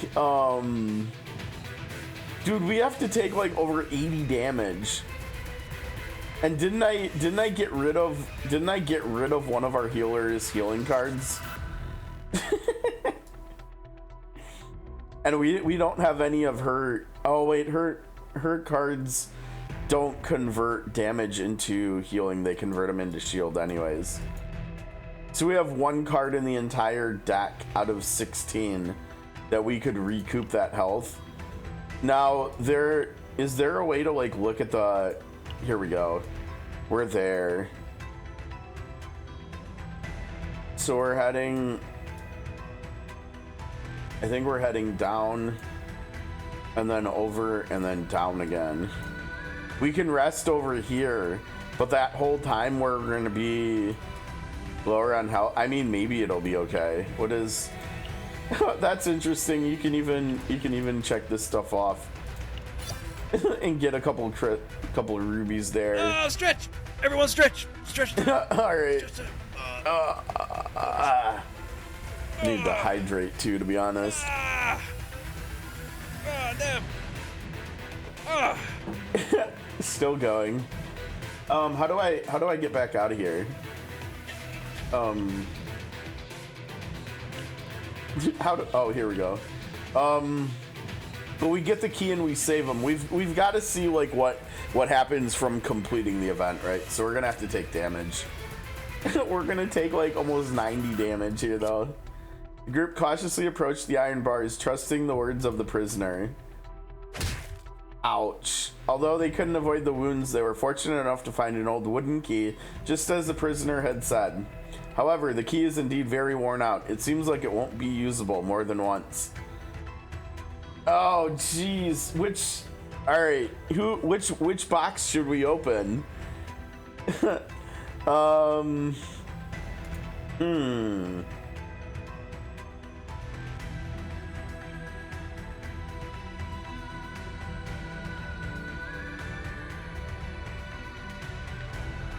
Should we open the one in the middle because Mei Lin is in the middle and she's like our carry?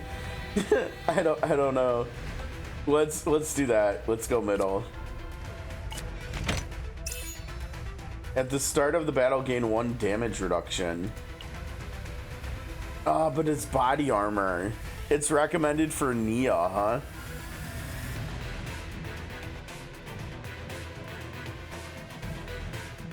Okay, I guess. Sure. The key broke as if mocking the prisoner's desperation. That's a lie. Please, even another way. There is no way to help anymore. The group moved forward, leaving the frustrated prisoner behind. Ouch. Sorry, dude.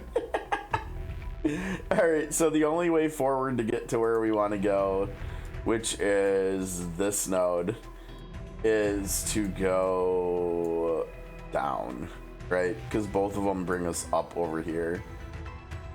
And we can get down to here, we can get down to here.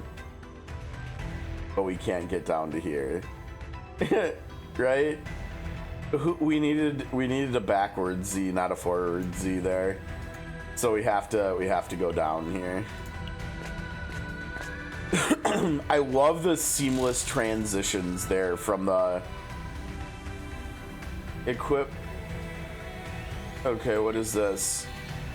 Oh, an accessory, health plus 20. At the start of battle, if the Outbreak of War card is in hand, 1 tenacity damage to all. Ooh, that sounds nice. Who does anybody have a tenacity of war card that they're starting combat with?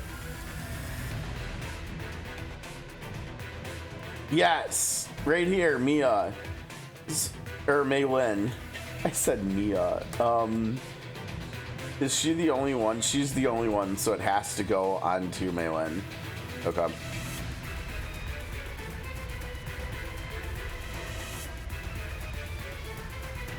That's awesome.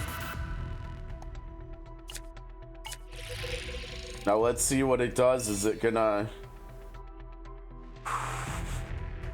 Come on, game, you know better.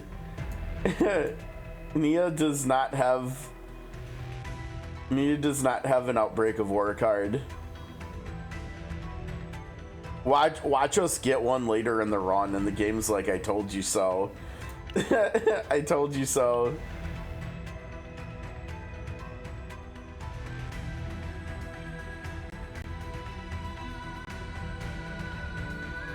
Yeah, we gotta put it under her, I think.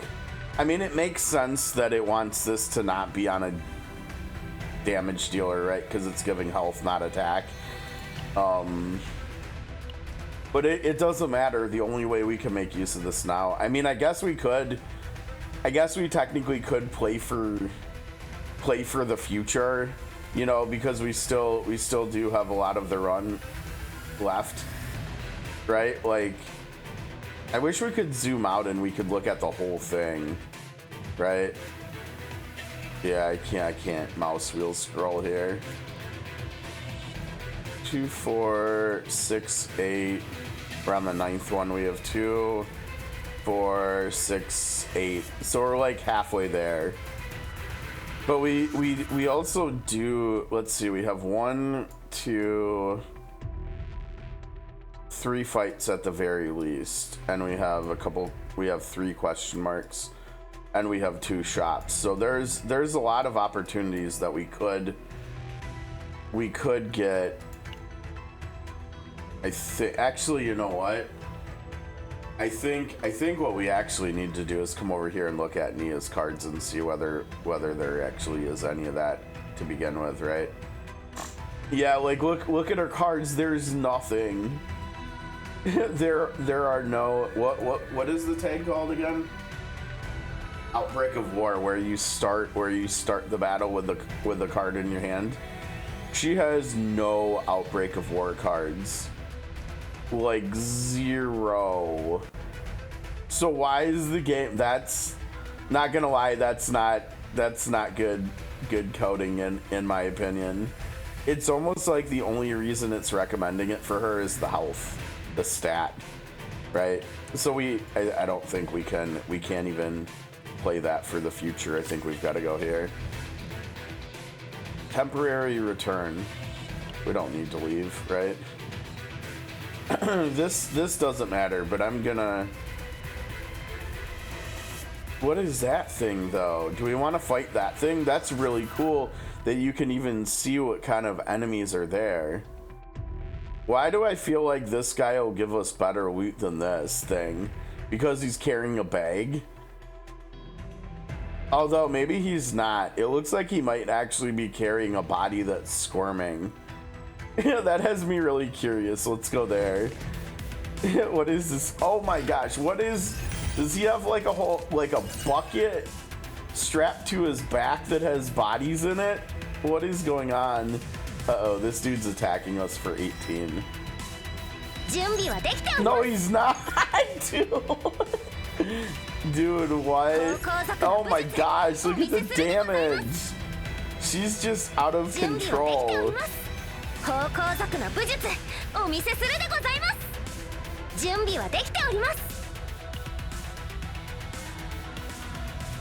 That is a huge heal.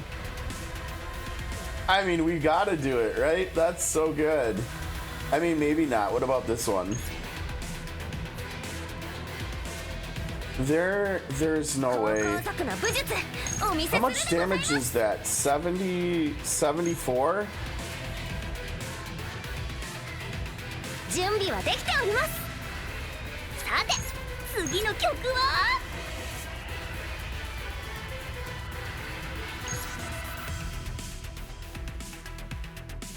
213, huh?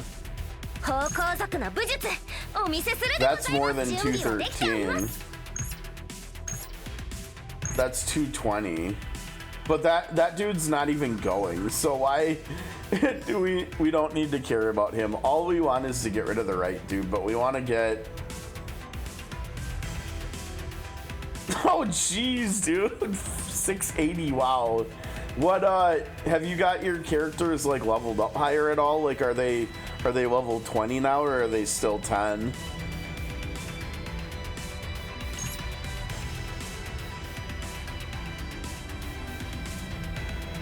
They're 20. Okay. I gotta get to 20. I think I'm just gonna do アーウェイ this. 様の手にかかればみんな無敵になれるんだから。方向族の武術お見せするでございます。準備はできております。方向族の武術 I think 準備はできております。 Now wait a second. She has the equipment. Wasn't she supposed to debuff? Oh, she did. Yeah, look at their bars. They're both missing a break bar already. Yeah, that's from that equipment I got from the last node. I think we just do this, yeah. God, that damage is ridiculous. か竜強天 220. No 気 sweat. 持ちいい方向一撃だっ族の武術 No epiphanies this fight. That's kind of... I don't think that really matters, but... 私が行きます。 Are you attacking here for how much? 27? Not very much. どうしよう That is like overkill, isn't it? ビシッと決めるね。カモンテンポ上げちゃうよ。 Oh, there you go. Now we're almost fully 準備 healed. はできております。どうしよう Oh, that breaks, huh? 私が行きます。どうしよう Is that 54?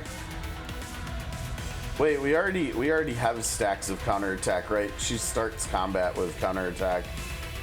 I can't remember why that is, but is it because of her equipment? Yeah, that's super nice, right? Because I was thinking about that, but I think the play is actually this, させない。 and then we just chill and let the counterattack come here, right? Yeah, and that was around the same amount of 方 damage. 向族の武術攻撃と防御を紙一重せいとイエイ準備はできております。 She's looking. that was all the extra attacks from Nia there. 方向族の武術お見せするでございます。準備はできております。準備完了でございます。方向は準備はできております。 We got almost fully healed from that one battle, and I was debating whether taking that damage was a good idea or not. Right? Okay, we can't go up here, otherwise we miss the shop. Although we don't have very much money, we need some money. Who are you? Oh, welcome guests. We were just about to slaughter. Best fresh meat, you know? I chop it up. The blood has its use. I'll remove it and give it away. What? The butcher's shop. Ah, fresh meat. Convert selected cards into cards black stained bundle. Recover 20% of max HP at the start of the turn. Morale -1. I don't like that. Increase max HP. We don't need that. I think we just get equipment. Yeah.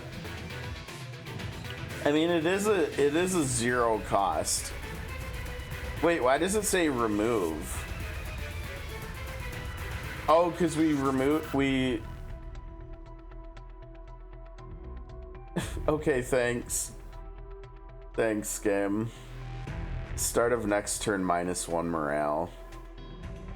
I don't remember. Do we know what morale does? I mean, I'm sure if I looked around on here I could find some morale. I don't know why, but I feel like that might be something that's in her cards.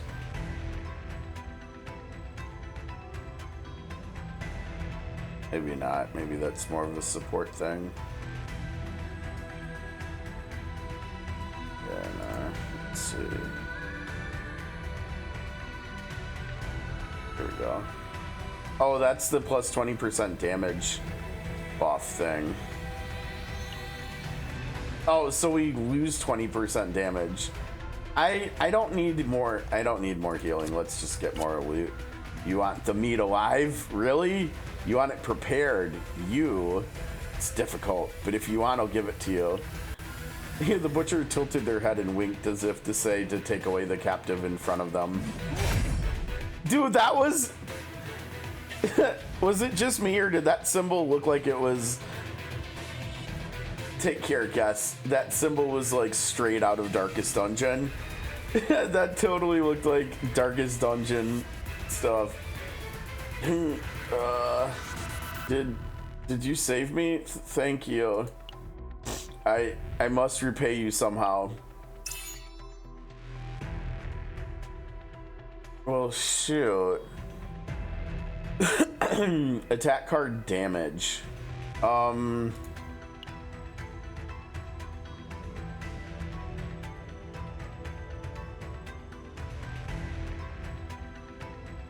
Don't really have much of a choice here, do we?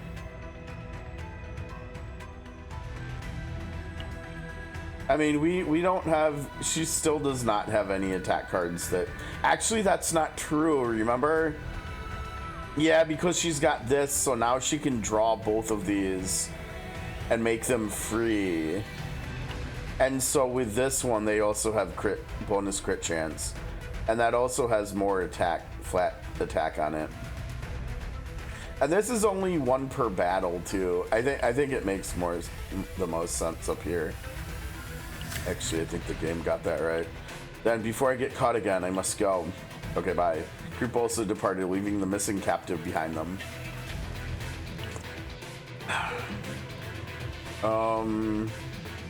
We have to go down here.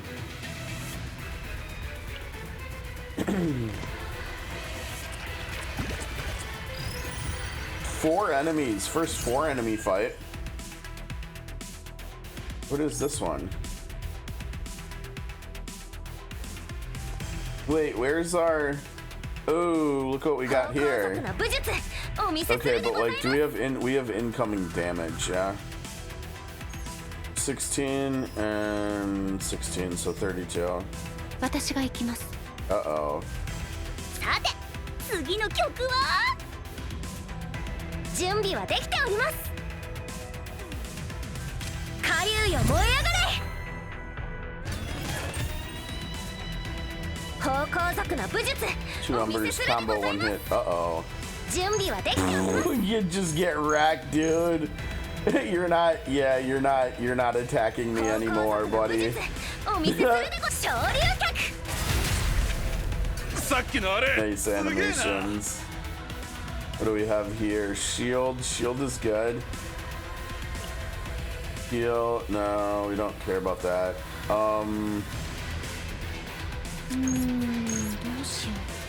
準備はできております。 Oh wait, I'm targeting the wrong enemy anyways, aren't I? 方向策の武術。 Dang. お見せすビシッと決めるね。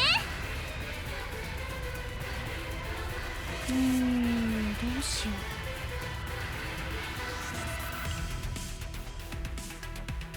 敵の勢いを削いでみせる。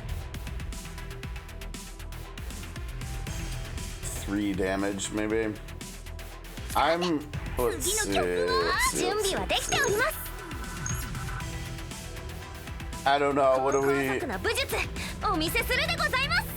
と。私が行きます。I think we just do this would be a gamble, but nah. Let's just take that one off.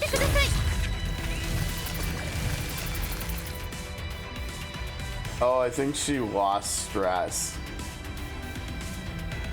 I think that's what that -1 was there. Oh wait, I still. Oh, because we broke it as we killed it, so we got another AP. And so we can get more damage here, right?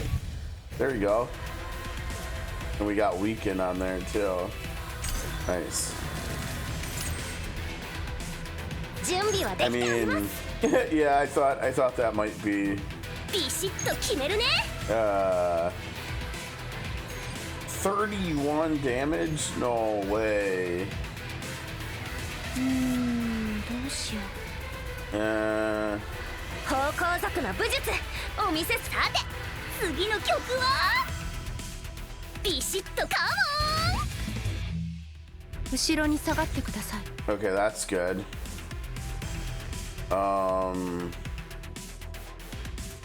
さて次の曲は私が行きます I think because we have counterattack, I mean, I could just kill one. Oh, but wait, we'd get 1 AP back too. Yeah, but that wouldn't matter, right? Because it's not like we can kill the other one. And they're both, I think they were both doing 31, right? Yeah. 準備はできております方向策の武術お見せするでございます I think we do just slow play it. I think we just go like this, because now we're not going to take any damage, right?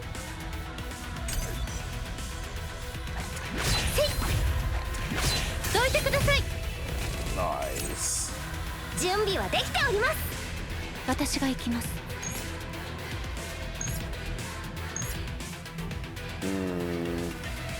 方向策の武術準備はできております方向策の武術お見せするで準備はできております攻撃と防御は紙一重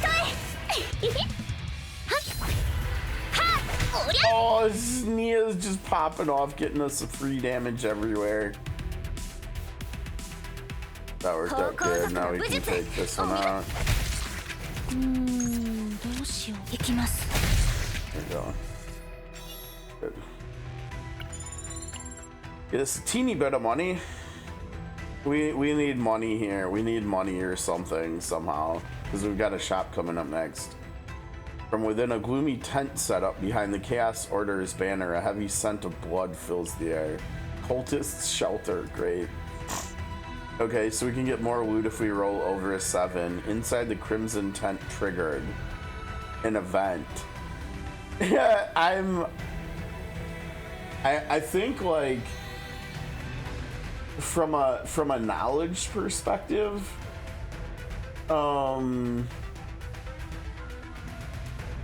I feel like it's a good idea to try stuff out early on in the game to find out like what is good and what's not.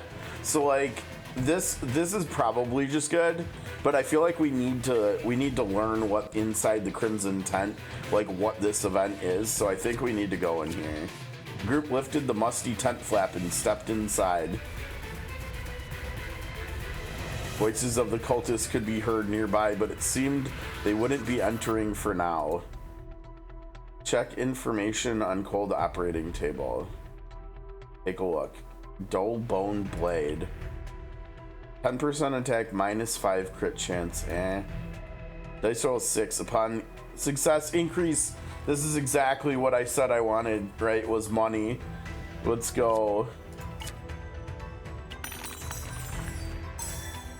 Easy money, let's go. The group rummaged through the corpse, which reeked of decay, and gathered what appeared to be his belongings. Voices of the cultists echoed dangerously close. The group quietly slipped out of the tent. And we got an achievement too, which is probably more like Ruby's /Luxite, right? And this is why we're here. We're here for this. So we can rest, reduce stress, and do some shopping. Now, what is the training? Has anybody done any training? I'm a little bit worried to click on it because what if it doesn't ask me if I wanna, if that's what I wanna do? Is training how you upgrade your cards? At the start of the turn, activate one random initiative card in hand. Initiative card. Start of the turn, 50% chance to reduce the card's cost by 1. Wow, that could be really interesting. One cost, 200% damage, 2 tenacity damage. Wow, that's pretty good for breaking. When using a buff card, deal 100% fixed damage to all enemies. Yeah, does she have any buff cards right now? Do they have to have the buff tag? Like what constitutes buff?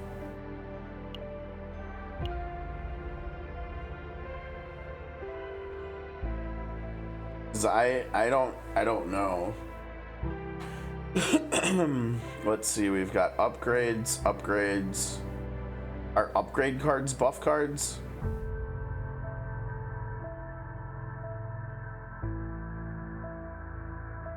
Yeah, see, like I don't even know. I mean, Mika seems like maybe the best one to look at about that, because she's like the starting character. Skill. Maybe not. Maybe she's too healing focused.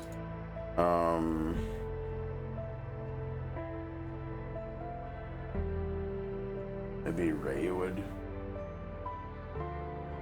make more sense.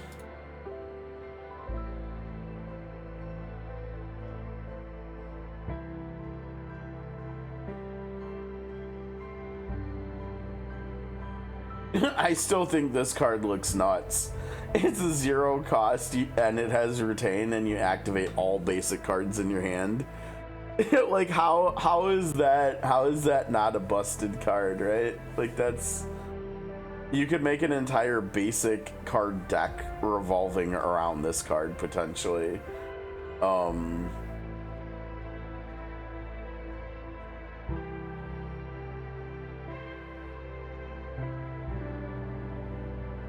Yeah, see, something like this, which Mei Lin has already, like, wouldn't this be considered a buff card? Increase damage of cards with cost 1 by 40%. That seems like a buff card, right? But it doesn't have like a buff as the word buff as a tag, right? Which is why I'm kind of confused by this. When using a buff card, deal 100% fixed damage.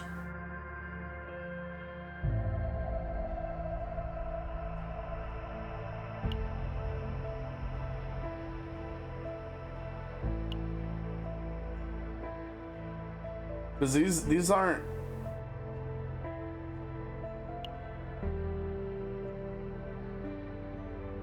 I mean, it kind of seems like a buff, right? Yeah, I think that's a buff. It's an icon with an up arrow. I think that's technically a buff, right?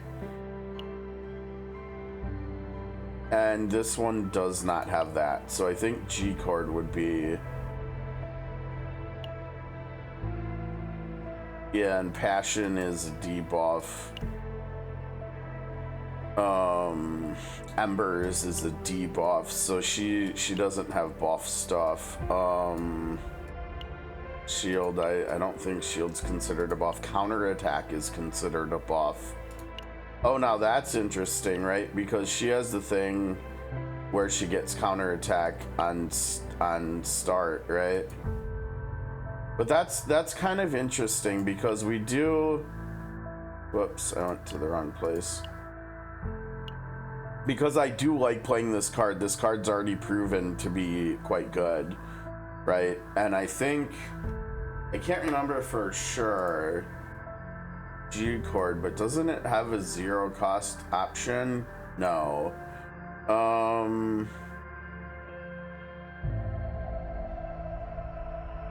See, I think this is yet another thing about Nia that changed, right? Because these in here, they were joint attacks, and in the game now, they're giving a buff instead, and it's a stacking buff, and it's pulling allies in to do it. Instead of just it being an action where it pulls an ally in, now it's giving her a buff icon where it does. But I think, like I said, I don't think, yeah, none of them were free, unfortunately.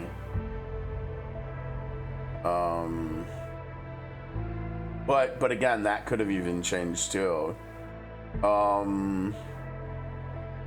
That is not a basic card though, right? So we can't draw for it with this.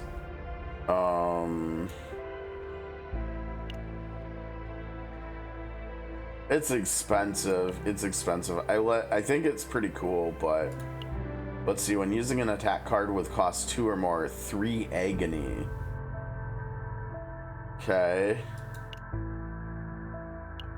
At the start of battle, apply 1 weaken to random enemy. Oh, I feel like that's the weakest of the 3 by far. Shoot. And I forgot to mention, because I'm blocking it, if I hop off the screen here, you can also spend money to refresh everything in here too if you want to, which is pretty cool. Now why is it showing only those 2? They're the only ones that can... Oh, interesting. Yeah, controller can't use this one. I mean, this is not a bad card, right? Like, it really isn't. It is only a one-time use, but it does a lot of damage and it does a lot of breaking. But I don't think it fits like what I'm trying to do. I really wish...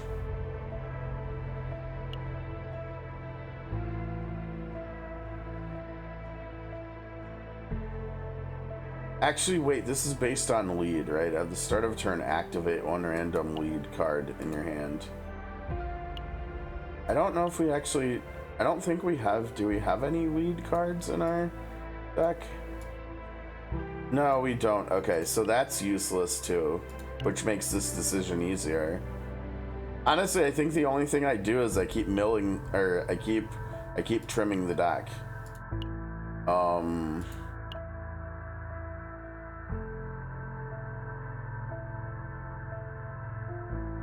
Yeah, I think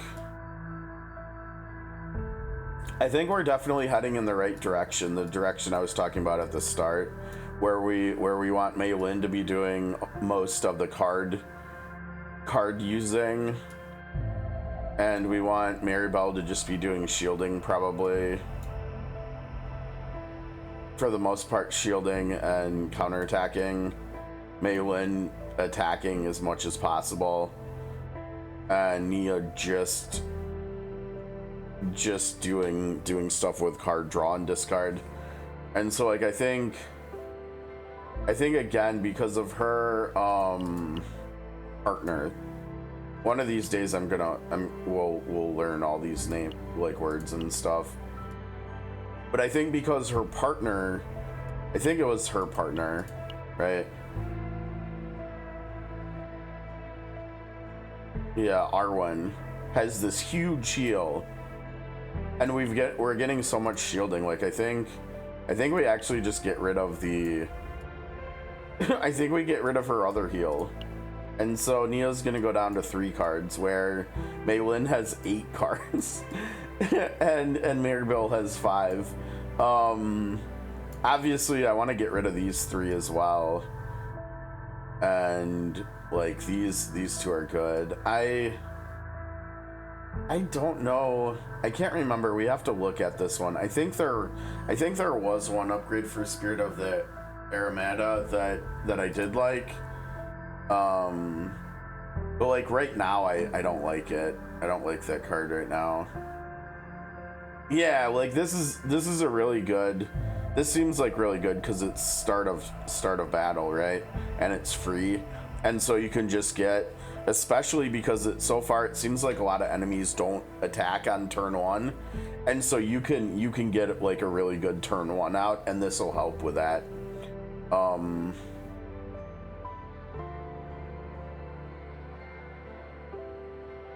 But this version doesn't really do much for me, considering it feels like this is just better. Okay, but yeah, anyways, get rid of the other heal. And let's leave. Let's keep some money. Should I see what training is now? ここは修行にもってこいの場所でございますね。 Oh wait, save zone interactions. Do we care about the stress? Let's try training. Let's see. Select one among 3 neutral cards. Has anybody checked these out? Are there any good neutral cards? I didn't even know that there were neutral cards in this game, to be honest. Let's see here. Where would we even look at neutral cards in the team builder here?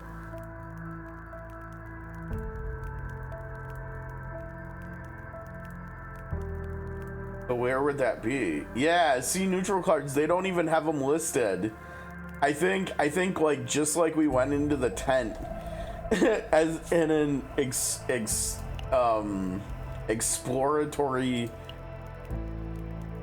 way. Now the only problem is, you know, this one we probably won't be able to do anything with the shop, right?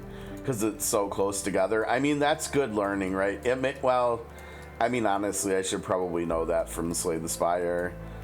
That you often, if you're gonna hit 2 shops, like in one floor, that you need them to be like as far away from each other as possible, usually, to be able to get value out of the second one too. And so this was probably maybe not necessary. Like maybe I should have gone up here to this one.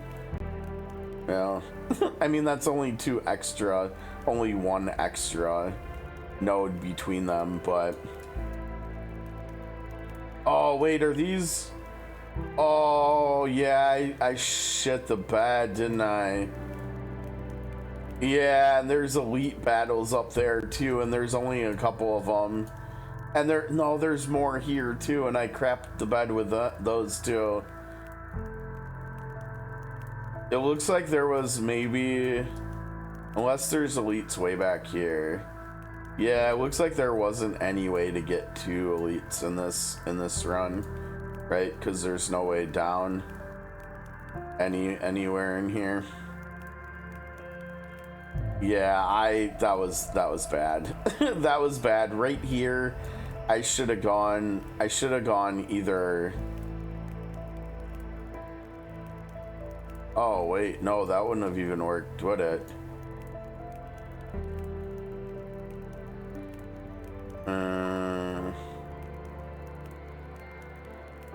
Dang, maybe that wasn't even possible, huh? 'Cause there's not. No, that wasn't even possible. I would have had to skip the first shop to get up there too. Okay, maybe it wasn't that bad, but like, I probably should have came up there though. I should have hit up this elite right here. That was probably a mistake, because we still would have got a second shop here too, right? Because I can't really do. I got rid of a card. I probably can't do anything here unless we get a lot of money here at the next one. But yeah, we've got to do exploratory research, right? All right, let's see what we get.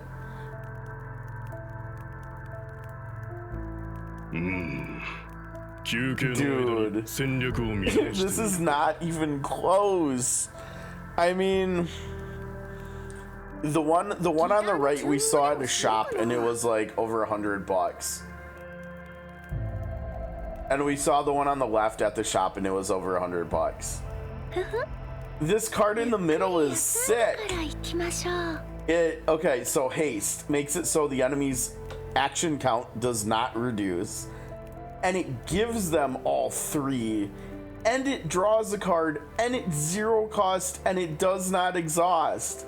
This card is nuts. You have to get this. That's not even funny.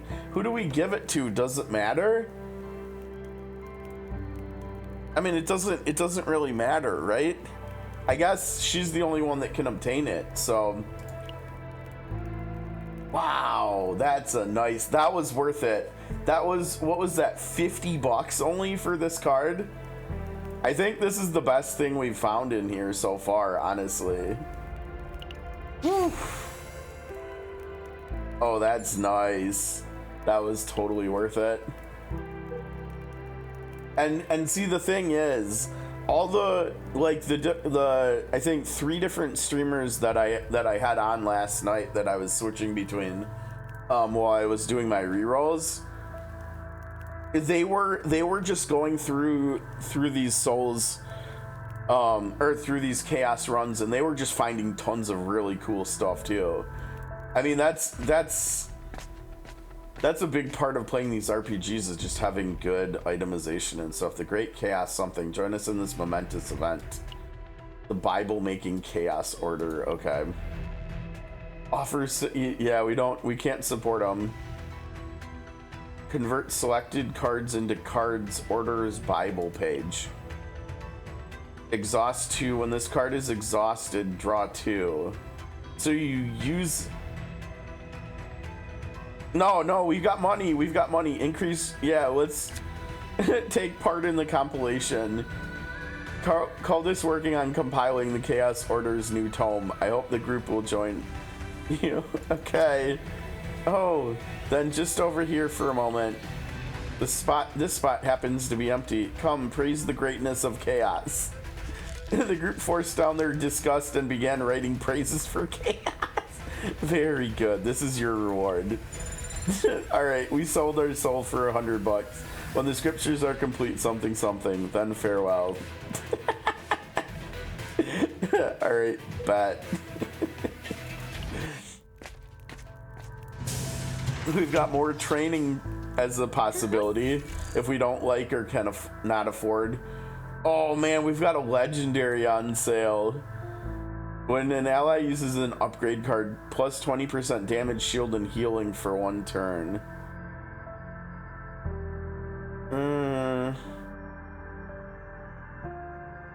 Now, are you saying when an ally uses an upgrade card, they get plus 20% to one of the 3 things, or you get 20% for your stuff? Because if it's you, then, like, for instance, this would make sense. This would make sense, right? That would make sense, but it doesn't matter because we can't afford it. We've got a first aid kit. Celestial. When using a card with 2 or higher, this card... That's right! And that's why that one character...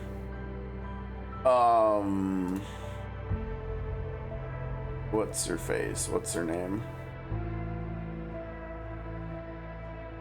Oh wait, I need to go down.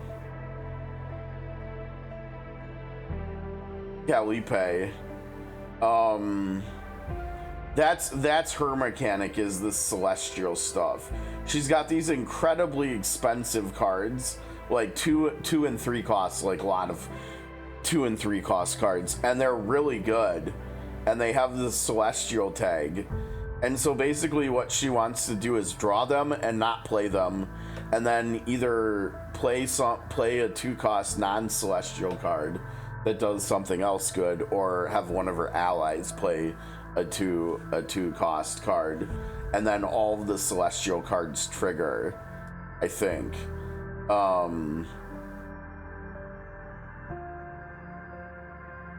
And see, when used, it moves to the exhaust pile. But if you use someone else's 2 cost card, this will just get used and it'll be a huge heal. I mean, honestly though, with our shielding capabilities, I don't think we really need something like that. Plus look at the costs on our cards. We literally have 2 2-cost cards. And that's it. We're trying to have as low cost cards as possible. So that doesn't really fit what we're trying to do, but I see the possibilities, and it's also really cheap too, but whatever. Ooh, that's kind of interesting. I really like that. Wait. Oh, yeah. When she gets a kill, she gets shield. Oh man, I wish I could afford this. Could I could sell something.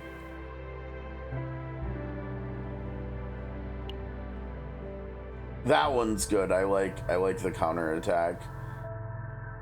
I don't know if she really needs that. This is really good. So like anytime her DPS gets a kill, now she's shielding us too. I mean that might make it even so that Maribel could focus more on damage if we could rely on Mei Lin to be getting us shields via getting kills. I mean, obviously against like bosses that wouldn't work, but against non-bosses in fights where there's multiple enemies, that could be really good team survivability. Yeah, we've seen that one already. Start of turn, activate 1 random. Yeah, and again, we don't have any lead cards in our deck. Characters who have lead cards, I think Luke has a lot of lead cards. Yeah, I remember Luke having a lot of lead cards. Like most, if not all of his cards have lead. Because remember we were looking at it, and even one of his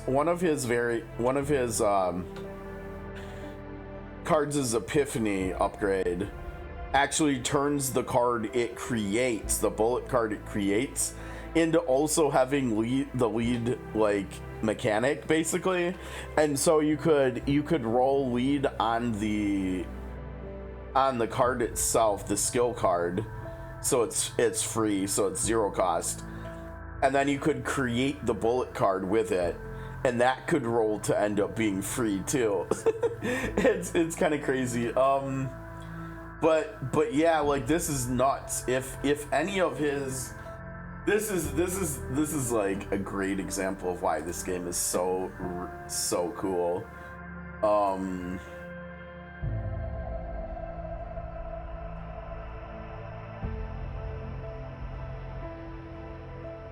It was, what was it? Weed, right? Oh man. I was hoping to see that, but nah. I was hoping to see on one of his lead cards that it also had like start battle with it too, or something like that, right? But I mean, if you had a really small deck, right, and it was mostly his cards, because like look, he can do your shielding for you too, right? And so like if you had a really small deck and you had like one of these first 4 variations of Seize the Opportunity, this piece of equipment would cast it for free. Right? You wouldn't even have to get your roll. It would just cast it for free for you.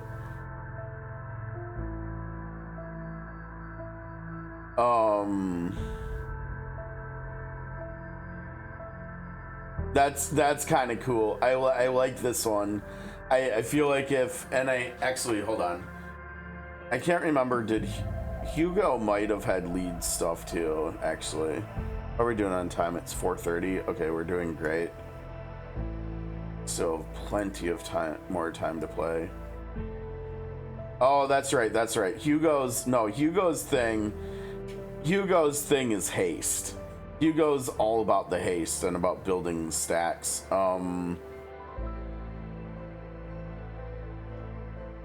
That's right, I forgot he can do shielding too. Oh man, that's making me want him even more. Cause imagine if I had him as my shielder in this deck. Because look at this, when another combatant uses an upgrade or skill card, he gets Commence the Hunt, right?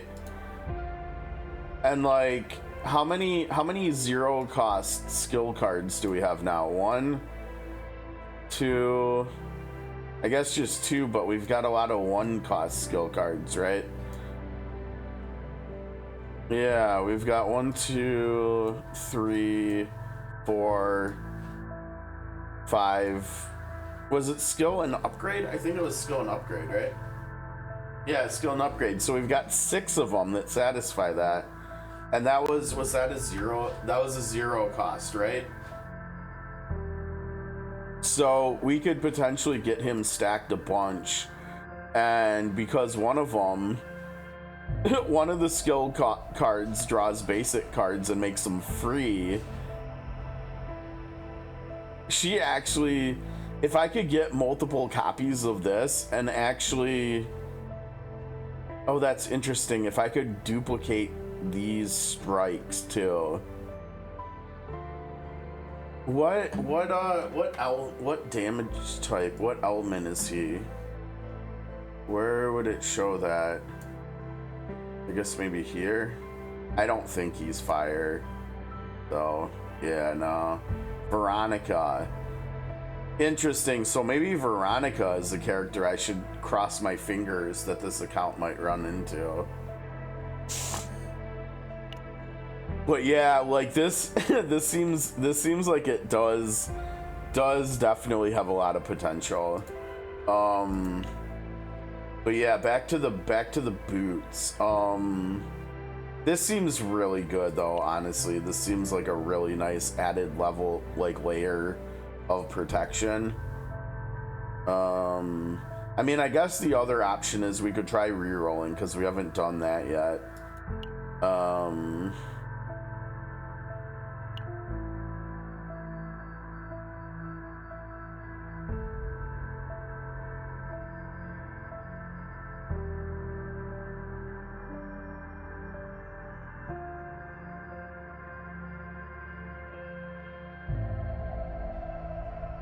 That's too good, I think. See, I think this can be replaced. I don't think that's that great.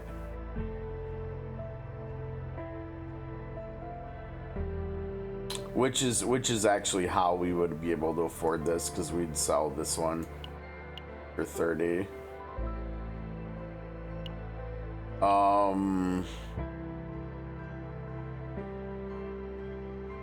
I think not, because we've seen some cheap stuff and we've seen some good stuff on sale. Like if I refresh, we've already seen that 120 stuff I think is on sale for 84, so we could potentially get one of these like on sale still, even if I refresh. I mean, I could even get these for on sale maybe. Let's refresh. We're just trying all the things here, I think. Yeah, let's do it. Okay, and we're also seeing new things. Yeah, this one, I don't think we have any X cards in our deck right now, but didn't we see that one of our characters in our team here had an X card? Or maybe that wasn't one of these characters. Maybe it was one of the... Maybe it was one of the 2 DPS characters I was looking at. I don't think it was Hugo. I think it might have been Luke.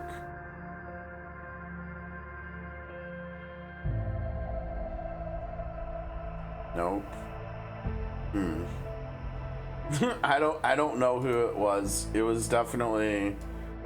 someone we looked at on Pridewin, but let's see. We've seen those 2. We've seen this. We haven't seen this though. Upon card creation, grant random epiphany, 1 per turn. Wait. Can she create any cards though?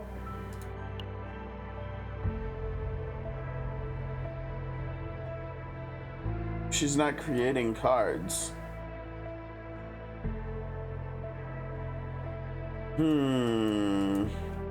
It's controller only, and the character has to be able to create cards, yeah?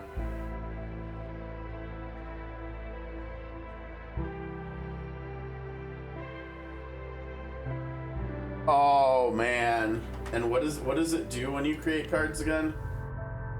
Oh man. Oh.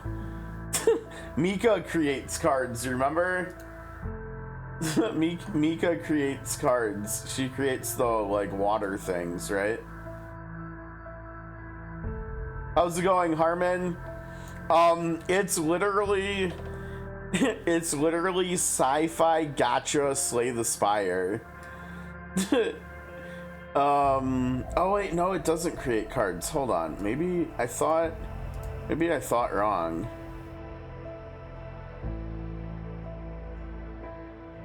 No, yeah, I thought wrong. She doesn't create cards. Well, I know that Orlia does. She was last night when I started re-rolling, when I was finally able to get into the game. She was the first legendary, or the first 5-star character I got. She's literally all about creating cards. She creates these different creations, and they have like different effects and stuff. And they do like different things. They give like 2 vulnerable, 2 retain, 3 weaken to all enemies. They do all these different things, and I'm not gonna lie, she looks like a really strong character, but like her design was like not my style.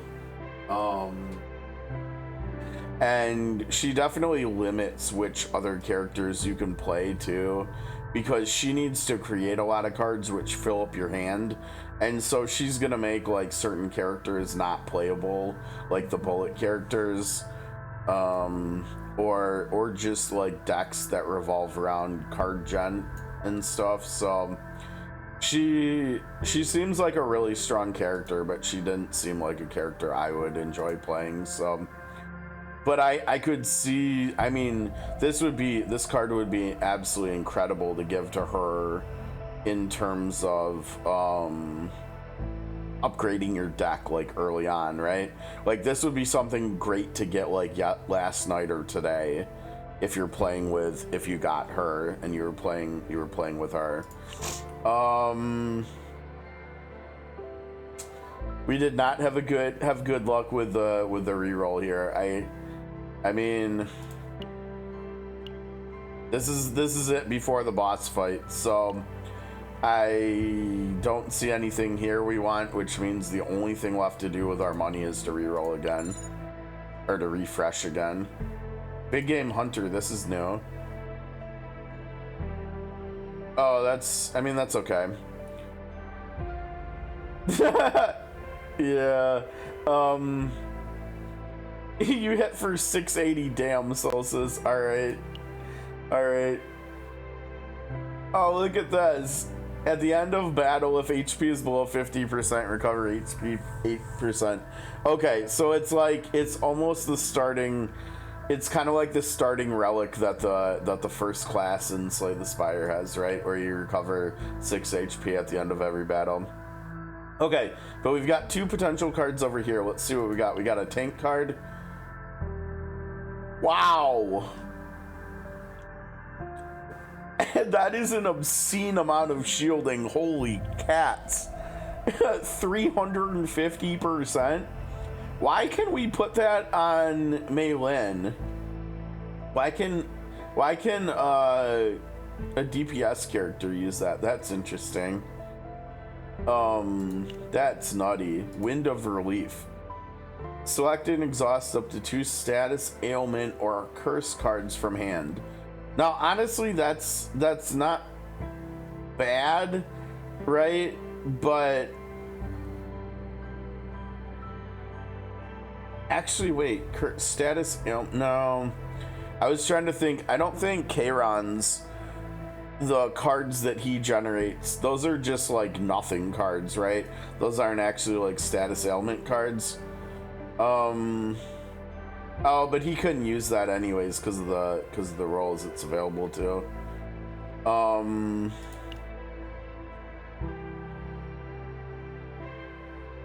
Jeez, I don't know. This is a ridiculous amount of shield. The fact that it's got retain on it is kind of nice though, right? You can just keep it, right? You can just keep it as long as you might potentially need it. Man, I'm not gonna lie. I wish I got the chest piece for Mei Lin, to be honest, with the shielding on kill. I think that would have been a lot better, but we had to try stuff.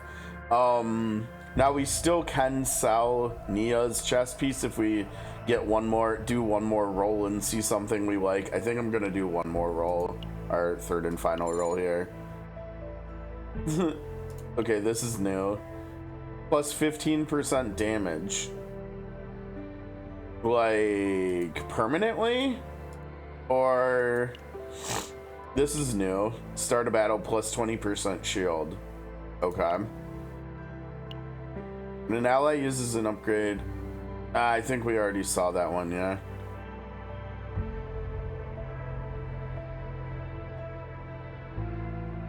I think we probably would want to put that on her, right? Because Mei Lin has like upgrade cards, I think. Are they, or is one upgrade and one skill? Yeah, this one's skill, which is interesting. So one upgrade, one skill. She's got an upgrade too. Yeah, just the 2 upgrades. That's not very good value. Well,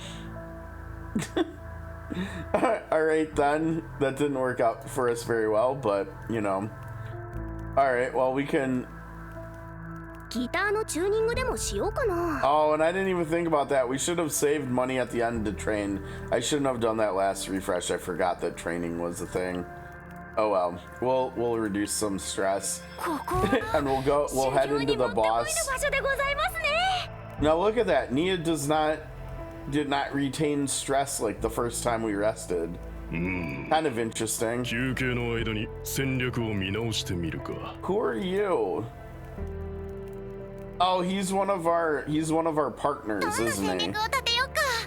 Yeah, we've got.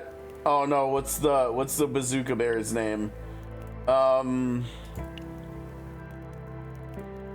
Bernard? No.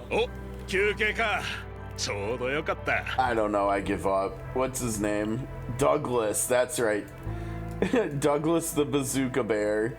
And that's right, Rydell, I guess. Okay, that was talking, and Arwen's just kind of chilling. she's reading her notebook over there.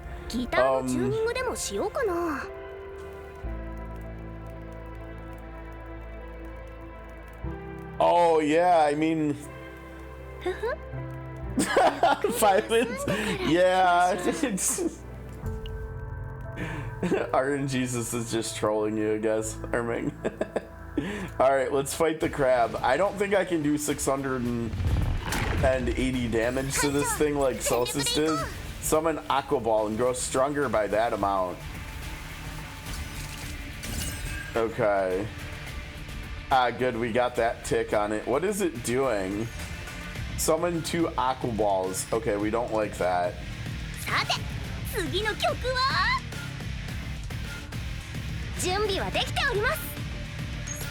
That's not bad damage. Oh man, we might want to do that, right? We might want to just combo here. We really don't need shield. The game wants us to play this, and this is good. I don't know, what would we like to get here? I mean, probably Rising Dragon Spire would probably maybe be the best thing there.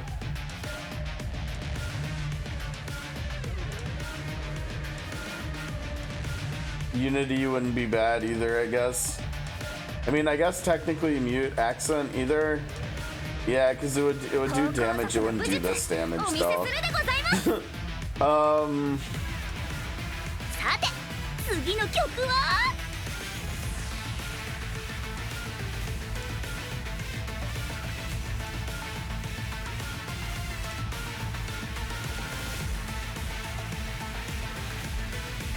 I don't know. I feel like this is just gonna be more reliable. This is gonna be better. Let's just do this. Look at that damage. That's not bad. Oh wait, I didn't see it was Epiphany too. Oh crap. Yeah, shoot, I dropped the ball there. I didn't see it was an Epiphany. That was... Alright, well then we're not... Well, let's see what we get here. Maybe we'll get... Oh, this is our first upgrade. Okay. 2 decibel, discard the top 3 cards of the draw pile. Activate the top card of the draw pile if in decibel state. -1 decibel, activate 1 additional card. 1 decibel, activate the top card of the draw pile, decibel equal to that card's cost. Wait, you mean you get decibel equal to that card's cost too? We do have some 0 cards in our hand, or in our deck, but not that many. I think we only have 2 right now out of like 16 cards. And I think we do have 2 cost cards, right? And so we could potentially get 3 decibel from this. I don't think, do we have anything in our deck right now that benefits us from discarding? Because I could totally see this being really good, potentially. But I could also see it screwing us over if there's like a good card in our draw pile and then we end up discarding it here because of this one. But 2 decibel is gonna be, I mean, that's gonna be nice damage, right? Because that'll be 100% extra.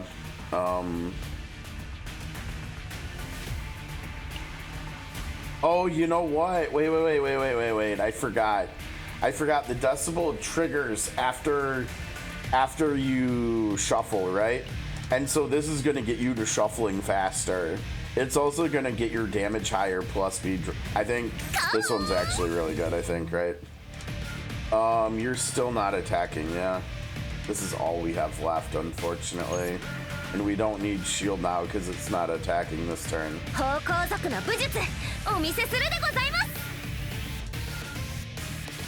I think we just keep it because it's retain, right? Yeah. Alright, we got Aqua Ball coming in. Oh, wait, it healed itself too? No, we just didn't attack. That's right, because I... how much? Oh my gosh, it's attacking me for 86. Okay. Well,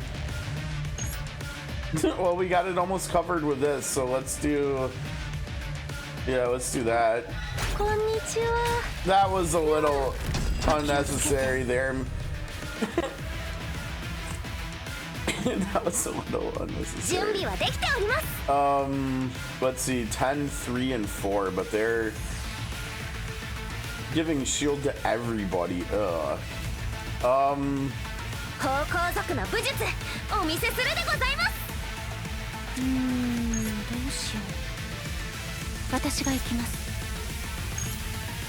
Counterattack would be good. Neither of those had built-in shielding, did they? Ah, we got her shield that we still haven't gotten rid of yet.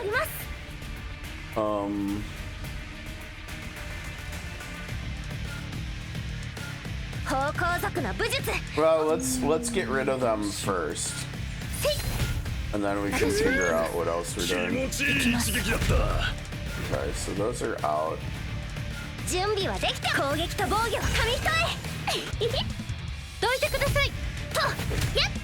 Oh, we triggered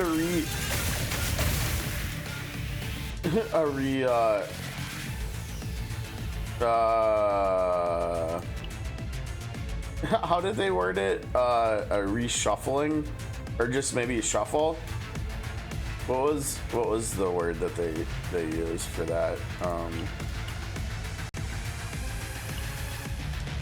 Oh wait, was that?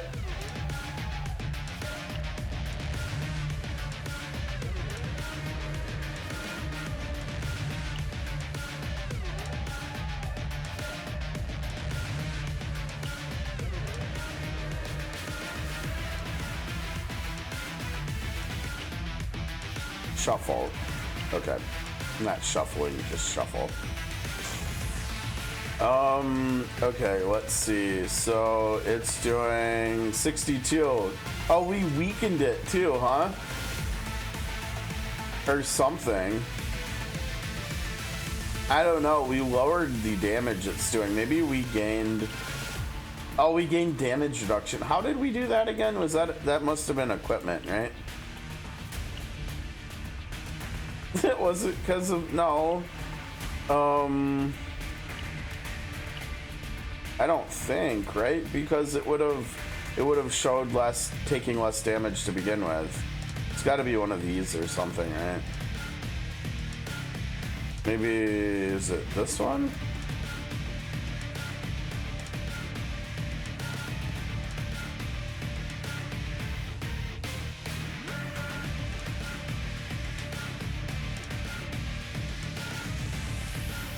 I don't know. I don't know where that's coming from, but yeah, somehow we managed to reduce the amount of damage that it's gonna do to us here.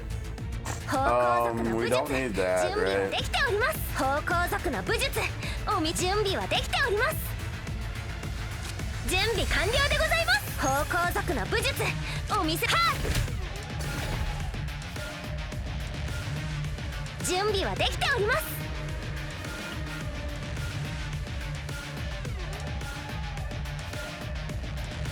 Did I miss something? I thought the card that I just played was a 0 cost card.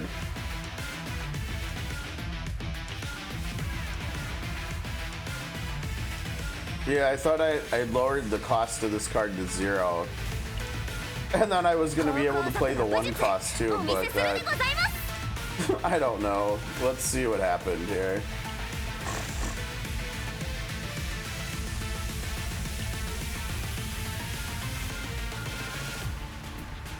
Slippery, huh? Yeah, and like look at the value on Decibel, right? We did 111 damage from Decibel. Oh, that's awesome. Alright, so we take no damage. Nice try. And we got counter and we do damage too, thanks.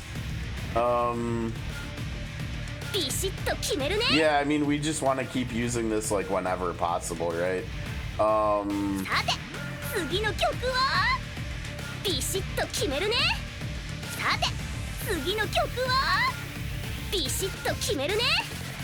We can trigger Decibel again. Look at that. Because we can... Oh, that's so good. Look at this. Oh, that's gnarly.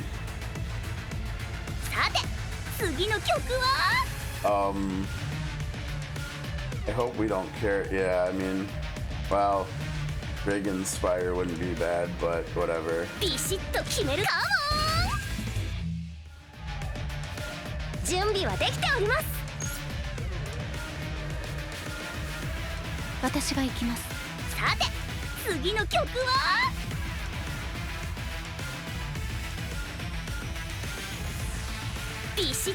That's not gonna be. That's a lot less damage than that. Yeah, just do this.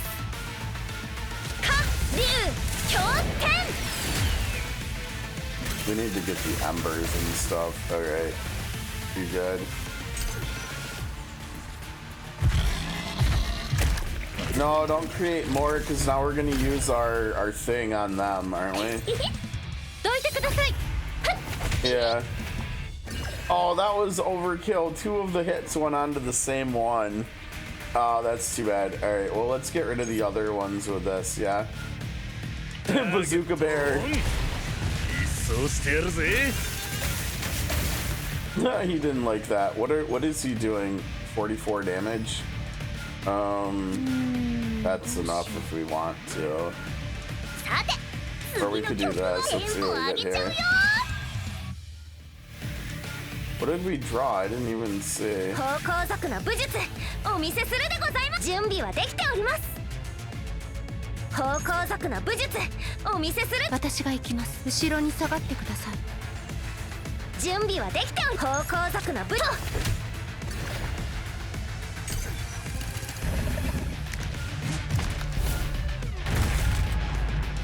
Oh, shut up. It's like stop playing our game.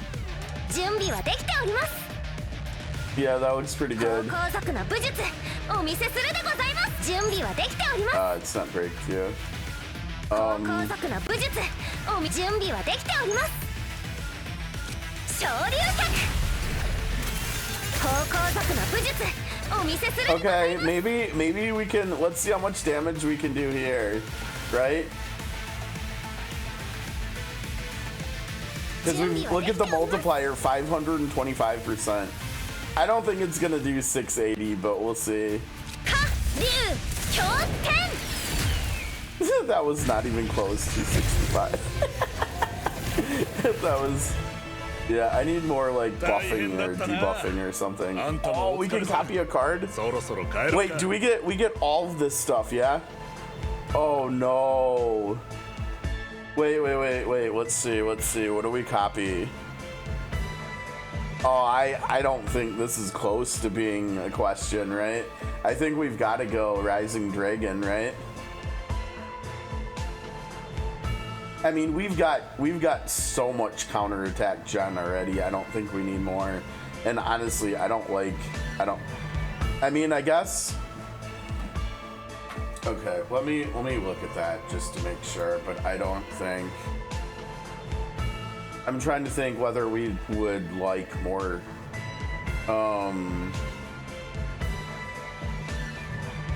If you had 2 of these, would it stack you do plus 40% damage for 1 turn? I mean, eh. Oh, I didn't even see your last message, Solstice. Let me see here.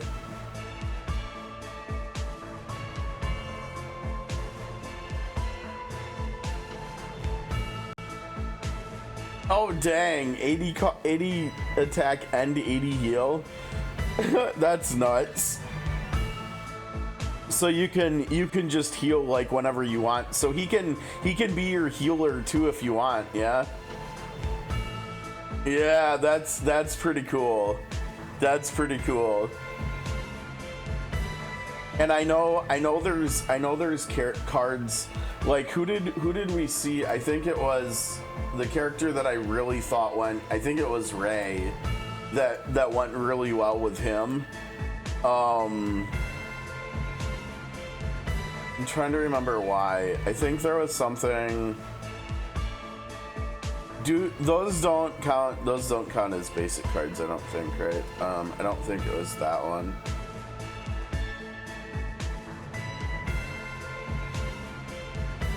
Yeah, like any of these, you could pair with him with the cards you're talking about if you didn't want or need to use them.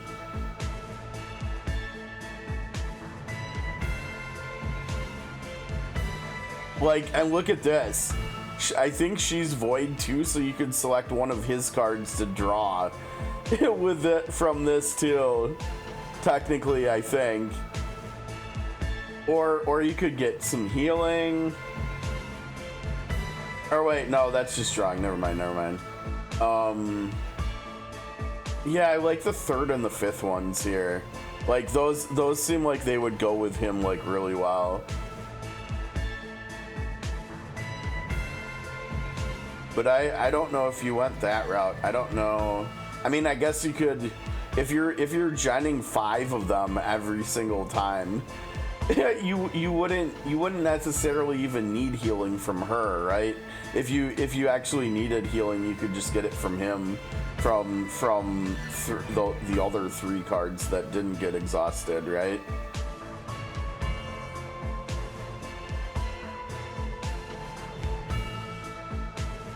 I still think this card is ridiculous.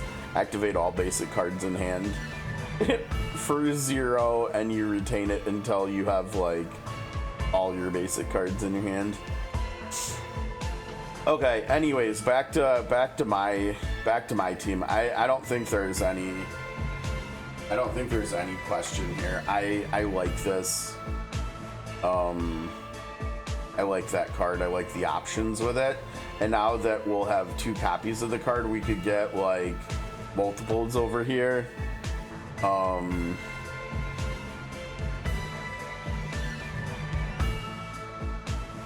I think I like the first 2, but it doesn't really matter. I mean, they're both 300% attacks, right? If we use them after another one of her cards, or one of Maribel's cards or something. That's partly why I want to get like free cards on Maribel too. Like I really want this first upgrade for OIC.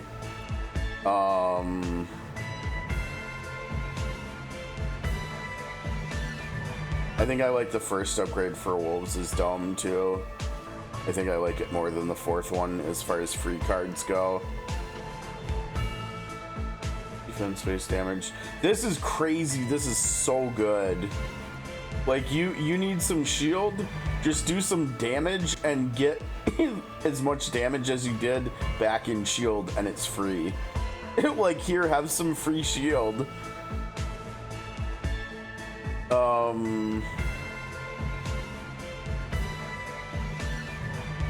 mean, this is okay, but I don't think that's necessary again.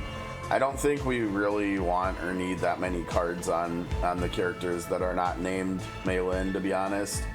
I feel like, honestly, I feel like maybe 4 cards on Maribel would be good. OIC 1, Wolves Dome 1, and Shelter Mark II 1. I think are like the only 3 cards I want on her, other than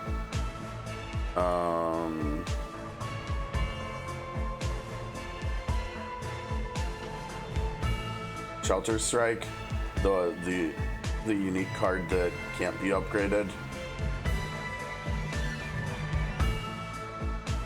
Because then she could, well, I mean, maybe not even that one, I don't know. Anyways, I think we go left, because like I said, I want to get rid of Shelter Kick, and maybe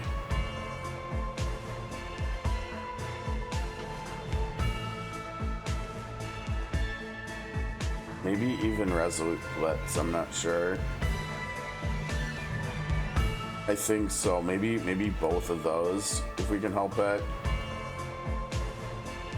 Now, here's the question. Solstice, have you done more than 1 Chaos run already? And if you have, when you start, like, any Chaos run after the first one, when you go in, do you start fresh, or do you go in with your save data? Like, do you have your save data equipped from the first run when you go into the second run? So, like, you can just further upgrade and like, you started fresh. Was that a choice you made, or was that just how it was? Like, every single run you do, you start fresh with just the 3 starter cards or whatever, or the 4 starter cards?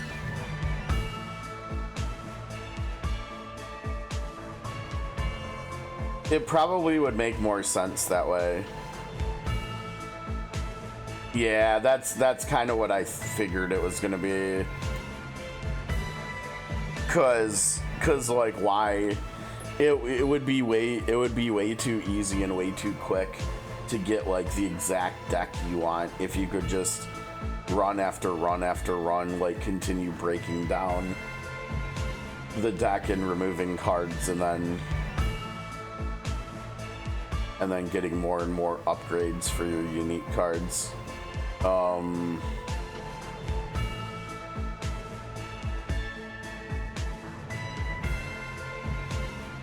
God, I don't know. We've got so many cards in our deck, but I think either way, I think I still take this. I think we still go that one. Okay, and then equipment. Do we get both of them when dealing damage to the targeting attack card to agony? You mean a targeting attack? Start of your turn, fix shield equal to the number of enemies. Well, that seems nice. Oh, you get to pick one.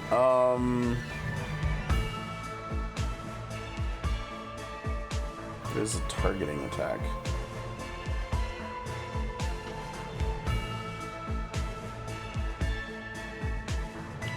I guess maybe like a single target attack, not an AoE maybe. This seems incredible, honestly. I think you've got to go that one. Well, maybe not incredible, but it seems really good.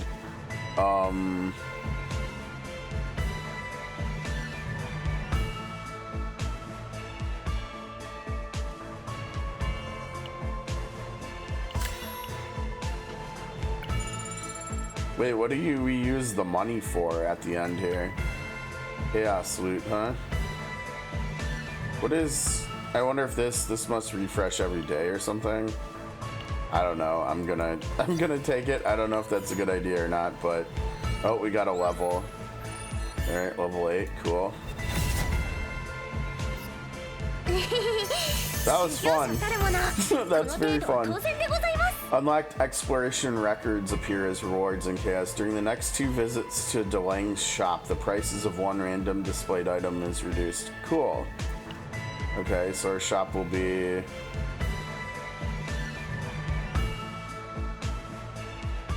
Select offering disposal ground. Yeah, and see, this is why I think it's good to at least try the events and stuff like one time. Like the question mark events and stuff, because we're getting, I don't know what this value is, exploration stuff. Malin was the MVP, shocking. We got 40 Luxite rubies. Cool.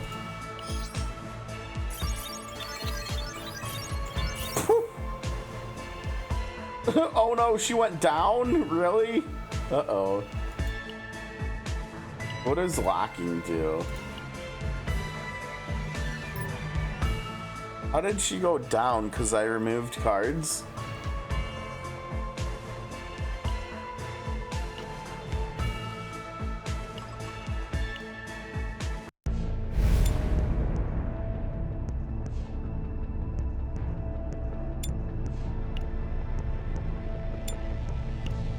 Saved at a value normal, that's it. Yeah, because that's the thing, we don't just want to do chaos manifestations. We need, and I forgot about this and I probably should have done it on that first playthrough. I completely forgot to tell everybody about this, but there's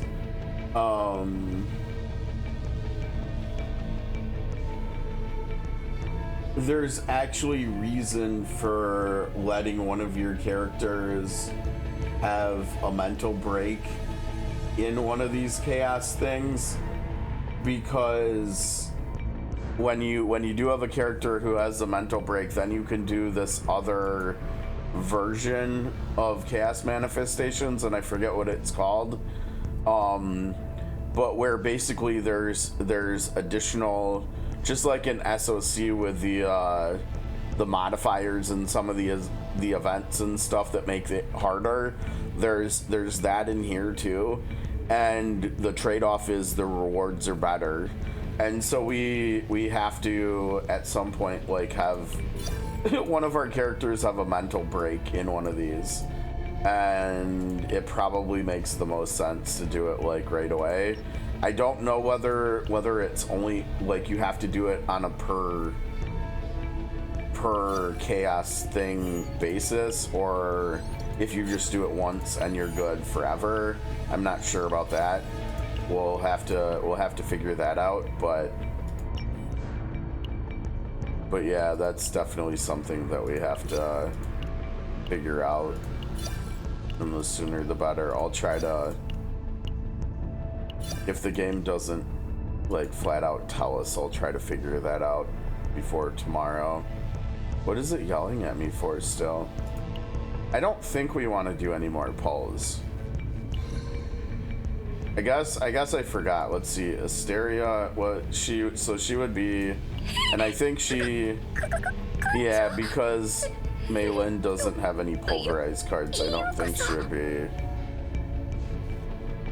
I don't think she would be worth pulling for.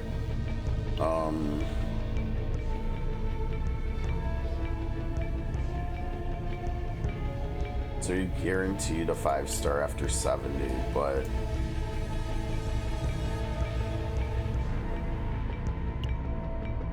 yeah, interesting. This doesn't even have the ones that you can get from the paid battle pass, right? Oh, do that like up here.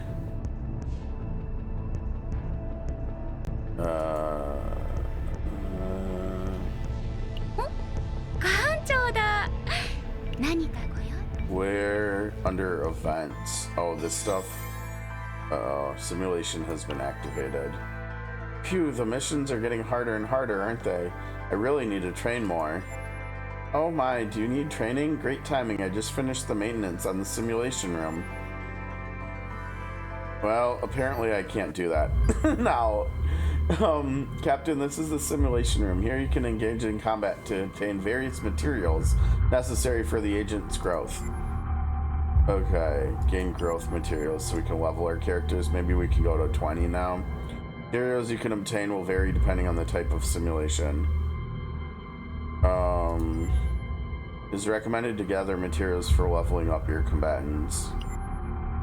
But my combatants challenge levels, yeah, before entering the sim, you can set the number of attempts allowing you to challenge I mean, yeah, we know how that goes. But why are we seeing these characters preset? Oh, here we go.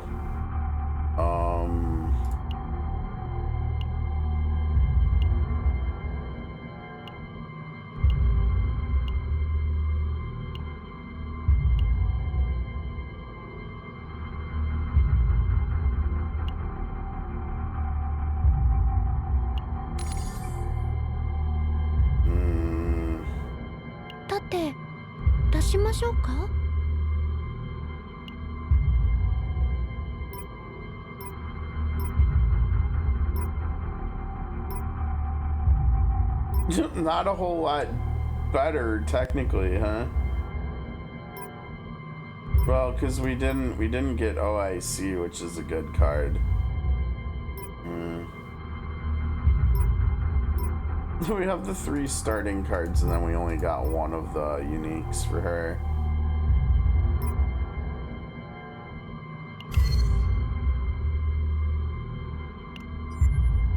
In the Save Data tab, you can manage any equipped save data and own save data. Cards and equipment your agents acquire in chaos are saved to save data, which can be used in other battles. You can also manage your save data by setting them in your favorites. Okay. Oh. 3. You can have up to 3 favorite slots for each combatant. You can also apply duplicate settings to the same slot. What the heck does that mean? Once the favorite slots have been set up, the spot here will be labeled with a favorites number.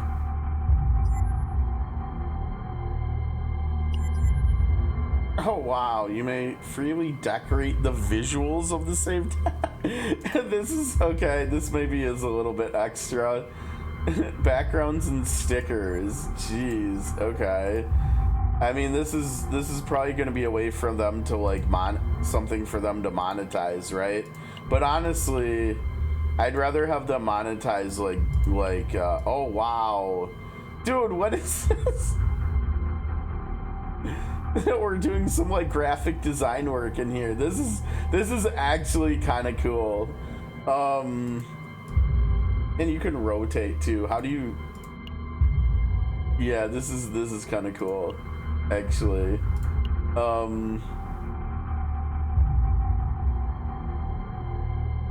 37,000. Wow, nice. Yeah, I mean, this is the one we get. We can't get more than one, huh? I kind of like that, just up in the corner. That's the fire. Wait, hold on. This is the wrong. No, she's fired too, or whatever the heck it's called.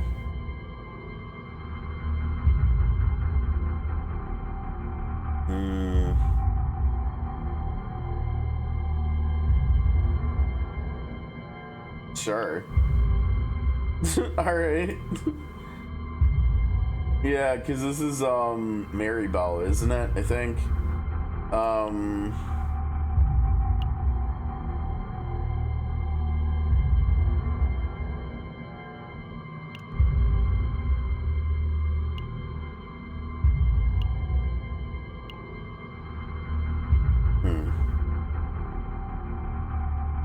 Okay then.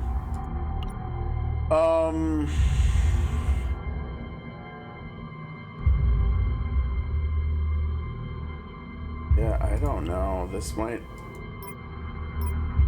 It really doesn't like that I removed cards, but the problem is Rally's really interesting. But then we've also got these two over here. And our G chord upgrade in here is interesting too.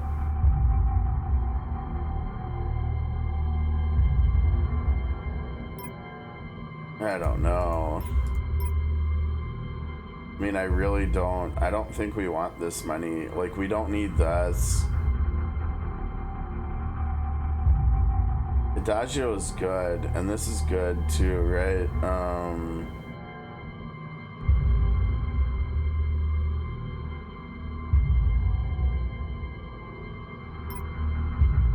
I think I'm gonna go this one, honestly. I like her having a smaller deck.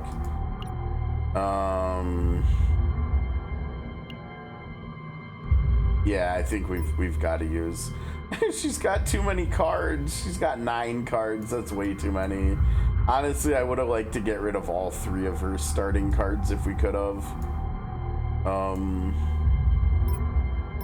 So the beauty with this game too, though, is that like I could totally just play it off stream and just do chaos runs, right?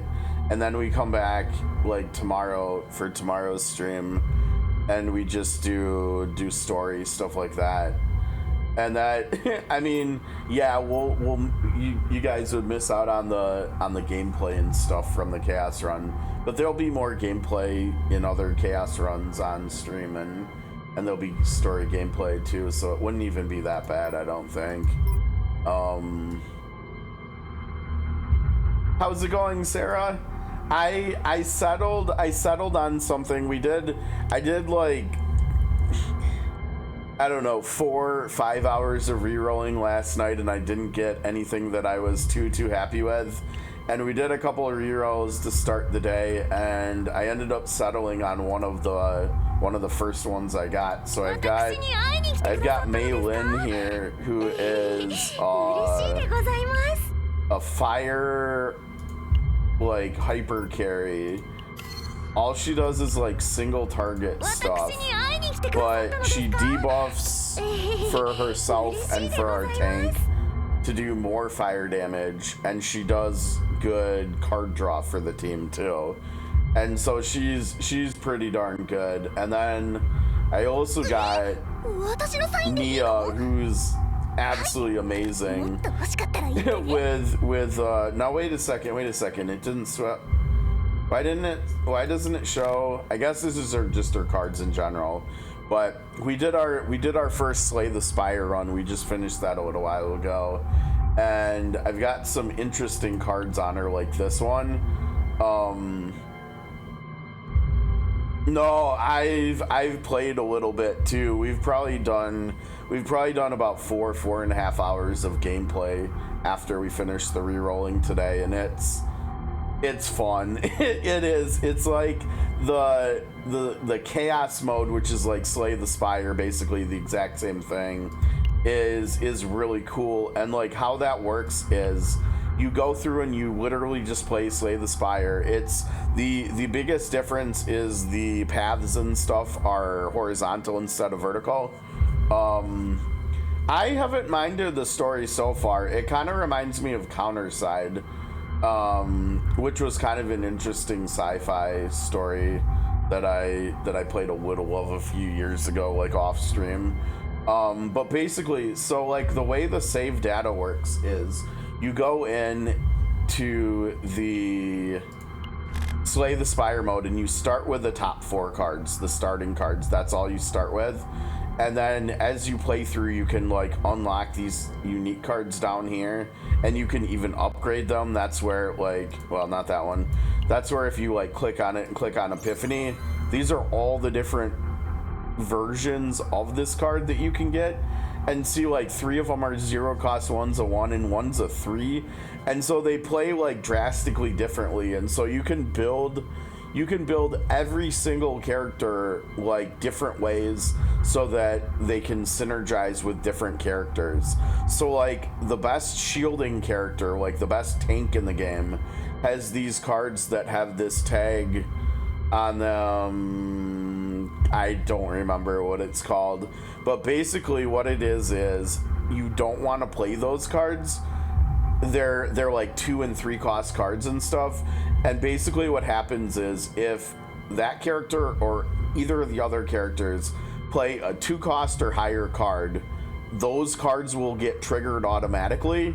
And so like if you had that character, you might want this upgrade, right?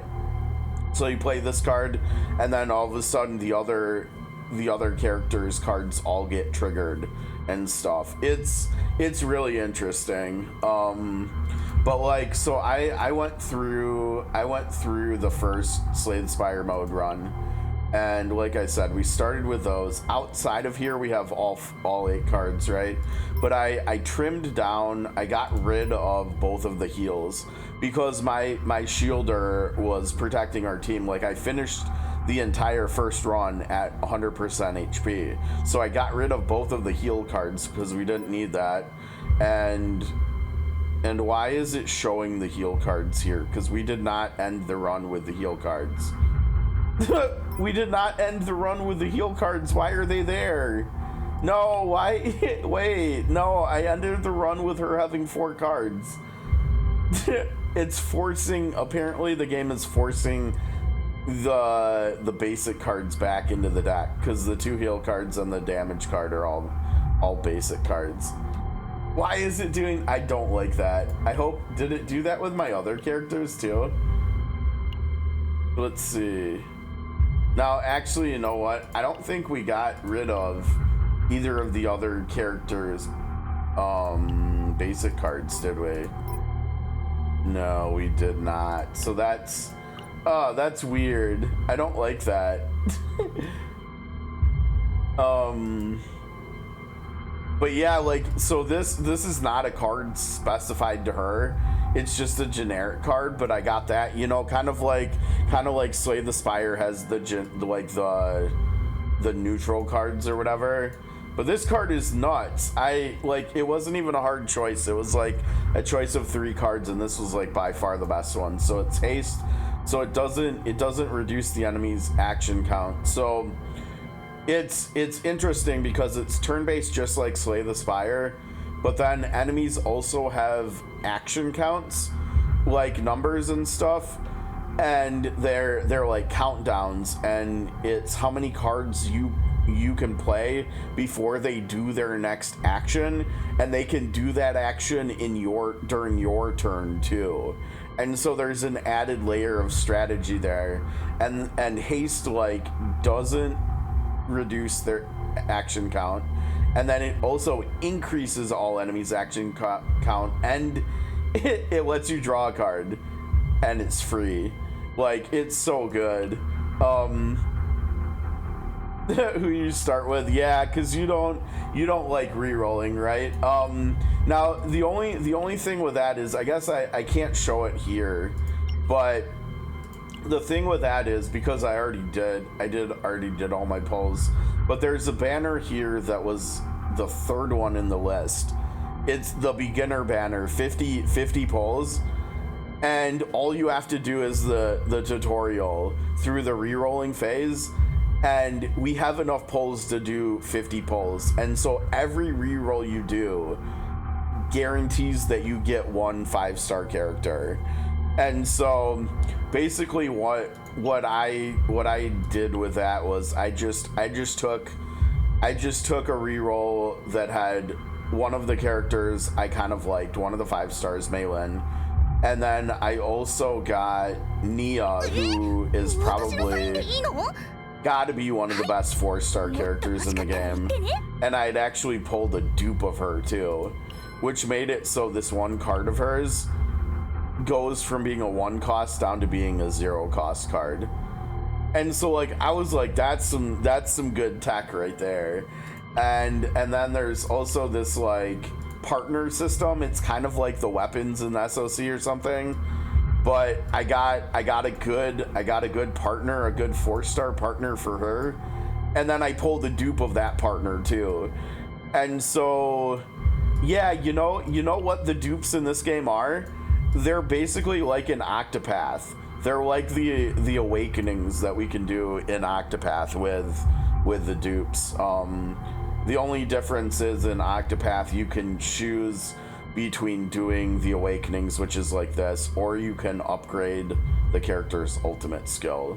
And so there's a little bit more of tricky decisions and stuff, but yeah, it's similar to that. I mean, I've seen this in other stuff.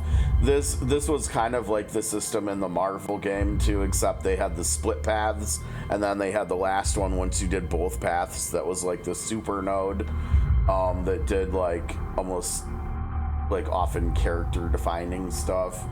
But yeah, I think just like in sort of Convaleria, I think 4-star characters are going to be really big in this game because it's going to be a lot easier for us to get dupes, and the dupe upgrades are like really strong. Oh, nice, Solstice, nice. He's really good. What was his name again? Cassius, I think, right? Yeah, his design is cool too. He just looks good. I don't know. Here he is, right here. Here he is. Yeah, he's like, I don't even know. He almost looks like a character out of like Persona or something, right? He's pretty good. I definitely would not mind getting him. I wonder, you know, because I can get like does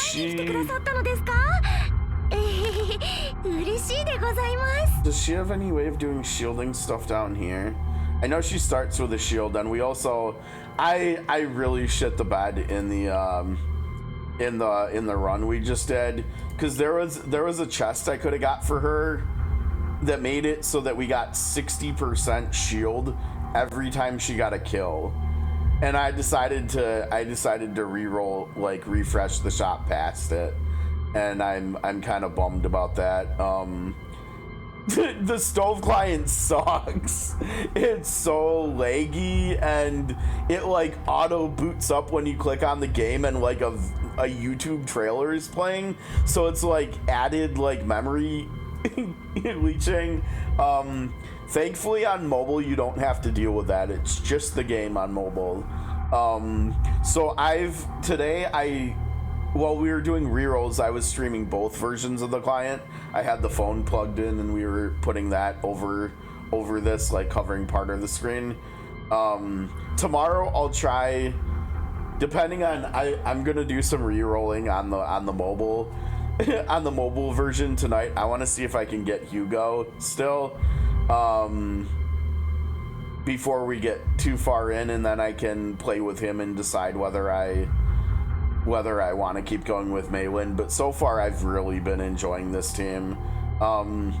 Maribel, maybe if we can get Maribel like a hoodie or something, I think that might be nice. I don't know if there's any cosmetics or something. I don't think there is, but we can, yeah, she's my tank right now, and it's kind of like, okay, let's just not, let's look at the other ladies. They're a little bit easier on the eyes for me. You know, and then there's the guys. Oops, there's the guys. Thankfully it's not all like a little bit cold looking ladies in here. too. Like Solstice, for instance. Solstice started with one of the guys whose name is I don't still have him open. Solstice started with Kayron here, who actually, my first impression of Kayron was he looks like SP Fakeall. And his animations are really cool looking too. I think I hope it's not that bad of a ratio. Let's see here. Okay, so like firstly, out of the 5-star characters, we've got 2, 4, 6, 8, 10, 11 characters, and we've got 1, 2, 3, and 8. And then for the 4 stars, we've got 2, 4, 6, 7, 11, and we've got 1, 2, 3. So we've got 3 out of 8. You weren't that far off. It's like 6 and 22, but yeah, it's still that ratio hopefully will balance out a little bit more as we get further in. I mean, I think it's completely unnecessary in here. I know like that's part of gacha. That's just part of gacha. The gacha experience is there's games like this, but it feels a little bit unnecessary when we get the games like this or like Nikkei, who have really interesting and engaging gameplay mechanics. It kind of just feels like it's unnecessary. Like they're doing that to sell, to like make money and stuff, right? And when the gameplay is as good as it is in this and that game and the other game, it feels really unnecessary to me.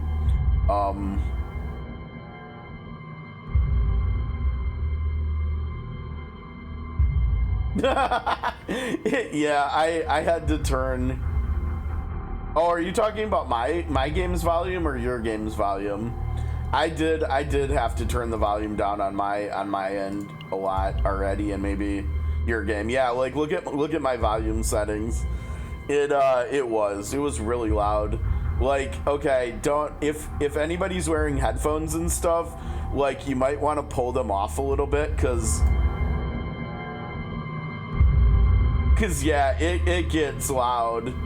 5%. Yeah. I hope I didn't just break anybody's eardrums. Oh yeah. The intro, like the cutscenes and stuff. Cutscenes look good. There's definitely a lot of production value going into the game, right?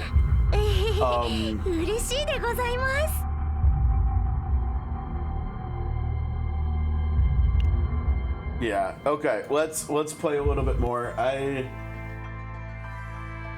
probably have about a half an hour or so before I gotta get out of here, I think.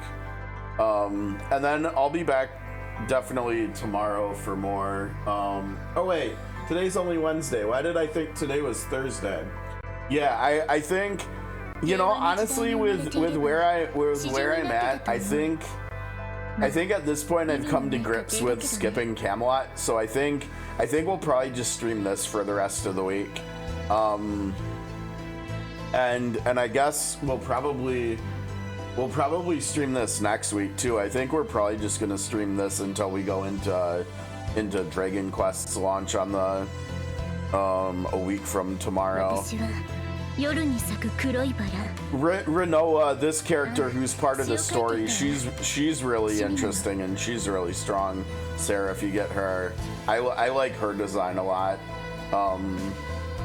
She's got this whole like rose theme, and so she's a teeny tiny bit kind of like this game's Safia, I guess, with some of her animations and stuff, which is pretty cool. Okay, let's go do a little bit more story. Okay, so we have 4-1 here. A shop inside Chaos. I wonder what kind of items they sell there. Sub-story. Oh, we're inside of Chaos now. Captain, wait a minute. Do you hear that engine sound? Something's approaching at high speed from the front. Everyone, prepare for bat. Wait, that's... A massive truck is speeding toward the captain and the group. A truck? It's coming this way. The unidentified truck barely stops in front of the captain and the group. It stopped. As the side of the truck opens, a woman with horns on her head appears. Horned woman. I'm sorry. I thought it was a chaos mutant, but you are a customer. Who are you? Sorry for the late introduction. Ahem. From the largest galaxies to the smallest corner of a home, I make sure there's no place the Blackhorn's goods don't reach. That's my creed is delaying the merchant, trading in chaos. Nice to meet you. Delaying, okay. I mean, the direction we're heading, it kind of seems like we're gonna be seeing a lot of the story characters as at the very least partners, if not playable characters. But that doesn't look like the case unless she's a 4-star or 3-star. Douglas, this guy is amazing actually so far. I definitely like Douglas. So she's have to be a 4-star if she's in the game. She's not in the game. Yeah, Eloise here is who I got mixed up with Elaine from the story. Yeah, so they're probably, that would be my best guess. Like the first few new characters are probably going to be like story characters. And you know, since she's like the merchant, maybe not, but it wouldn't surprise me if she was like one of the first partners that they add to the game. A merchant in chaos. That's right, our Blackhorn tribe goes anywhere there's business to be made. She's a merchant, so she's like, she's like this game's, I don't know. Even if it's inside chaos. Let me see, a Protoss, and you must be agents. Is there anything you need? If you have the time, feel free to look around. How do you even operate a business inside chaos? Huh? Well, that's a trade secret. If I tell you, the Blackhorn elders will get mad at me. Just know that wherever there are customers, we'll be around. What's this huge truck? This thing, it's a chaos frequency truck, Bison. I got it through a trade previously. But based on your questions, I guess I am the first Blackhorn you've ever seen? Then how about signing in an exclusive contract with me? Exclusive contract?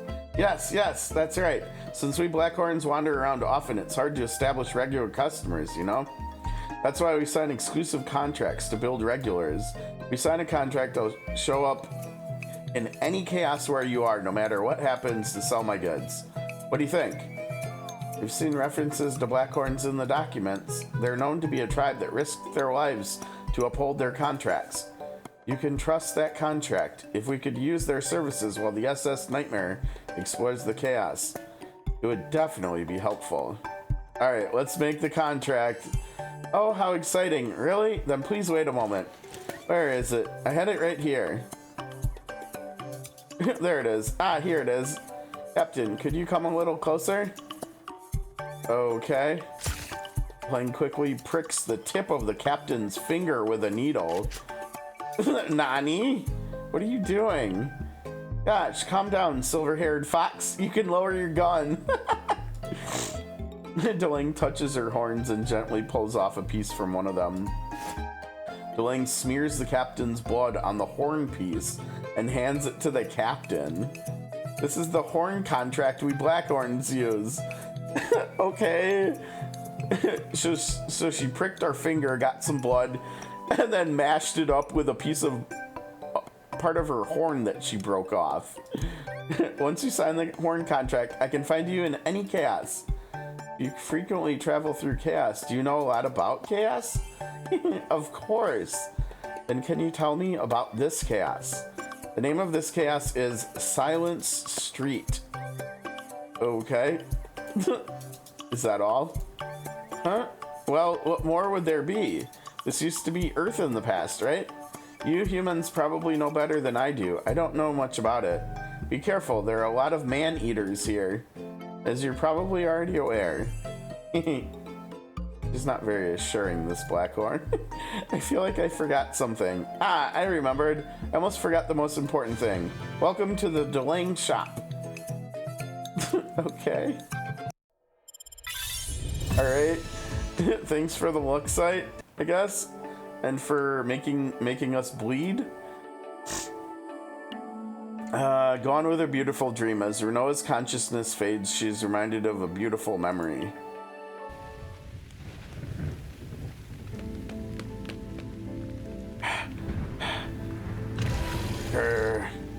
Right, lured it into a built-up area. Now if I can just bring the buildings in one go. No need to hold back here. No one's going to get hurt. I just need to focus on taking it down. Which monster? It noticed. It's fine. Stay calm. Now just as planned. Renoa narrowly dodges the monster's massive hand as she fires. The bullet grazes the beast and strikes a nearby pillar. The collapsing building crashes into the monster and it roars in pain. Renoa moves along her planned route, toppling buildings one by one. The monster is pinned beneath the falling debris, completely unable to move. This is it. Renoa stares at the monster now buried and unmoving beneath the rubble. Looks like I won.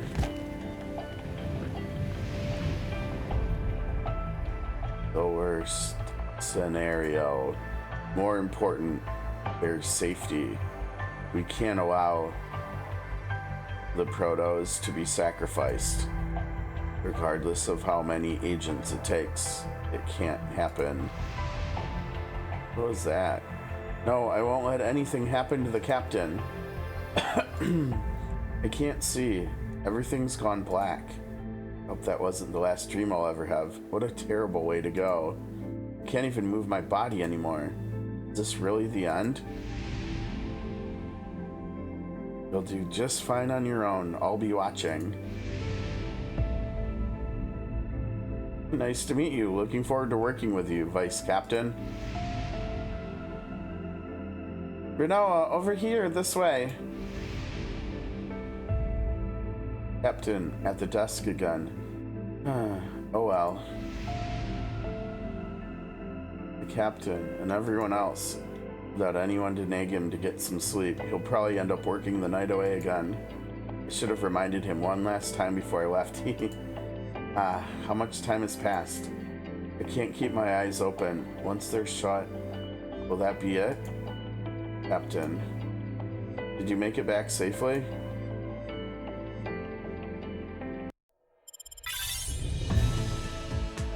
That was quite the dream she had. Alright, so those are like side stories. I think the main ones often have like combat in them and stuff. Hopefully. Wait. Clear one simulation run at random. Okay, let's go do that then.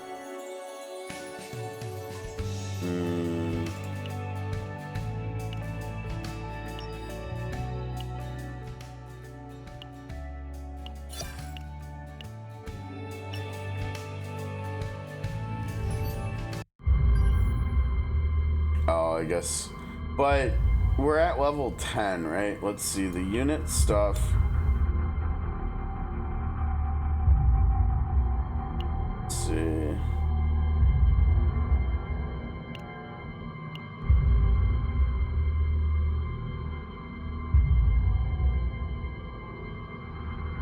Oh, that's a count level, isn't it?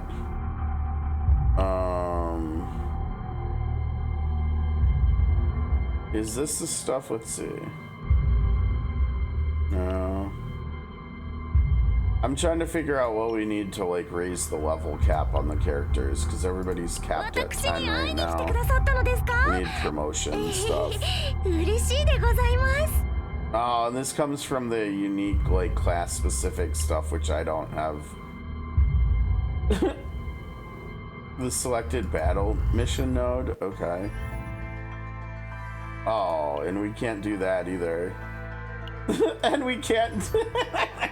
It's a never-ending loop. We have to clear chapter 1, but we can't do that because we've got to go here.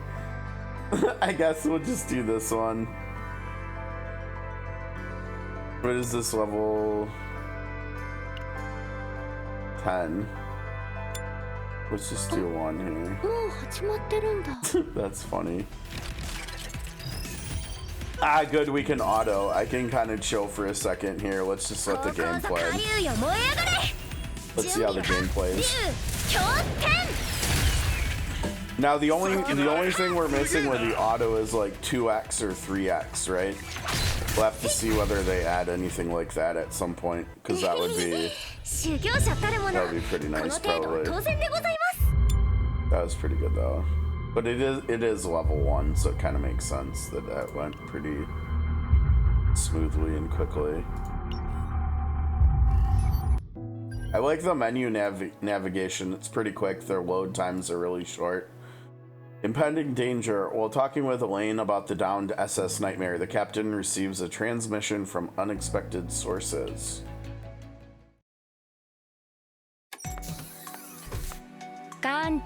Captain, did you and Renoa have a nice little heart-to-heart? What are you talking? What do you mean, what are you talking?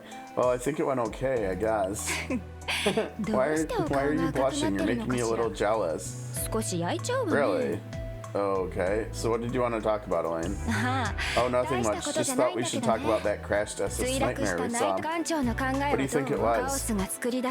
Chaos-induced illusion? Was that really the SS Nightmare, wrecked beyond repair? Sure, it was the SS Nightmare. Okay, let's leave the alternate dimension theories aside for now. What if we look at it through the lens of a distorted timeline instead? If that was the past, then it doesn't belong to our timeline.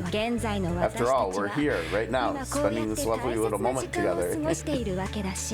Okay, so that would mean it was one of the many possible futures we might face. What do you think? Not something we can calculate a probability for, of course.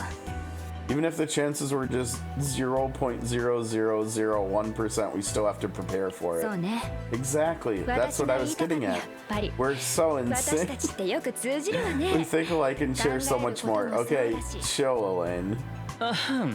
Apologies, I seem to have stumbled into something. They're eventually gonna make him playable too, aren't they? I got a little lost. Inspector Luis. It's been a while, Dr. Lane. You two know each other? Let's just say we've crossed paths a few times. Oof, that hurts a little, but I suppose it's not incorrect. Well, looks like you have an important guest to keep company, Captain. I'll see you later. Alright, bye. Oh, that won't be net. And she's gone. The Nightmare crew really doesn't waste time. Speaking of which, how's the Vice Captain holding up? Much better, thanks to you. Thanks to me, hardly. If anything, you wouldn't have even encountered me if you and your agents hadn't risked your lives to rescue her, wouldn't you agree?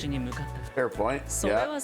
Now then, I should be returning to the Investigations Bureau's ship. It's a bit of an ask, but could I trouble you for a ride? Of course. A sharp alarm rings out. Uh-oh.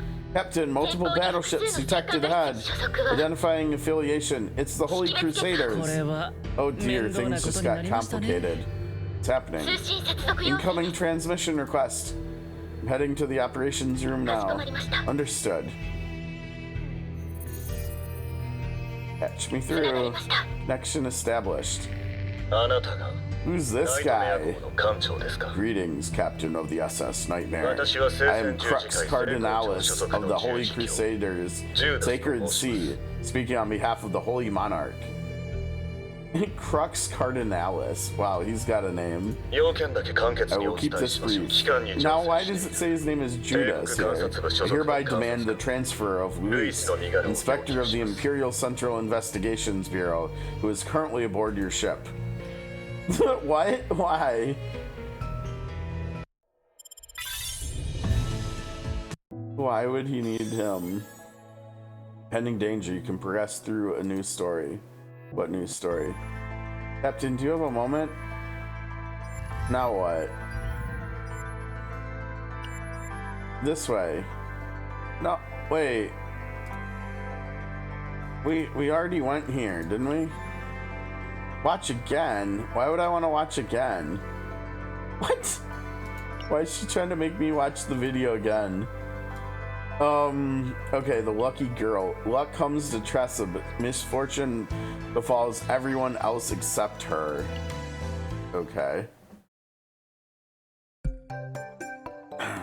What the heck? No matter how many times I look, I won. The bad luck that had been sticking to me, it must finally be gone. That means... Alright, today is the day of Renoa's discharge celebration party. Everyone, get ready to celebrate. Oh, Tressa. Ah, hello. Didn't you say you couldn't make it today? Oh, that's right. You were worried that your bad luck might ruin the party. I think today is on the good side. Actually, I won the lottery I received at the restaurant yesterday. Really? Oh my, congratulations. Seems luck has found you, Tressa. Yeah, it's third place. I received it reluctantly, but it's my first time winning something like this. I felt bad about having the party without you, Tressa, but this worked out perfectly. Glad I can celebrate with you, Tressa. Today also marks the day you break free from your bad luck, Tressa. We need to prepare even more diligently. Speaking of which, Ray, hurry up and show the cake. You bragged about it a lot. That's right. It's from a really famous place, and getting a reservation was really tough. Ta-da, just look at this. Yeah, the cake. It's on the floor. The party is about to start. Could we possibly make it again? I heard they don't do same-day service, and there's nowhere nearby to get a cake. This can't be happening. I ruined the whole party. Is this my karma coming back to haunt me? It's okay, Ray. You can focus on decorating the lounge since there's still a gift to give. Okay. Hang in there, Ray. The agents who cleaned up the cake remnants pulled themselves together and focused on decorating the lounge. Is this a good spot? Just a little more to the right. We need to align the balloons. Just a bit more. Just a bit more. Oh! Whoa, watch out! Owen, who was reaching up from a chair to hang the balloons, loses his balance and falls to the floor. Owen, are you okay? You're bleeding from your knee. Should I take you to the infirmary? I'm fine, really. It's not a serious injury. Wait a minute. I should have some emergency bandages in my bag. You check this bag pocket. Huh? Why is the bag empty? Mika, there's a massive hole in this bag. Seems like everything fell out through the hole. You didn't have anything important in there, did you? Mika, are you okay? No, my favorite bookmark. I think it fell out. Oh my god. It was a gift, so I can't get another one. It's hard to believe you lost something, Mika. This has never happened before. Why on earth? It might be because of... I was just gonna say, maybe Tressa should just, like, leave the party. The once bustling lounge quiets down at Tressa's words, and everyone looks a bit surprised. What do you mean by that? This isn't your fault, Tressa. No, strange things are happening to everyone. It must be that the bad luck I shed has transferred to everyone else. Calm down, Tressa, that can't be true. No, the bad luck that has tormented me, it can't have just disappeared that easily. I think I should go. I'm sorry. Tressa. Oh god. There's no one chasing me anymore. Really, is transferring my bad luck to everyone else the only way to escape? Is there really no other way for me to have good luck? If I throw away this lottery ticket, which symbolizes my luck, then... Tessa pulls out the cherished piece of paper and sits on the bench staring at the trash can beside her. But I'm scared to fall back into that bad luck. She clenches the piece of paper in her hand tightly as if it were her last lifeline. The fear of its loss can be felt through her tight grasp. Eventually, as if she has made up her mind, she slowly relaxes her fist with her eyes closed. If my bad luck brings misfortune to everyone else, it would be better to get rid of it. Gazing at the crumpled lottery ticket in her hand completely relaxes her grip in sync with the breeze blowing by. The letters of third place, which emphasizes her luck, rode the gentle breeze, disappearing from her sight. At that moment, a sudden downpour began to fall from the darkened sky. Without an umbrella, Tressa's drenched, but she smiles faintly, seemingly feeling good about it. It's back. I'm so glad. Goodbye, my first bit of luck. Okay, then. Tressa's kind of funny in this game. A captain's burden. Crux Cardinalis Judas. Okay, so that's his, like, title. And his name is Judas. Okay. Judas pressures the party. There seems to be no room for compromise. Are we gonna fight yet? I wanna fight. Sir Judas, may I ask why you demand custody of Inspector Lewis? He abused his position as an inspector to eavesdrop on the Holy Monarch and leak classified information from the Holy Crusaders, overstepping his authority. And most importantly, he has been identified as a heretic. A heretic? And what exactly do you mean by heretic? I see no reason to explain further, Captain. Sir Judas, you make these claims with no solid proof. I wish to speak to the captain. I'd prefer to see solid proof before I judge as well. Are you ignoring the autonomous authority of the Holy Crusaders just because you're from Imperial Central? The Holy Crusaders have every right to enforce our own laws as we see fit. That's not what I meant. Then this should be simple. Hand over Inspector Lewis. We need time to consider our position. Do not test my patience. Understood, this won't take long. Cutting the transmission for now. Judas, I ran a search. He's considered the real power behind the Holy Crusaders. Most reports describe him as someone who practically controls the Holy Monarch. I knew something was off the moment he showed up and started making demands. Captain, what do we do? Let's hear what Inspector Lewis has to say. Is there any truth to Judas's claims? I simply performed my duties as an inspector. And the charge of heresy? Now that's a mystery. I can't say I have the faintest clue. In other words, we can't comply with this unreasonable demand. Protos, I assure you, it's fine. What do you mean by that? I mean, if you had to hand me over, I'd be fine. After all, I'm strong enough to handle myself. No, I will speak with Judas again. In that case, I'll defer to your judgment. Okay. This is getting complicated, huh, Captain? At a moment for a private chat? Okay. Not sure if my input will help, but mind if I offer a thought or two? Of course, the decision is yours. Sure, your insight is always valuable, and... Thanks. Surprisingly enough, even though he oozes suspicion, Inspector Lewis has an impeccable reputation. He's known for his clean, efficient work, never a single scandal, which makes this whole situation with the Holy Crusaders even more. So it seems they're trying to cover up something. Bingo. And well, this is a bit of a mature conversation, but Layden suddenly leans in closer. It never hurts to have an ally in the Investigations Bureau, though I doubt Luis is the type to warm up so easily. Well, the choice is yours. Okay. Connect me to Judas again. Understood. Opening the channel. Have you reached a decision, Captain? We will require clear evidence. Until then, we cannot turn over Inspector Luis. How disappointing. If that is your answer, then a heretic deserves no mercy.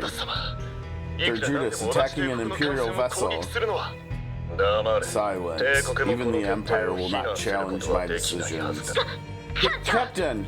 The Holy Crusaders' fleet is preparing for combat. What?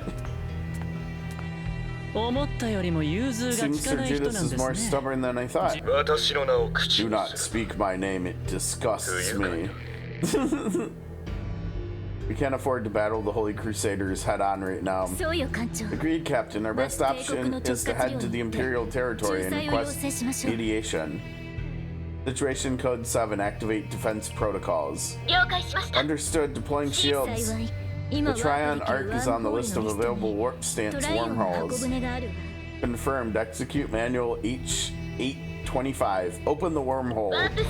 Preparing warp stance. Okay, we're speaking a different language now, but alright.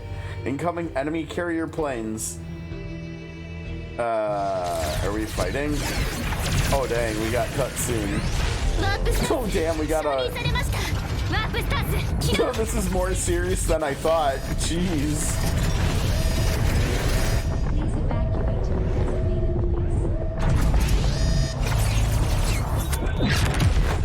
Wait, is our ship so big, or was that a different location? I don't know, but that was... The cutscenes in this game are good. Alright, Black Rose 1 complete. What was that? You can now accept and carry out new missions. We've avoided the immediate danger, but who knows what that man Judas might do.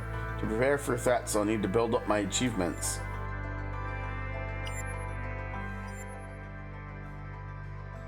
No, I want to climb. Okay. Sure. They're going up to 4. Let's continue with the combat missions. I'll also look into the licenses separately.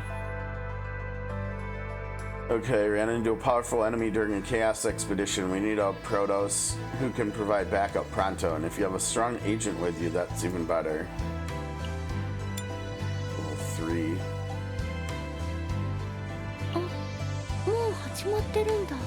I mean, this is another one of the game modes we can auto, so I think considering a lot of the game, like at the very least the chaos mode you can't auto and we have to play. I like the combat, but automating some of it I think is probably gonna be okay too. It was pretty good. She did like almost 500 damage in one turn.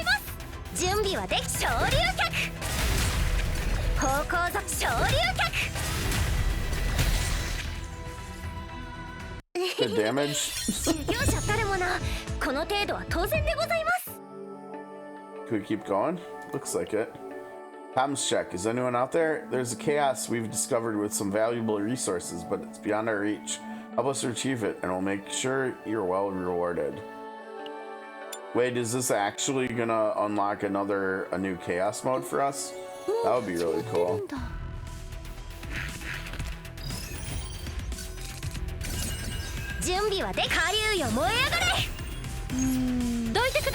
Oh, you know what?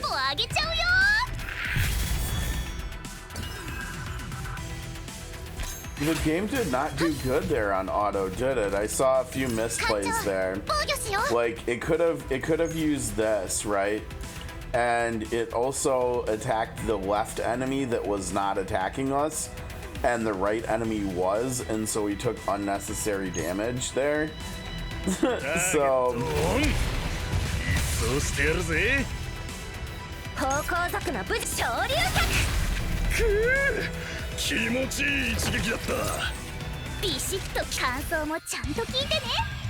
that card is so good.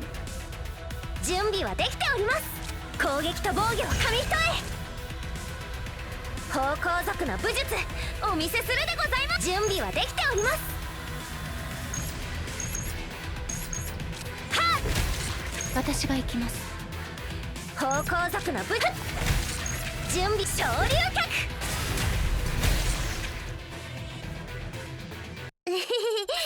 修行者たるものこの程度は当然でございます Requesting emergency support. I repeat, requesting emergency support. I've never seen anything like this. We're going to need a Protoss with a powerful agent for this one. Can you help us? Sure. Level 7. I guess we won't auto because the game is not very efficient.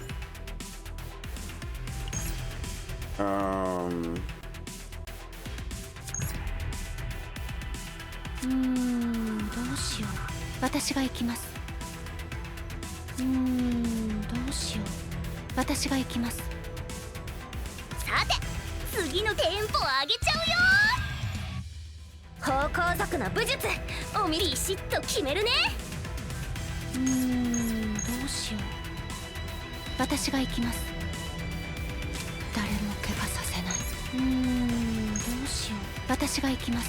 私がやります。せい。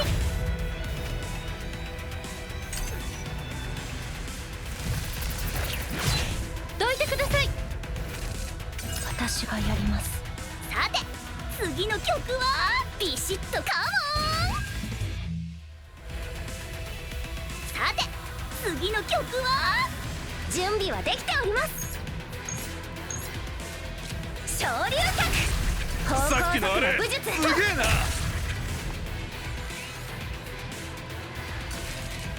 私がやります。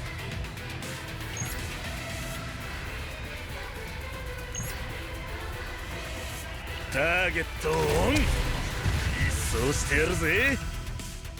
どうしいきます。ビシッと決めるね。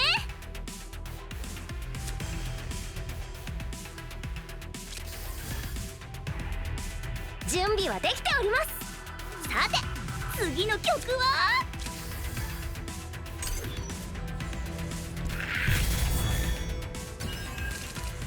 What happened to that card? おりゃ。 No, it doesn't matter, cause Nia just went crazy with her, I forget what that was called, license renewal. Okay. What can we... Captain, could you check this side just once?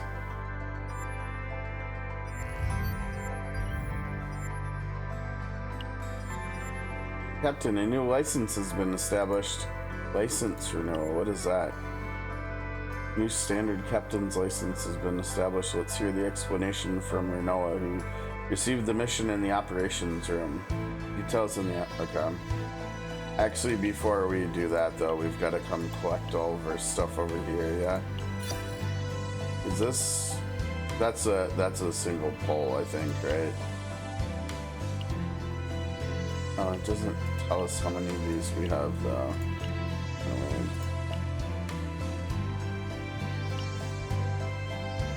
Event. Oh wow, a lot of stuff just unlocked. Okay, so we got 4 poles, raise gift. Oh, this is... Oh, these are what we use. This is cool that they're giving us these too. I was wondering about these, whether these were gonna be like free-to-play resources or not. Because that's... Those... What are they called? Prism lenses. These are like the rarer type of pole stuff. The one that has 50 on it, I think it's the third one down, maybe. I think it's below this one. It'll say like somewhere like guaranteed something within the next 50 rescues. But yeah, this is where you can actually try to target someone in here.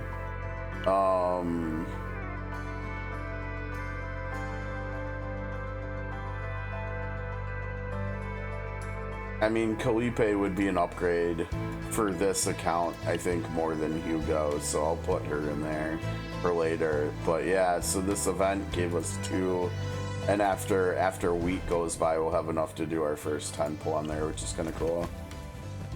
This is 10 pulls, right?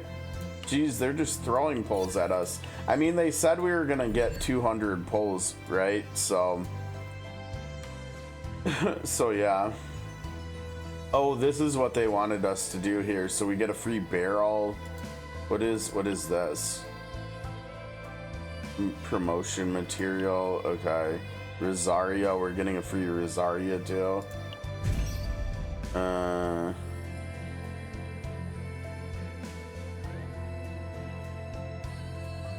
think this might be what Solstice was talking about earlier. Journey of Healing Ray. Oh, and we learned about Ray's story through her psychotherapy session. Reach captain level 50. So get... Wait, 60 was max level. Interesting. Basin of hyperspace, dimensional dusk.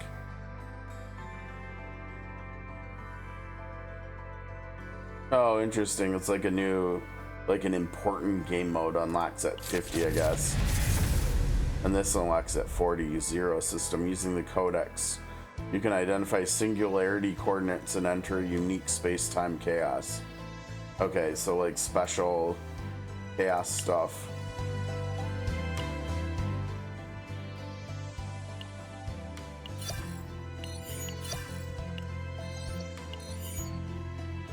Oh, I'm level 10 now, look at that. Oh wow, we got more. We got 5 prism lenses for that too. What are these?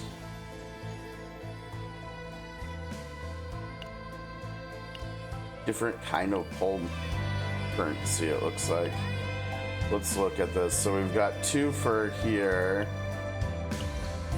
and here, 18 for here. Okay, so yeah, like just like in the Marvel game and in the Persona game, there's different kinds of pole currency. There's some for like general banners, and then there's some for featured banners. And so typically you want to save the featured ones and you want to use the general ones, I think, right? Unless there's characters. No, it's, you probably thought you were getting a special character because you got like the animation and stuff. I think that animation is just for new characters, like compared to like if you got a dupe of one of the characters they gave us to start. There will, when you get your free 5-star from the starter polls, there will be like 5 stars that pop up on the center of the screen, so you know that's when you're getting it. If you get really lucky and in your first 50 polls on the beginner banner, you technically can get more than 1 5-star. I've seen a lot of people talking about that, but I didn't have any luck with that. I think I'm gonna go ahead and do this, right? Because early in the game, it's not bad to get more characters. And honestly, like, if I could get Veronica would pair... Oh, we can look at the characters in here, too. So, Magna is, like, the 5-star version of the tank I'm using, where she does, like, tons of counterattacks and stuff. She's like basically the Pamina of this game. But based on who I got with Maylin on this account, Veronica is actually who would work really well with her because of here. And so, and look at that, she does shielding stuff too. So like I could technically, I think I could technically maybe even run her instead of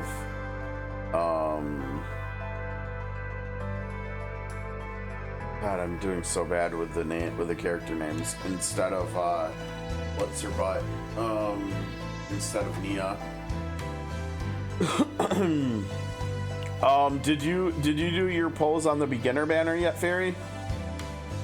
That was the first one that I saw too, Sarah. She's the only 5-star healer on launch, and honestly, she looks like she's really strong.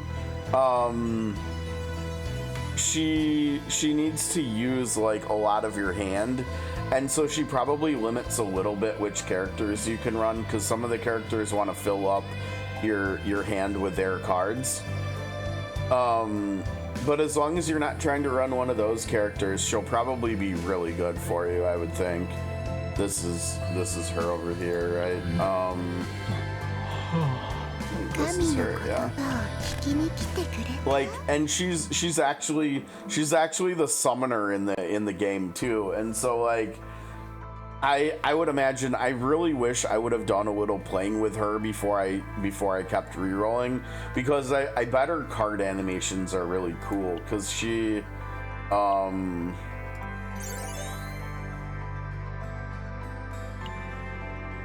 does all these different, like, I don't know, they're like slimes or something, but they're all like free cards, and they're all like really good, and they give you different options on how to play the game.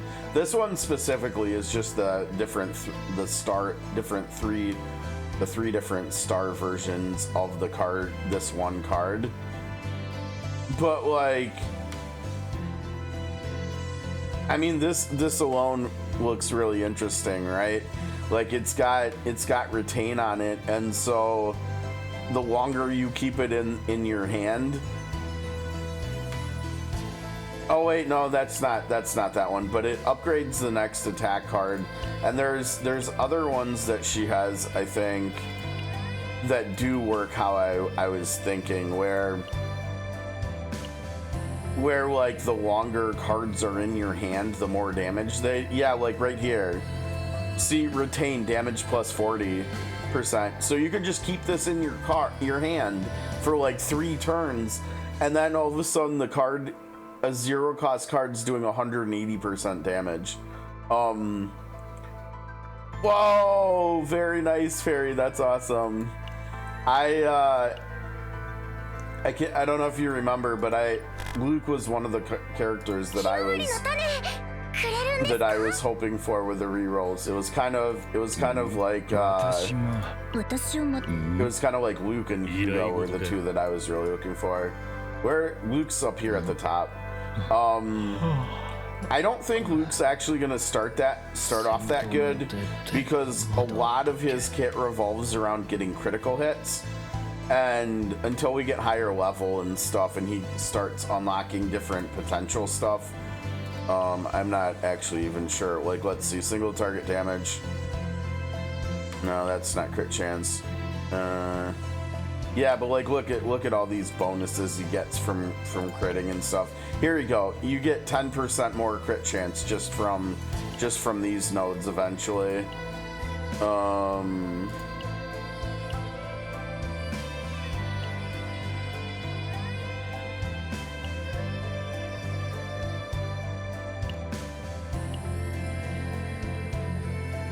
But yeah, I like his design. I remember liking his animations in like the trailer they had for him. Just a lot of explosions and stuff. A lot of flashy stuff on the screen with him.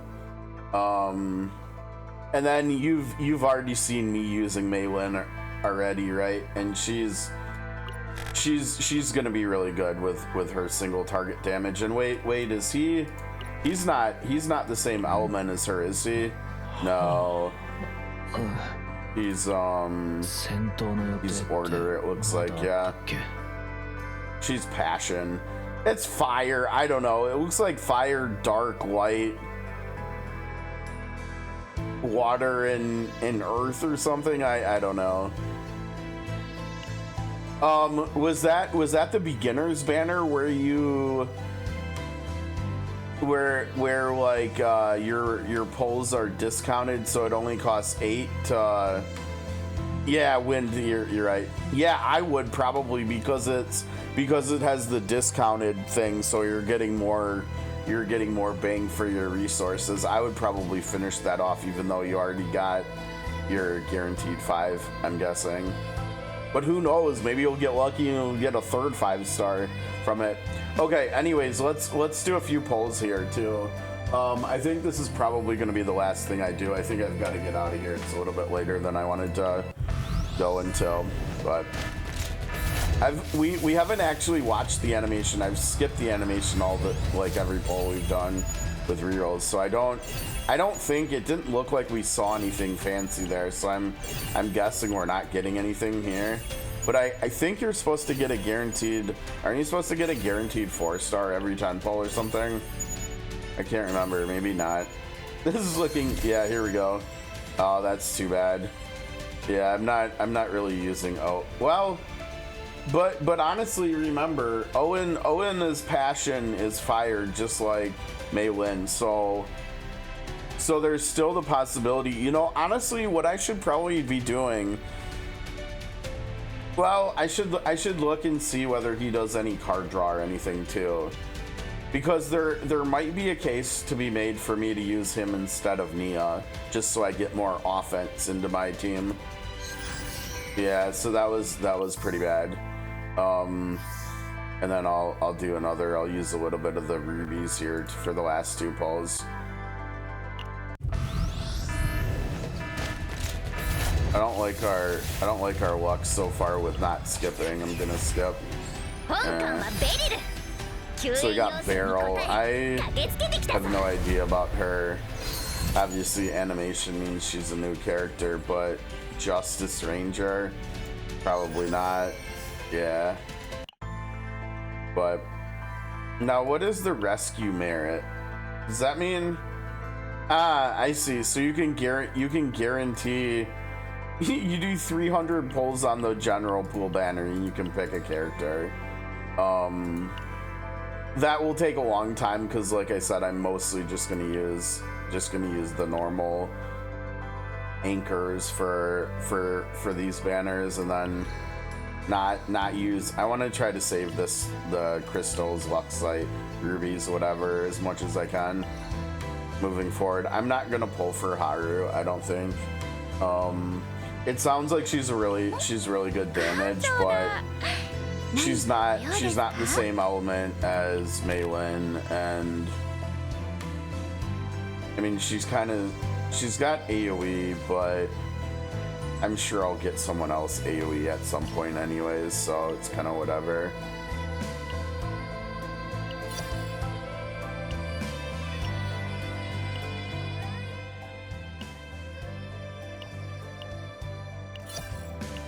Two rubies, thanks.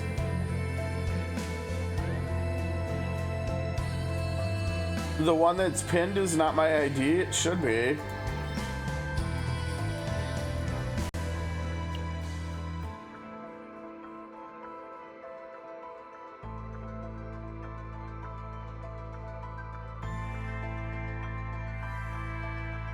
It should be.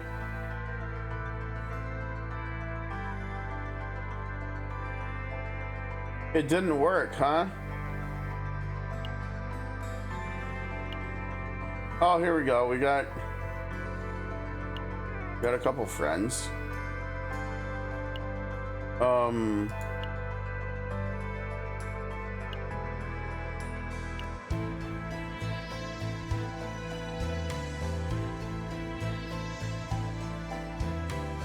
If you're on PC, can you just copy and paste it from chat? Because maybe you only put 1-3 or something. I don't know, or maybe I don't know. It's a lot of numbers. Maybe what we do is maybe another option. Why don't I just copy and paste it and put it on Discord? I'll put it in like the general channel for the game.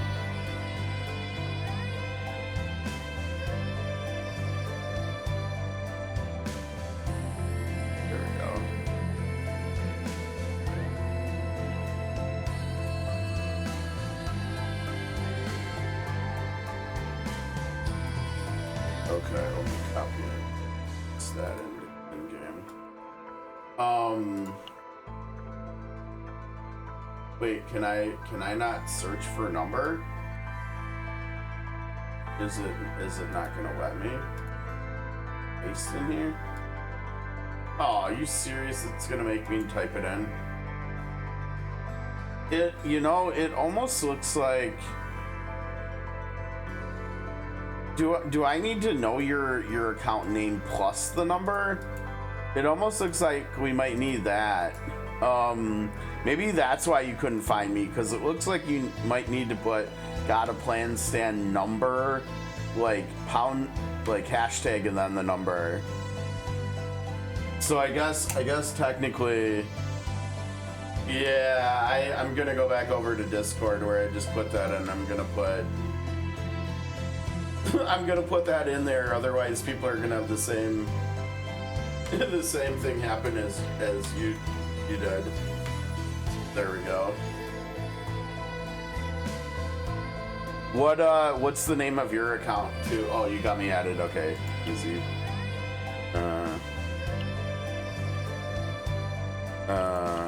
Well, I can't refresh it, so I don't know. Let me try going out and then back in. Weird. Well, I'll try it here. Very light. Okay.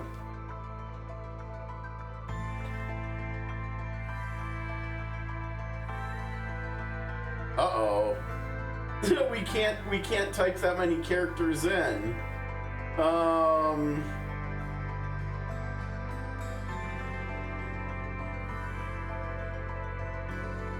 Well, I do have 2 accounts, but they shouldn't have the same user ID though, because I use different emails for them. So how do I just do Fairy Light then? Yeah, there you are. Okay, so I guess you just search for name, not the number. That's weird. I guess the user ID doesn't matter.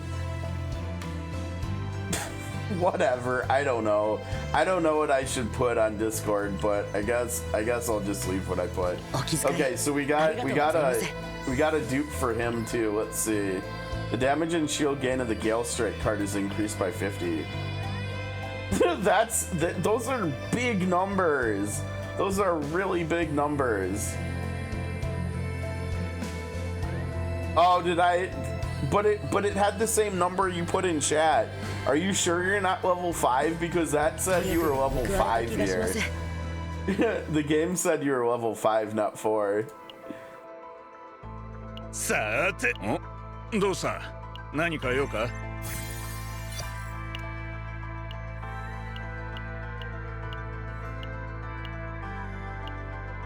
Oh, mine?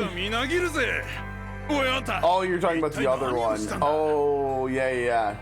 Yeah, so you probably added the one. That was probably who did I end up on with that one? Was that Kron? I think it was Kron. Yeah, I'm gonna re-roll that though after I get off and get dinner going and stuff. I still want to try Hugo out or Luke out and see. I do like what we've got cooking here with this team, and then especially if I could get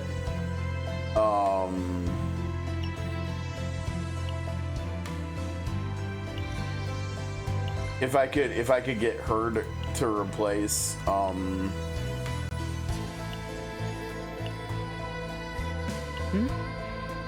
this is Kalipe. She's the best shielder in the game. I like her design. I like that she's got it's not quite eagly, but it's a cool looking bird and stuff too, and her animations are really good. Okay, Celestial. This is the mechanic I was trying to explain earlier to Sarah, where you don't actually play the card, but when you play any of her other cards or any of your other characters' cards that are 2 or higher, this will just automatically activate, which is really cool, because I think there's ways of turning some of her other cards, maybe not this one, maybe not this one. I could have sworn there was a way to turn at least one of the other cards into Celestial. Yep, here's the Celestial too.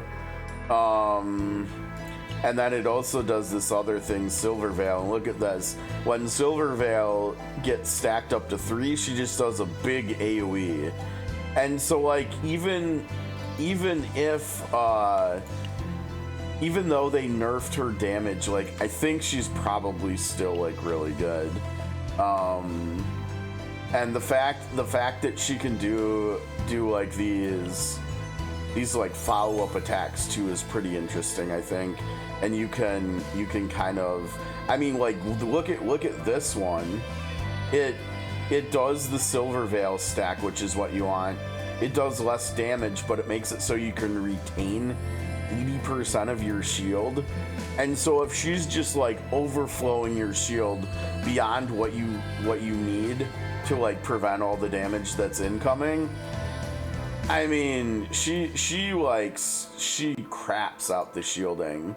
She's really, I messed around with her a little bit last night playing, and she's really strong.